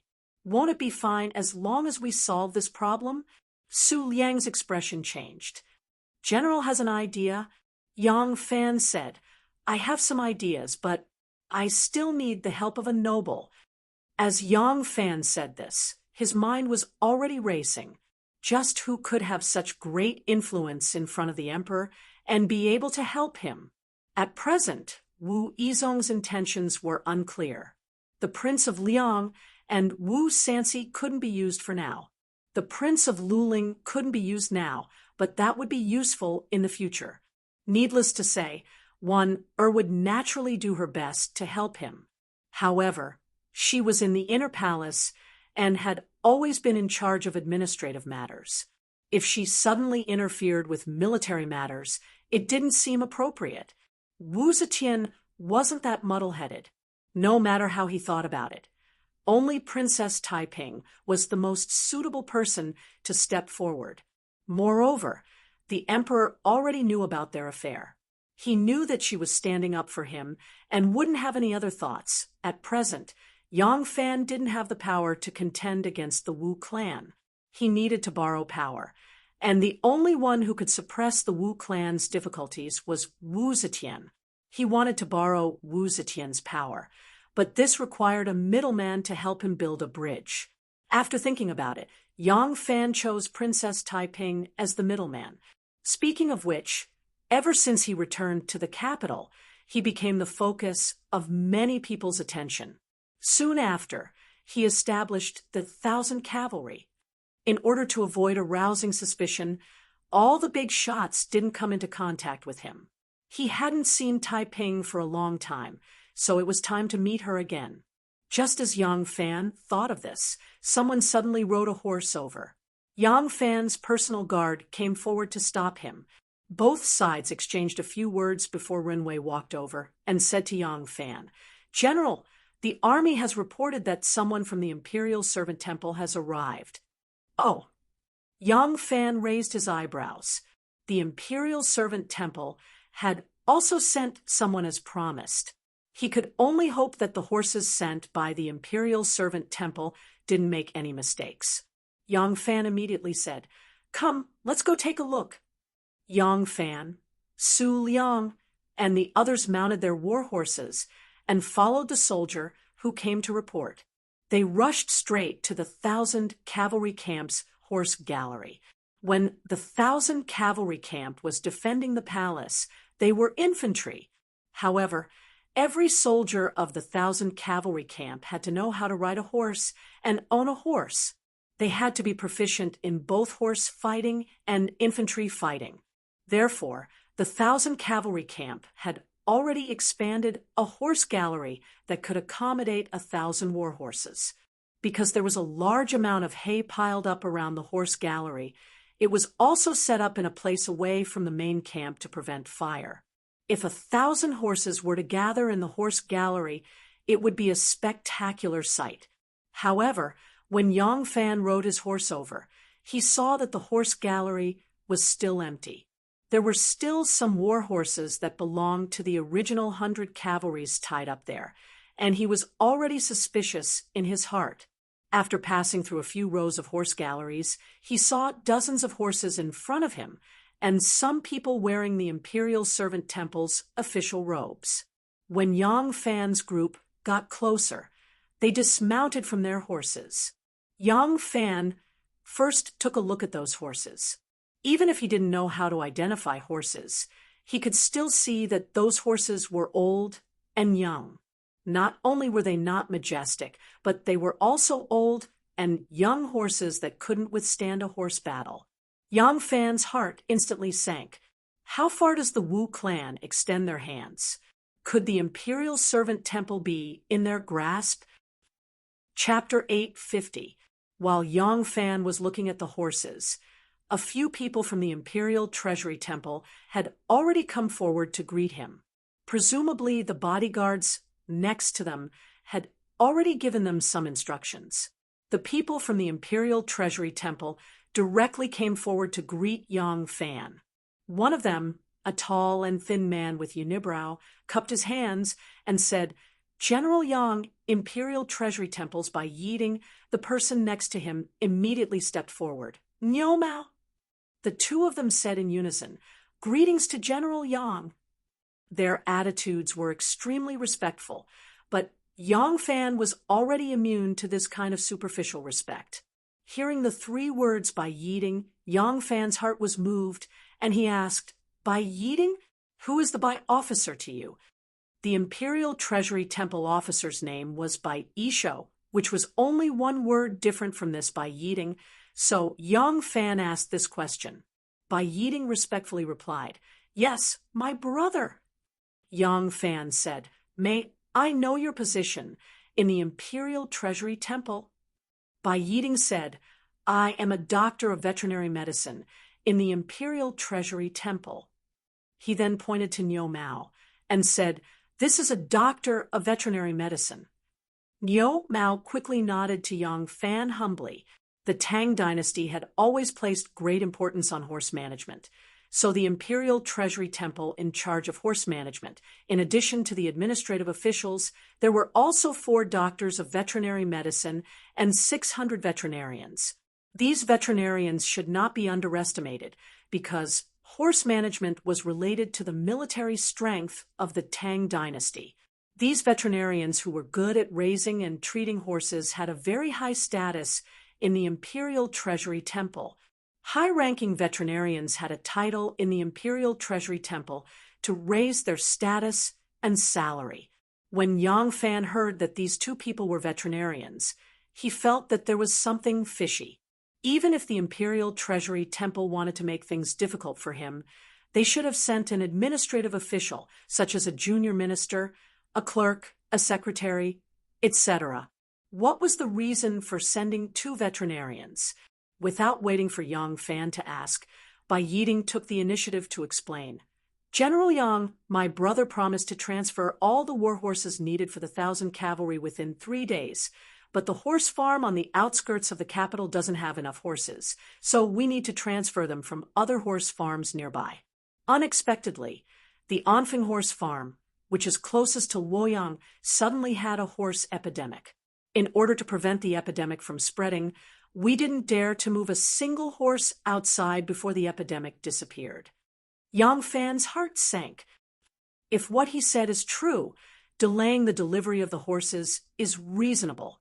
It has nothing to do with deliberately making things difficult for Qianqi. But is what he said true or false? Is it really such a coincidence that I need horses here, and he has a horse plague? Bai Yeeting said, "My brother was afraid that General Yang would misunderstand, so he sent me and Dr. Liu to explain the situation to General Yang." Yang Fan asked, "The horse farm on the outskirts of the capital doesn't even have a single healthy horse? Even if we can't allocate all of it, we can at least allocate some for emergencies, right?" Niu Mao said, "I won't hide it from General Yang. A few days ago, General Wu of the Left Guard of Jin Wu transferred all the healthy horses from the Imperial Servant Temple. He said that the capital's garrison troops need horses to train their cavalry, so the horse farm on the outskirts of the capital really doesn't have a single strong horse now. General, please take a look. The horses we brought are old and young. Right now, the horse farm on the outskirts of the capital only has horses like this." Bai Yiding took out an official letter and handed it over, saying, "This is an urgent report about the horse epidemic at the Anfeng horse farm. Please take a look, General Yang." Yang Fan did not take it. Wouldn't it be easy for the Imperial Servant Temple to forge a copy of this? It would definitely be flawless. Bai Yiding smiled bitterly and said, "It really isn't that the Imperial Servant Temple wants to make things difficult for you. It just so happens that these two things happen together. My brother also has no choice. My brother and Master Fengchen have always been good friends. Master Fengchen once told my brother about General Yang and was very fond of you. Master Fengchen also said that the sage places great importance on the Qianqi. General, think about it. Even if the Imperial Servant Temple had 100 guts, we wouldn't dare to deliberately make things difficult for you." Bai Isho was good friends with Zhang Yiji and Zhang Changzong. Yang Fan suddenly looked at him. Vaguely, he seemed to have grasped some key point. He opened his mouth to ask, "Your brother and Master Fengchen are friends?" Bai Yiding replied, "Yes, my brother is also fond of poetry, singing, and dancing. He has always been good friends with Zhang Fengchen. A few days ago, Zhang Fengchen had a banquet with his good friends. My brother was also present. During the banquet, there was a left commander, General Liu, who yearned for the Qianqi. He wanted to be transferred to the Qianqi to serve the emperor and serve the country. He wanted to ask Zhang Fengchen to put in a word for you, General." Zhang Fengchen sternly refused. He talked about the importance of the Qianqi and how important it is to His Majesty. During this period, he mentioned you, General. He said that you have always been impartial. If Liu Commander General wants to join the Qianqi, he can recommend himself to you. If he asks Zhang Fengchen to come forward, he will definitely be firmly refused by you. Therefore, he is not willing to speak on his behalf." Listening to this point, Yang Fan finally understood. He was not clear why the Department of Ordnance wanted to make things difficult for him, but the Imperial Servant Temple had gone around in a big circle. Their purpose was finally clear. It turned out that the Imperial Servant Temple's backer was Zhang Yiji, and Zhang Yiji wanted to meddle in the Qianqi. But the establishment of the Qianqi attracted too much attention from all sides. Even with the Zhang Yiji status, they were unwilling to take the risk. Therefore, they used the Imperial Servant Temple to tactfully put pressure on him. That Liu Commander General was already a Lang General in the Left Commander's Guard. If he was transferred to the Qianqi, there was absolutely no reason for him to be demoted. Therefore, they could only give him the position of Qianqi's Lang General. In this way, the Qianqi would be divided into 5 parts. At least one part would belong to the Zhang Yiji. Yang Fan's thoughts turned like lightning. In a short moment, he understood the cause and effect. A trace of a smile appeared on his face. "Zhang Fengchen serves the emperor," he said. "Unavoidably, he is cautious and careful. Actually, in my opinion, it is the duty of a minister not to avoid his relatives and not to avoid his enemies. Why should he be so restrained? Since this Liu Commander General is a Lang General in the Left Commander's Guard, why can't he be a Qianqi's Lang General? Under my command, there should be a 5th Lang General. Right now, there is still a vacancy. This is not a long-term plan. I am currently thirsting for talents. If this Liu Commander is willing to join my Qianqi, I will welcome him with open arms." When Bai Yiding heard this, a smile appeared on his thin face. This time, it was a smile that came from the bottom of his heart. "Aya, this is really good news. I am also familiar with Liu Commander General. I will tell him later." Haha, if I knew that General is so thirsty for talents, Liu Commander General would not have gone to Zhang Fengchen to meet his rebuff. Yang Fan smiled. I wonder what this Lu Commander General is called. I would like to meet him. If he is really willing to join my Qianqi, I will immediately send a letter to the Left Commander's Guard to transfer Lu Commander General here. Bai Yiding hurriedly said, Lu Commander General's name is Mao Feng. I asked General Yang to remember it on my way back. I will send someone to deliver a letter to him, telling him to immediately pay a visit to General. Yang Fan nodded. Very good. It's just that these horses, Bai Yiding immediately said, these old and young horses are not for the army. They are only brought here to prove what I have said. My brother is also very uneasy about delaying General's training time. On one hand, my brother sent me here to give General an explanation. On the other hand, he sent someone to Yi's horse farm to conscript the best horses there. But he still needs General Yang to extend the deadline for a few days. Yang Fan said, the horse plague is a natural disaster. It is not the fault of the Imperial Palace Temple. Even if Yang is anxious to train the new army, I cannot let the Imperial Palace Temple make something out of nothing and give me 1,000 fine horses. Ha! The word extend the deadline is too heavy. Your brother has taken care of my Qianqi, and Yang cannot thank him enough. The atmosphere quickly became harmonious. Bai Yiding promised Yang Fan that in 5 days at most, he would conscript 1,000 fine horses from the western regions for the Qianqi. Only then did he order his men to drive away the old and young horses that were used as evidence. In fact, the Qianqi had horses at the very least. If the Imperial Palace Temple gave another 1,000 horses, it would be an extra 100 horses. It was said that this was compensation for the delay in handing over the horses. Moreover, there would always be times when the horses in the army were sick, old, or weak. It was convenient to have more horses to replace them in time. In 2 words, you are good, I am good, and everyone is good.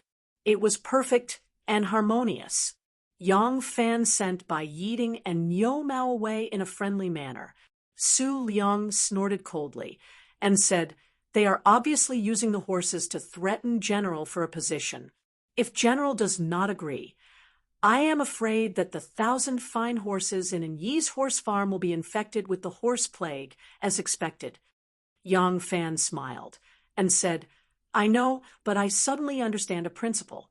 Su Liang asked, what principle? Yang Fan said, ever since the current sage ascended the throne, there have been many court struggles. No matter what the reason is, it is all for the throne of the emperor. Some want it to be surnamed Li, some want it to be surnamed Wu. Therefore, whether it is the emperor or the nobles and ministers who have their own thoughts, they are fighting endlessly. Groups of people are imprisoned, groups of people are beheaded. And now it can be said to be the most critical moment to decide the ownership of the country. So many people have died. So much blood has been shed. Everyone is for this day. Will those people really sit back and watch the Qianqi, a force that does not belong to them, grow strong and strong just because the emperor is afraid? Yang Fan turned his head and looked deeply at Su Liang. He said, this is just the beginning. Even if they do not make a move now, after a while, when the emperor no longer has his eyes on the Qianqi, they will definitely do everything possible to intervene. At that time, the difficulties we will encounter will be 100 times more difficult than a batch of rusty swords and a batch of old and sick war horses. What should we do then? Su Liang did not say anything.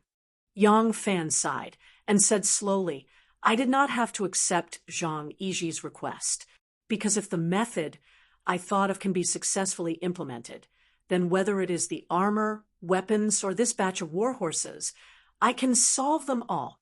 Su Liang asked, then why did you agree to let Zhang Yiji's people in? Yang Fan said, because this is our shield. Our original idea was too naive.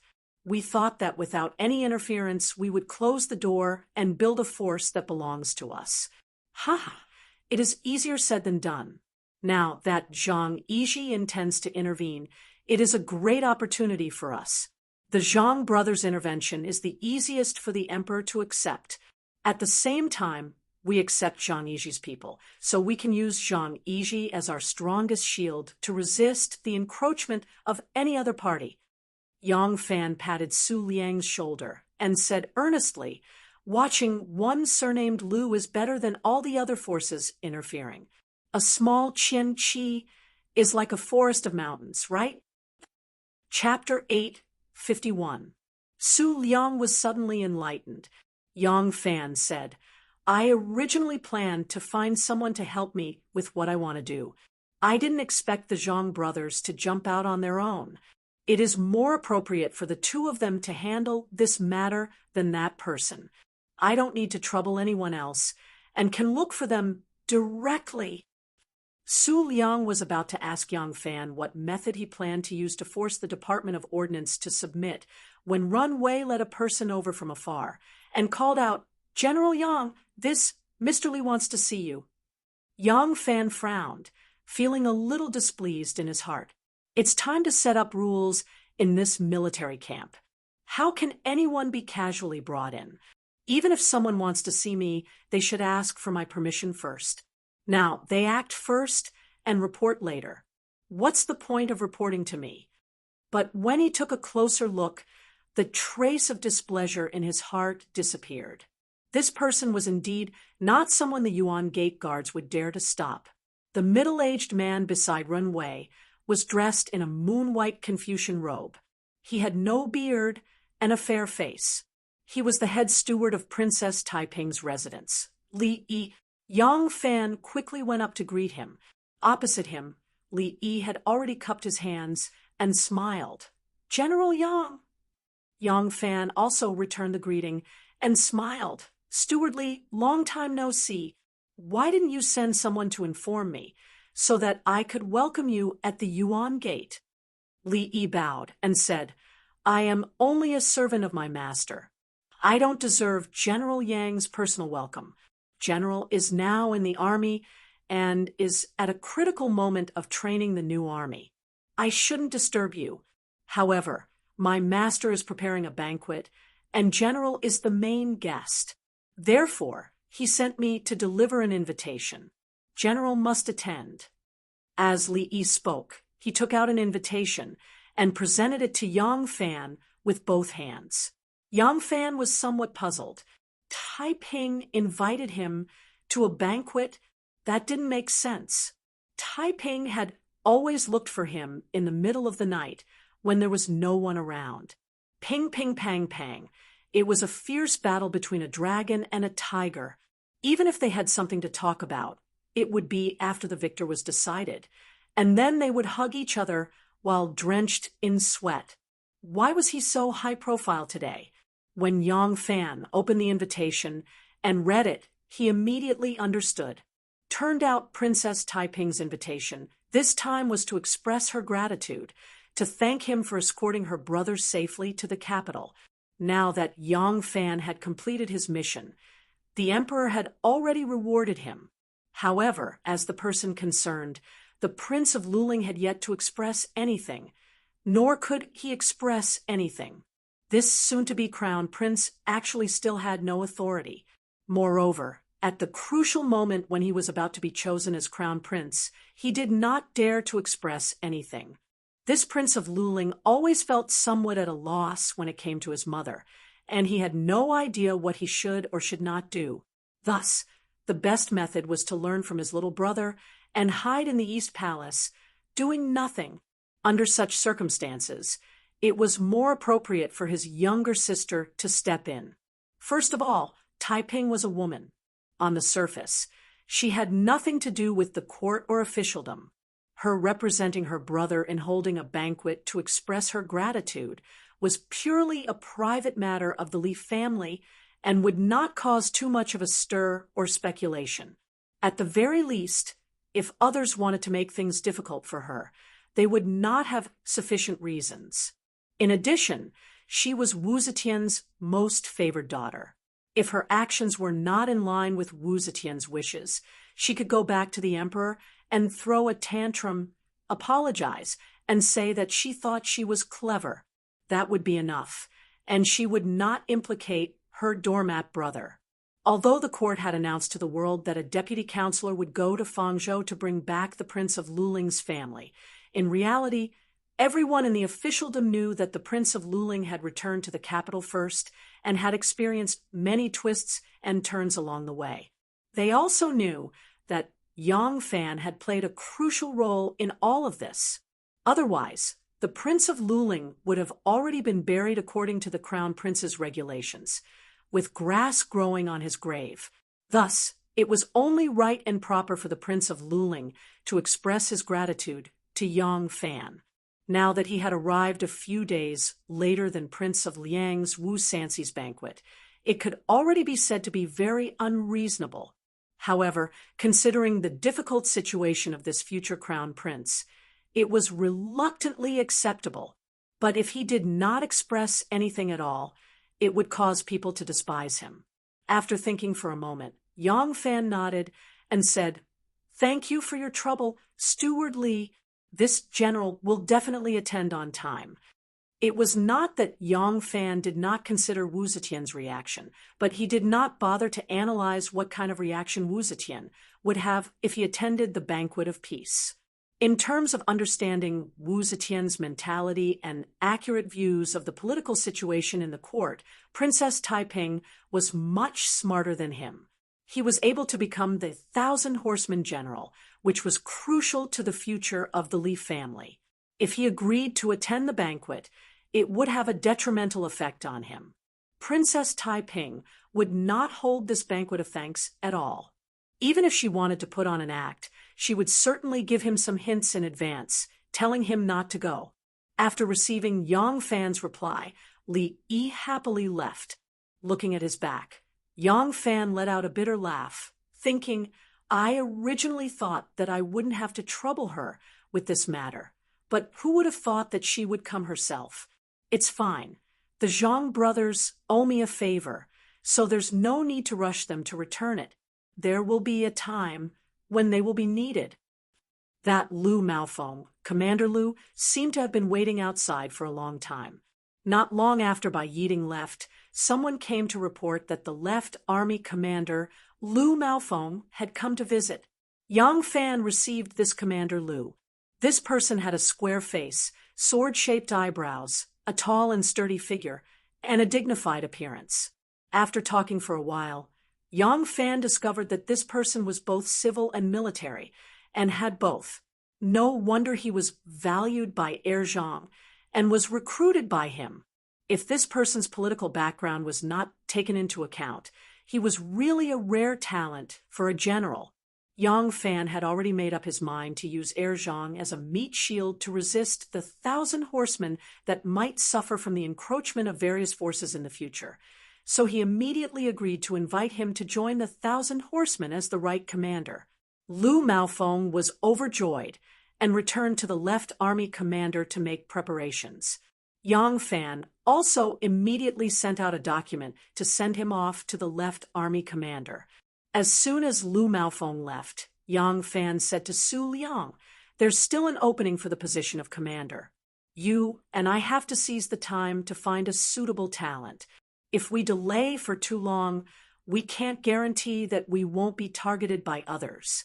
Even if no one else intervenes, it's just that Heir Zhang is envious and wants to shove another person in, and we can't refuse him.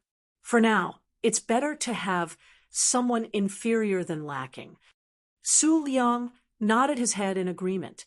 At this time, the squad leader guarding the armory came to ask when they could gather the soldiers to register so that they can engrave words on the armor and equipment and distribute the weapons. His position was low, and he could not enter the marshal's tent. Yang Fan let Ren Wei out and only gave him one sentence, "I'm not in a hurry, you wait here." The squad leader was under Yang Fan's supervision, so he did not dare to say much.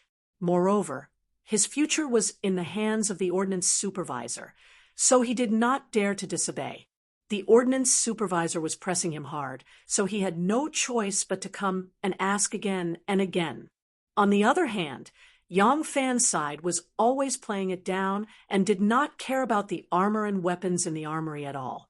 When the squad leader came again, he did not even pass on a message for him. This squad leader was really like a mouse in a bellows, being bullied on both sides. On this day, the Yang family sent a letter home. When Yang Fan saw the letter, he immediately informed Su Liang, Chu Kuanga, and a few other generals, then took a leave of absence and left the cavalry camp. The letter home was written by his wife, Xiao Man. There were a few seemingly casual words mixed in, but there was a lot of meaning behind them. The meaning of those words was that someone wanted to see him, and that the other party was someone from the Dugu family. After the establishment of the alliance between Yang Fan and the Dugu family, they had been acting in a very tacit manner, but the convenience he gave to the Dugu family was mainly concentrated in the business managed by the succession hall. In terms of politics, after he acted as the assistant minister of the heavenly official and then stepped down from his position because of his own corruption, the new examiner who was promoted was someone who had been cultivated by the Dugu family for many years. In this aspect, he did not need to worry too much. In return for a plum, Dr. Zhao would also try his best to take care of the Dugu family. Now that the Dugu family suddenly wanted to meet him, Yang Fan did not know what had happened, so he hurried back home. In the southern part of Luoyang, in the unknown house that actually belonged to the Dugu family, Dugu Ninka's boudoir was covered with thick curtains, with only a small gap in the corner, revealing a faint ray of light. Dugu Ninka was lying on the couch, and her brother, Dugu Yu, was sitting beside the couch, gently holding her hand. The brother and sister were talking in a low voice. "Younger sister, I have an appointment with Yang Fan today. I will go to his house to visit him in a while." Dugu Yu knew that his younger sister liked to hear about Yang Fan the most, and usually deliberately leaked as much information about Yang Fan as possible to her, especially the story of Yang Fan's clever tricks, teasing a group of Wu family assassins, making them run around in panic, and successfully escorting the prince of Luling back to the capital. His younger sister often talked about it. Every time, her face would reveal a trace of a mischievous, complacent, and even proud smile, which was a rare smile from his younger sister. However, it was the first time that he personally told his younger sister news about Yang Fan. Dugu Yu knew that his younger sister would not ask, so he took the initiative to introduce the reason why he wanted to meet with Yang Fan to his younger sister. Ning Ku pondered for a moment, then said softly, "You want to intervene in the 1,000 cavalry?" Dugu Yu said, "Yes. What I want is only a seat. I have no other motives. Once the 1,000 cavalry is formed, it is self-evident how important it will be in the future. I just want to be prepared." Ningku sighed softly and said faintly, "Since the 1,000 cavalry is Erlang, elder brother, why do you need to do this?" Dugu Yu hurriedly said, "I have no intention of not trusting Erlang, but it is better to rely on ourselves than to rely on others. It is always more convenient for the Dugu family to have one of our own in the 1,000 cavalry." Ningku said in a slightly hoarse but sweet and gentle voice, "What is the temperament, character, and disposition of the person you intend to transfer to the 1,000 cavalry?" Dugu Yu said, "His name is Jiji. In terms of seniority, he is our nephew, and in terms of age, he is more than 10 years older than you and me. At the age of 16, he gave up his studies and joined the army. Now he is the Commandant Guai of the Zhejiang Prefecture and has his own strengths in managing the army. He is a distant branch of the Dugu family and usually does not have much contact with the main branch. This time, he took the initiative to ask the family to help him. You also know that the official army system is declining day by day, and there is no future for him to continue to mix in the official army. This person's loyalty is not a problem, and he is a member of the Dugu family. If he betrays the family, no matter how big the world is, he will not be able to gain a foothold. No one will trust a person who will even betray his own family. Ninku sighed softly. In my opinion, it is enough for the family to get involved in politics a little, and it is not suitable for us to get involved in the army. Duguyu did not agree, and said, "Now there is Zhao Longzhong in the heavenly official mansion, and if Dugujiji leads the army in the 1,000 cavalry, our family will have a way out in both the civil and military fields. We can use him in politics and lay low in the military field. But when there is a chance, he can also contribute to our family in martial arts. And then the rise of the Dugu family will be unstoppable.